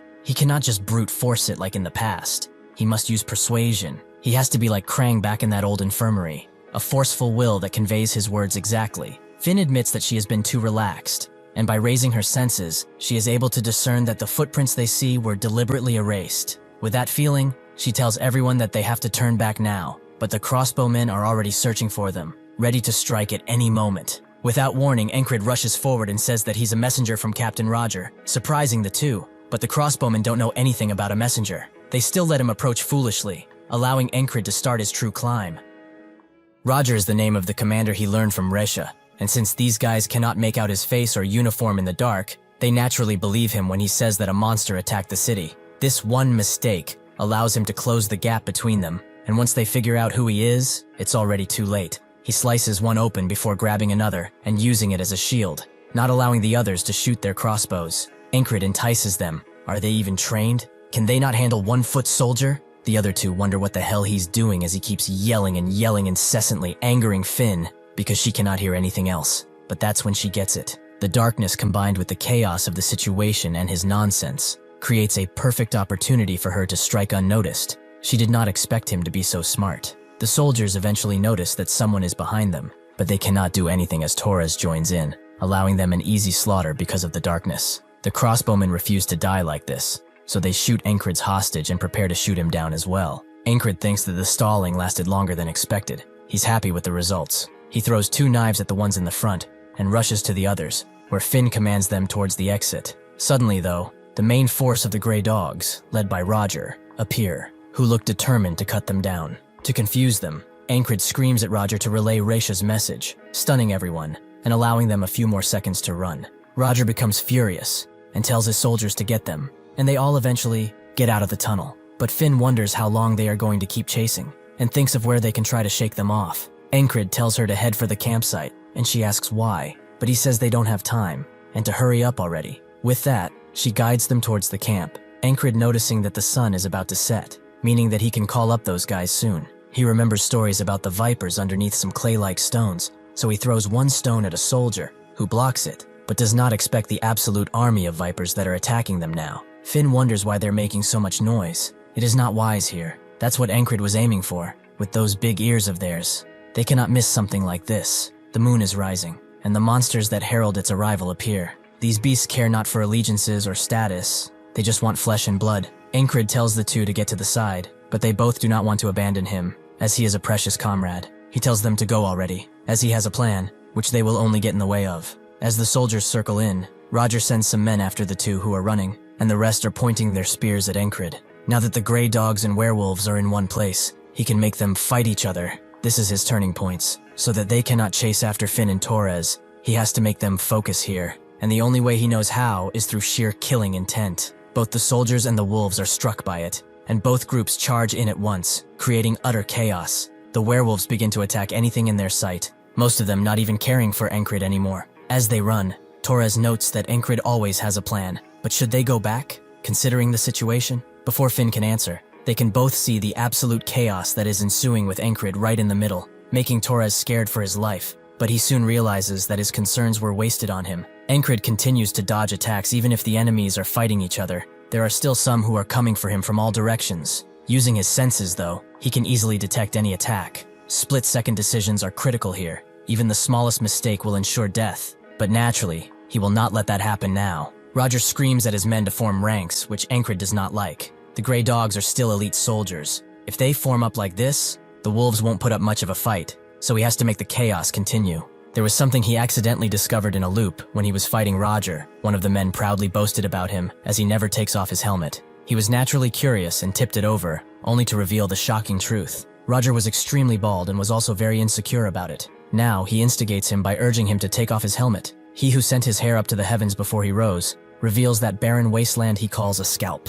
Roger is naturally angered, but keeps it together, as he will not let himself be used by some low-grade soldier. Suddenly, Encrid flexes his full head of hair, making Finn think that he finally lost it. But this managed to make Roger go over the edge, so he dashes towards him in anger. Exactly what Encrid wanted. They begin exchanging blow after blow, but Encrid is getting closer and closer, as he wants to reunite with his hair. Before he can deal the final blow, the pack leader takes Roger's head clean off, shocking the men. The pack leader growls at Encrid, but suddenly rushes past him and begins hiding in the chaos. Encrid knows that it is planning a surprise attack. This bastard forced him to loop back several times, but he knows of its games. He blocks the strike coming from behind and then slashes its hand before it strikes, allowing him another slash at its chest. The beast tries to use the other hand, but Encrid pierces its chest, ending the fight. The other two are pretty amazed by this. Truly, this guy is way too overwhelming. Finn believes they should regroup and calls Encrid over to get out of here. The soldiers would follow him, but the beasts are too much for them, so they are fated to die here. Finn asks how the hell did he know that the werewolves would show up here, but he only counts it as luck. Torres is curious about how strong he is. How did he even know the enemy commander's name was Roger? Encrid believes they are right to be suspicious, but they cannot understand even if he explained. He tells them that their mission is not yet over. They have to go over the wall. He has a score to settle after all. As they climb the wall, Finn asks if Encrid was a ranger to climb this well, but Torres can't tell her, because he really doesn't know what this guy is. Encrid's 6 senses are not on fuller alert because of this mage, but he knows where she's going to be. as she has not moved from here in all his loops. He tells the others that there's an enemy, and that he will move first, before suddenly charging Reisha, who grabs his arm and pushes him away. Encrid frees himself from her veins, and she asks how he is here, as her children should have rid of him. Encrid notes that her dear children are busy with the greyhounds now. She must not have trained them much. She uses her magic to attack him, but he parries the tendrils and moves in to cut her whips, which are her main source of damage. Finn is surprised by how well he's dealing with a mage, and Torres wonders if they should help, but they would only get in the way. Fortunately for them, they can have some fun too, as a bunch of guards are rushing in to help Reisha, but suddenly get intercepted by the two. She has had enough of their games and sends angry tendrils towards Encrid, who has already figured out how to beat her. She is still a human, and will still die if stabbed, but how does one create the gap to achieve that? He has just the thing for that task. He moves in with his blade, rushes in with his blade, forcing her to block, but he can get past that and set up his trump card, prepared with the help of the hidden knife. He knew that these magic devices would be useful. He got an offer to sell them beforehand, but he was sure they would have some use. He throws one of them directly in her face, creating a beaming light that covers the entire area. Reisha is naturally blinded, allowing him to cut her down. Once he learned to relax his shoulders, he realized there's no need to pick just one direction. All of the three walls were excellent in their own ways, and so, he created this today by beating all of them. Finn and Torres finish the last soldier, with Torres knowing that more enemies are about to appear soon, and Finn agrees, so they should run while they can. The guards search for them, but they successfully infiltrated amongst the beggars. Now they only need to rescue the kitten and escape. Finn brings them to their last place of contact with Kitten, where it's clear that an ambush took place, meaning that something happened with Kitten. Finn thinks that they are dead. This entire plan of theirs was just a trap of their own being. Encrid believes now that the letter they got from Kitten was written by Aspens to lure them here and kill them. The guards are still adamant on their search, screaming and shouting about searching everywhere, but even if Finn suggests that they escape now, it will be a huge gamble. Considering the amount of guards present, Encrid has a method for them to get out, and they soon start a fire to attract as much attention as possible. Now that he has done this a fair amount of times, he has learned some techniques, to the point that he's a full-blown arsonist. He really needs to train more with the blade to make up for it. With their escape, it's time to return to Border Guard. In the castle, someone of higher prestige gets informed that the intruders escaped, which surprises him as they set up tons of traps. He did not expect for Reisha to die easily. This plan was perfect, a perfect opportunity to kill some rangers and spies, dealing a heavy blow to the enemy. It's fine though, they still have tons to do, so they should go and prepare for what comes next. This is Aspen's genius strategist, Abner. On the boat back home, Finn and Torres are beat, but Encrid asks for one more sparring match once they get off the ship.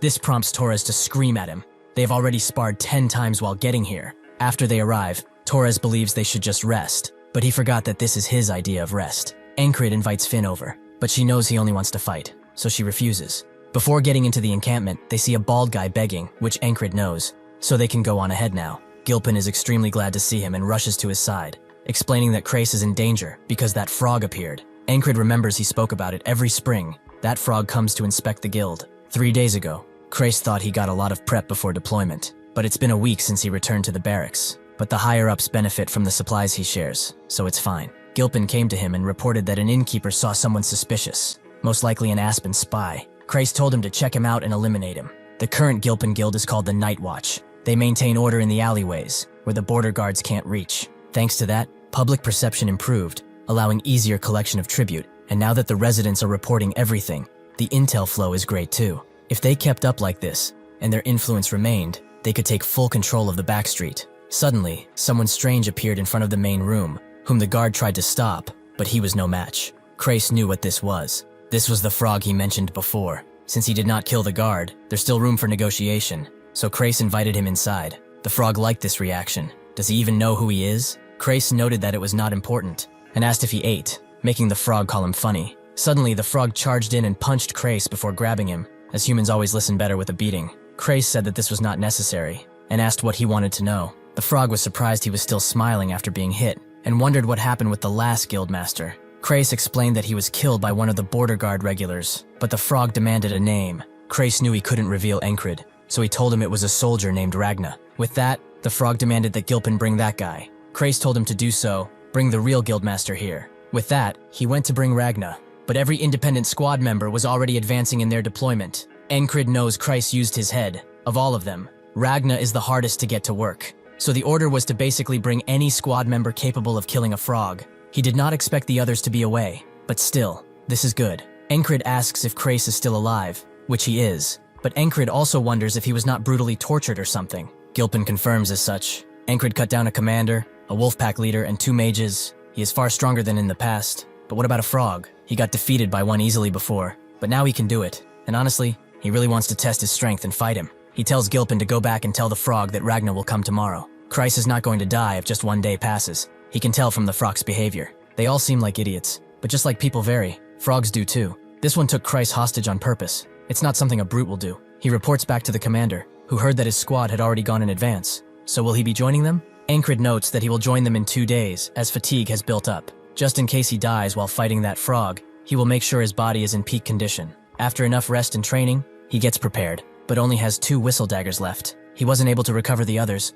so he will have to get more. Esther meows at him, and Encrid finds it strange that she's showing affection. Was she lonely while he was gone? She can come too, but only to watch, as he's really looking forward to the moment he can fight a frog again. The frog hopes that he will meet Ragna today. He has waited long enough. Krace vows on his very soul that he will appear and offers him much fresher worms. The frog likes how he knows his stuff. It seems that he's too useful to kill, for now. Krace is flattered, but inside he wants to die. Or rather, he will die, if someone from the squad doesn't show up already.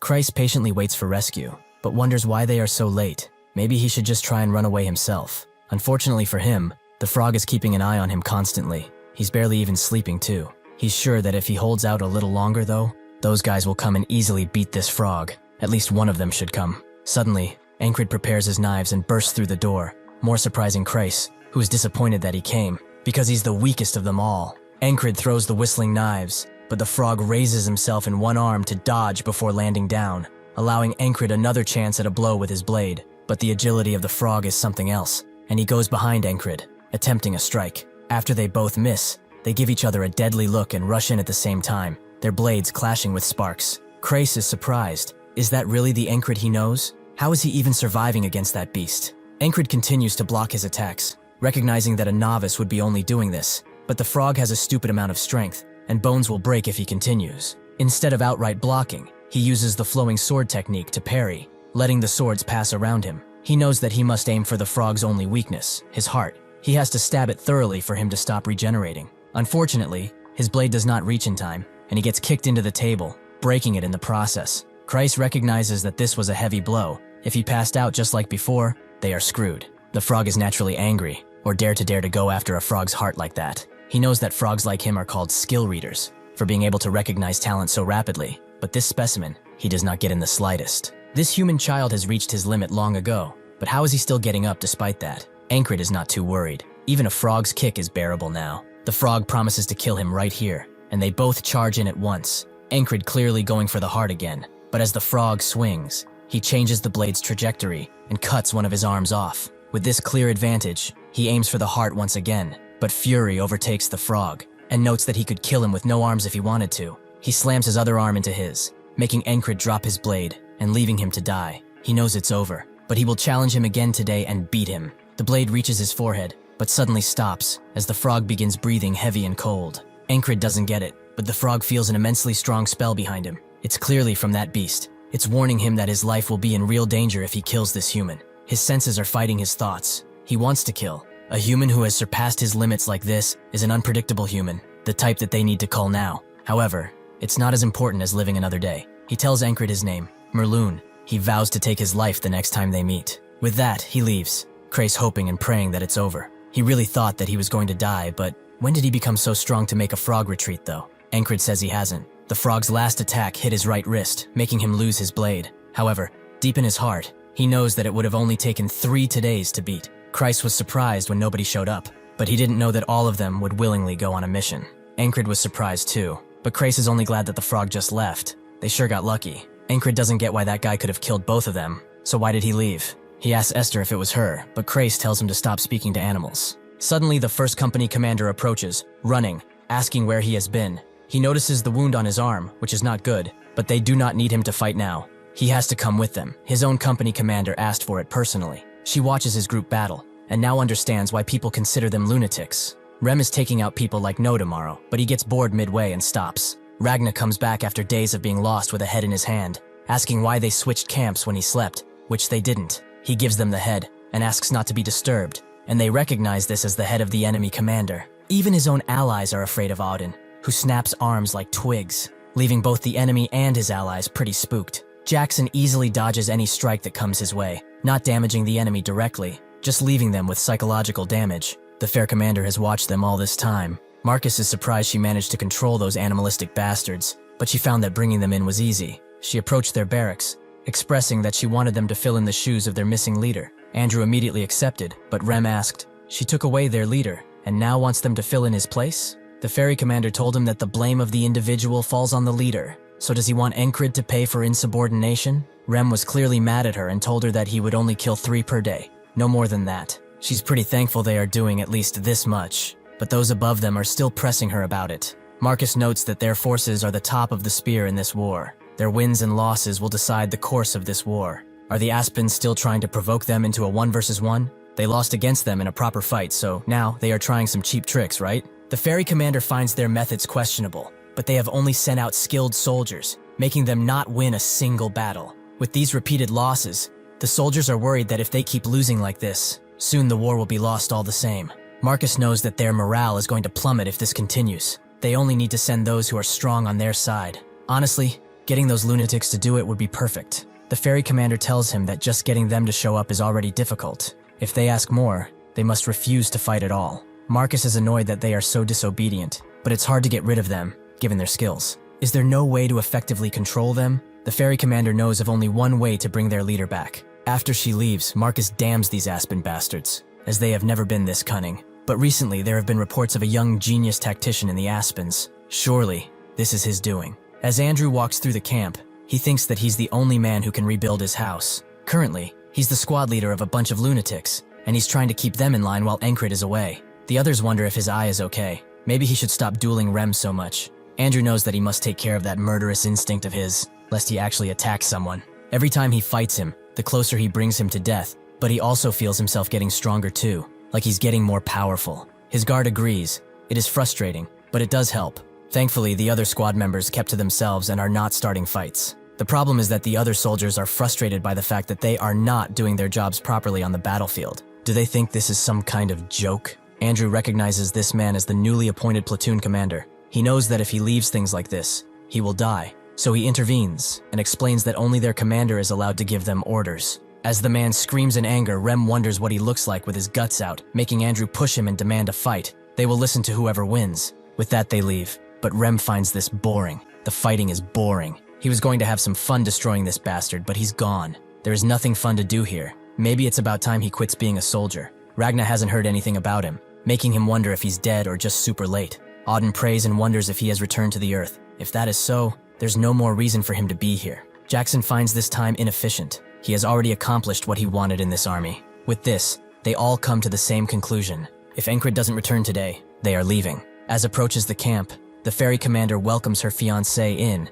and he enters the barracks, noting that he's back, before the others can even react. Andrew cries his eyes out and jumps on him, as he has been waiting for him all this time, shifting through the crap they have put him through daily. Rem smiles, wondering who allowed him to get to Encrid first. Still, he is very late, which Encrid fully agrees with. As night falls, Encrid realizes that they just wanted him here to control these lunatics, but he can only give them suggestions. It's not like they listen to him much. Rem half-heartedly agrees to listen more, but that's not what's important. The question is, did he get any better? Ragna also wants to duel, but before Christ can tell them that Encrid's hurt, they begin bickering about who will fight him first. Auden intervenes and wishes them not to fight anymore, since it's been a while. He should warm up his muscles with a few training sessions. Rem knows he just wants to get ahead, but Encrid tells them that they shouldn't fight. He will take them all in time. Krace screams at him that he can't because of his arm, but Encrid thinks it's not broken. He can still move it. Jackson notes that he cannot ignore injuries, no matter how small, so he should give it here so he can apply some cream.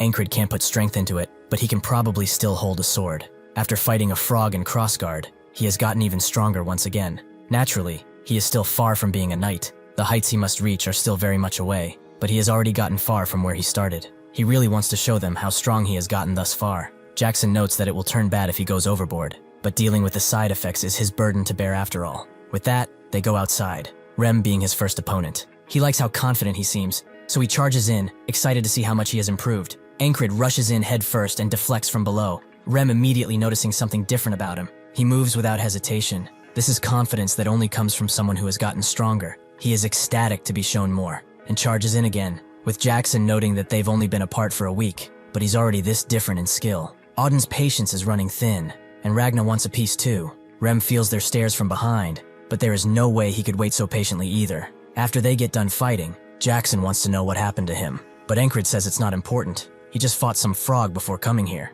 Andrew thinks that this is something, and a huge one at that. Rem asks if he really saw a frog in Crossguard, but Crace clarifies that the frog was at the guild. He only got hurt after returning from the border guard. Auden wants to know how the mission was, so Encrid explains that it was basically a trap. They fought greyhounds, lycanthropes, and a man too. Andrew feels a little ashamed here. He fought these bastards day in and day out, but he still cannot get closer to him. They are surprised he survived, but he still has much to learn. As they go to sleep, Encrid thinks that there was much to learn from today's duels, but he could feel them holding back because of his injury. He wants to recover and fight them at full strength. He has to, for their sake. Rem suddenly speaks, noting that he doesn't want them to lose to a frog anymore, with Ragna agreeing that they have much to learn. Auden notes that training is the way, and Jackson notes that he still has some openings. Encrid notes that he will win if they fight again, and silence falls. Suddenly though, Rem says that they will fight once fully healed, and the others join in too, vowing to help him with the training and such. Esther covers her ears, and Encrid dismisses them by saying that they will do all that once he recovers. A short moment of silence left. Rem damns the frog. He could have blocked his attacks and then caved his head. After his wrist is healed, he will make him a frog hunter. Ragna notes that he must learn more of the sword too, and Auden does not want to let his muscles falter. Jackson tells him to not be overconfident, but Encrid finally shuts them up by asking if they're not going to sleep. So they all do so. Encrid wakes up much later. He sleeps in, probably because he was tired from all that fighting. He goes outside, asking if the men are at the front, as those who can fight all go to the front, and only those standing guard and the logistics platoon are in the base. He tests his wrists, and it feels worse than yesterday. Maybe he shouldn't have fought, but they all seemed eager to, and he could not let them down. Thinking about it makes him want to swing a blade again, so he picks one up with his right hand. He's supposed to be wielding this with two hands, but he has wielded a blade with just his left before. If he trains enough, he's sure that he can master it. After a swing, he feels how awkward it is, a pathetic strike, like when he first started. However, there is no better time to review what he learned throughout his journey. Starting to learn the blade from scratch is not an easy thing, but thanks to the isolation technique, he does not lack strength. Suddenly, Vengeance appears, whom Encrid thought was in the front, but his squad is actually in charge of the defense. Encrid's sword strap becomes loose, and Vengeance can't believe how tardy he and his blades are, but he offers to help since he's injured. Encrid is surprised. He was always quick to fight him, but now he's being nice. He wonders why he hated him in the first place, and decides to ask him directly. Vengeance looks at him and then says it's because of Jenny, but Encrid knows no Jenny. Vengeance screams at him that it was the herb merchant, but Encrid is still confused. With his blade strapped back, he hands it over to him and walks away while huffing and puffing. Encrid actually remembers her, but that affection was one-sided. Jenny was a girl who ran a herb shop at the border guard. He always dropped by because she had good products. She grew feelings for him for some reason, but Vengeance also happened to like her. He can tell him now, he was only interested in the product, not the seller. Vengeance knows. He only looks at blades, not women. Still, he's a bit mad because Jenny never once looked at him,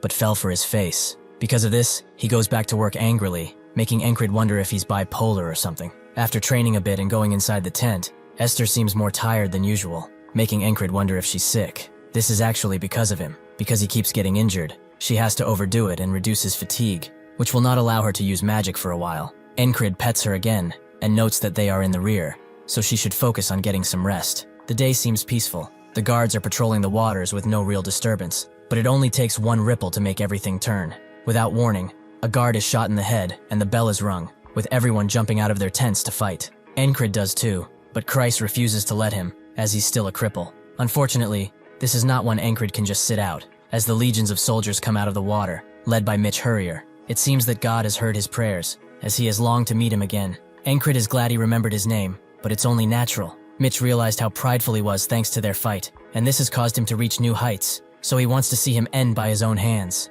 Encrid jumps forward to protect the others, his blade striking Mitch's, but his hand slips. He notices that he's injured, but does not relent in spite of this, as he deserves to die. Before he can strike though, Vengeance rushes in and tries to fight for Encrid, who tells him to turn back, but it's too late, as his head is chopped clean off. Esther jumps in too, rushing to resolve this without more deaths, but she's struck down all the same. Crace, who went for her, is out in the open, and Encrid can only reach as he's killed too. Mitch finds this all disappointing. He would have shown him how much stronger he is, if only his wrist wasn't injured. With that, Encrid dies too, seeing the aftermath of his foolishness one final time. Encrid wakes up on the same day, petting Esther all the same, but his thoughts linger. He could not even hold a candle to Mitch because of his injury, and he has no one he can talk with to learn something. The Greyhounds will attack before the afternoon, so he must train, no matter how much it will tire him. Even while doing this, his thoughts go to a dark place, where he's blamed for the passing of his comrades, something he does not want to experience again. Vengeance comes around, and asks if he's training with his left now that his right is injured. But he should take a break, as does anything come out of this? Encrid will make absolutely sure he will get something out of this, as he has vowed to save everyone. He also apologizes about Jenny, which Vengeance appreciates. But then Encrid notes that there are women in this world who do not care for looks, so he should cheer up.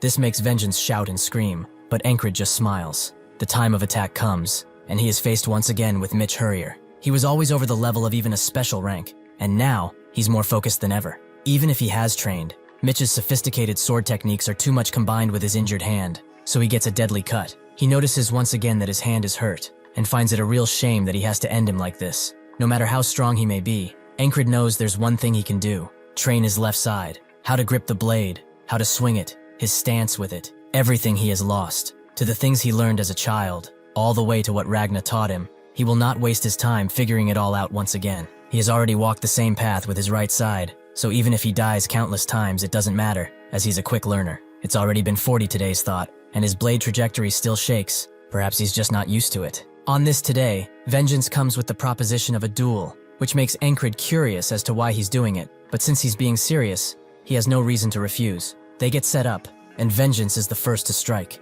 successfully pushing Encrid back. After all, he's still a platoon leader. However, Encrid makes it up in experience. He lets his blade Goldie and trips him, winning the fight. Encrid notes that he has trained quite a lot with his left too, but wonders why he wanted to duel. Vengeance doesn't really know. Just watching him made his blood boil for some reason. Encrid says he's only been doing basic exercises, but that's exactly why Vengeance is like this. Looking at him reminded him of how he first picked up a sword and began training. That desire to become stronger, to become one with the sword. But his blade is weird. He doesn't know how to put it, but it seems like the sword of the dead. It's really difficult to explain, but what he wants to say is something else. This makes Encrid think, does this mean he's not powerful enough, or something else? Vengeance was just getting to that, but Encrid seems to have figured it out. He tried to follow the trajectory he learned with his right up until now, but his left side is fundamentally different. He needs to look for a trajectory that works with his left, and from his first strike, he has found it. He thanks Vengeance, as finally he sees a way forward. He must awaken his senses in his left hand, which is the key to properly using it. To do this, he needs to start changing small habits, like eating with his left hand. He explains it's to make his right recover faster when someone asks why he's doing it, although he still needs practice. Things like getting dressed, even training, he will only use his left hand. And to awaken these senses to their limits, he will also use the hidden blade, as the method taught by Torres is effective here. With this, 50 days have passed, but when he starts with Vengeance again, he says the same thing, that his sword is still dead. He must improve, so he trains again and again. 60 days pass, then 70 and 8. Each time he improves on what he learned previously, and eventually, Vengeance says nothing of his sword now, only that he needs to train harder to match him next time. Encrid tells him to keep at it. Maybe then Jenny will finally see him. He likes how easily he gets annoyed, but he should make sure that he gets to confess at least. As he goes to the gates, he wonders what talent is. Clearly not something one can define in a word. It's the skill of utilizing one's own body, but even the ability to lose oneself in focus, that's a talent too. And right now, since the start of his grueling training journey, he gets a taste of what real talent is. By training with his left hand day in day out, he has piled up enough skill that in just 100 days, he has caught up to 30 years with his right. This is the 112th today, and he will surpass this wall. Everyone rushes in, and Christ grabs Esther like usual, but Encrid stays in the front. Mitch thanks the gods that he's here, as he wanted to see him again, and Encrid reciprocates that feeling to him. Mitch vows to use his full might against him and climb even higher. This makes Encrid feel a little guilty, because he has already seen him fight with this might dozens of times, and realized something crucial. There is no way he can beat him in a pure sword fight. He rushes in, pushing Mitch back with his strike, before grabbing one of his fingers and snapping. This makes Mitch drop the blade, but he kicks Encrid away as a result. Mitch is naturally angry, but after repeating today so many times, Encrid realized that no matter how hard he may train, he cannot get past him with just swordsmanship. It's fun to try, but he needs to get past today. Mitch guesses this is his way of struggling to the bitter end, but it will not work,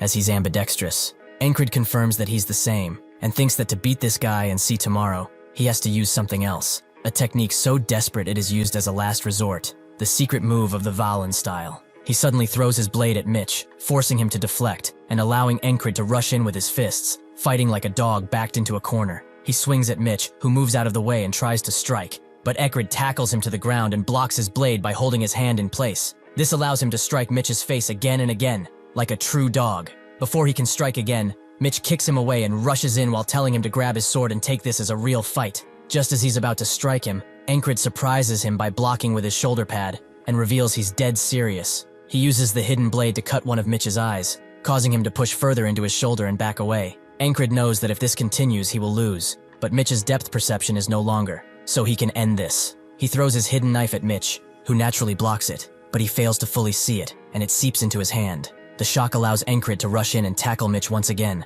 causing him to lose his blade. He then prepares to dislocate his leg, but Mitch summons all his might to strike, only for Encrid to dodge and finish the job on his leg, causing Mitch to scream. He is the genius who did not try, a man who, despite his talent, was consumed by apathy. Mitch Hurrier changed after returning from the last battle. He never left the training grounds and kept on honing his already sharp blade. With effort added to that talent, his sword finally began to shine, but all of that was for naught. He wonders why this is happening to him, and calls out for Encrid, who thought of him as a hopelessly large wall, a rival who gave him true insight. Mitch never wanted this. What he wanted was a true duel with him, even if he can reciprocate. Encrid tells him to remember that this is a battlefield after all. With his blade, he strikes Mitch down, and his men try to intervene, but Vengeance and his squad immediately support Encrid by shooting the men down. With this, today comes to an end. Encrid admits that Mitch was fun, but he is just another stepping stone on his eternal climb towards greatness. After the fighting is over, as Krace is bandaging up Encrid, he notes that it would have been bad if this place fell. The main unit knew it was dangerous, and sent the archers, giving them enough time to win. Vengeance comes around and says that they survived thanks to him saving time, but it seems he left his sword there. Honestly, he was surprised to find it there. He should take better care of it. Krace notes that he already picked up his sword, so Encrid explains that this one belongs to Mitch Hurrier. It is the sword of the enemy he fought. Vengeance wonders if it's a good blade, and Krace takes a look, and seeing the blue gleam that appears when light hits, he guesses it was forged with iron from Demp. That place is a famous iron mine from Aspen. It's probably a whole lot more expensive than the Valerie or Noir steel the captain uses, so if he's thinking of selling it, he knows who to come to. Encrid ignores him and asks Vengeance if he's heading to the front soon, making him ask if he's going too, which Encrid confirms, as he cannot leave his squad members alone for long. Krace asks if he's going to switch blades, which Vengeance notes is not a great idea, but Encrid will not stick to just one and wield both. As Rem walks, he thinks that their captain is about ready to move to the next stage. He never thought he would be drawn to a continental fellow in his life, but someone like him, he might be worthy enough to know the secret art born from the beast's heart. Auden thinks that with the muscle remodeling a success, now it's time for the joints. Once the posture is adjusted, the body shape will undergo a change too. That is how they build a body that will not collapse, and doing it all at once would break one's body, so he will do it one by one with the squad leader. Since he stopped, Rem walks into him, causing him to have a bruise on his head and an angry demeanor as he tells Auden to move it. He notes that he lacks the growth to talk like that, but before they can bash each other, Ragna nonchalantly walks between them, causing the situation to be somewhat diffused. Ragna thinks that training to make the sword a part of the body is hard, not just for free-flowing swordplay, but one has to move the tip as if it's a part of the body. Before he can teach that thought, he needs some sleep. Jackson feels it would be nice if Encrid fixed his footwork. He's not asking for silent assassin movement, but if he can move efficiently, it will most definitely help. Does he really need to offer that kind of advice, first thought? Ragna seems to be walking in the wrong direction, and Rem grabs him, as he knows that this lunatic is trying to go to the enemy lines once again. Ragna notes that at least he's more normal than him, causing them to scream at each other again. Jackson thinks that he will not have the squad leader turn into one of those dumbasses. He will correct him himself before that happens. As the group keeps walking, the ferry commander tells them to halt, as the enemy has shown up, and Lowell of Aspen principally challenges one of them to a fair duel. The ferry commander can't believe they are doing this again. This is a dirty tactic to lower morale with 1 versus 1s. It may be lame, but due to their losses being so constant, the mood has shifted. If they just ignore it, they will just say they ran away like rats. So fighting is the better option. They also believe a commander like her will not step in, as that will be really shameful. This puts the ferry commander in a precarious situation, but if they can win, the mood will definitely shift. Kreis advised her to use one of the madmen from their group, as they will behave since the squad leader is here. She asks Rem if he can handle this, who looks at the weaklings in front of him and pushes Ragna away, as this will suffice as entertainment.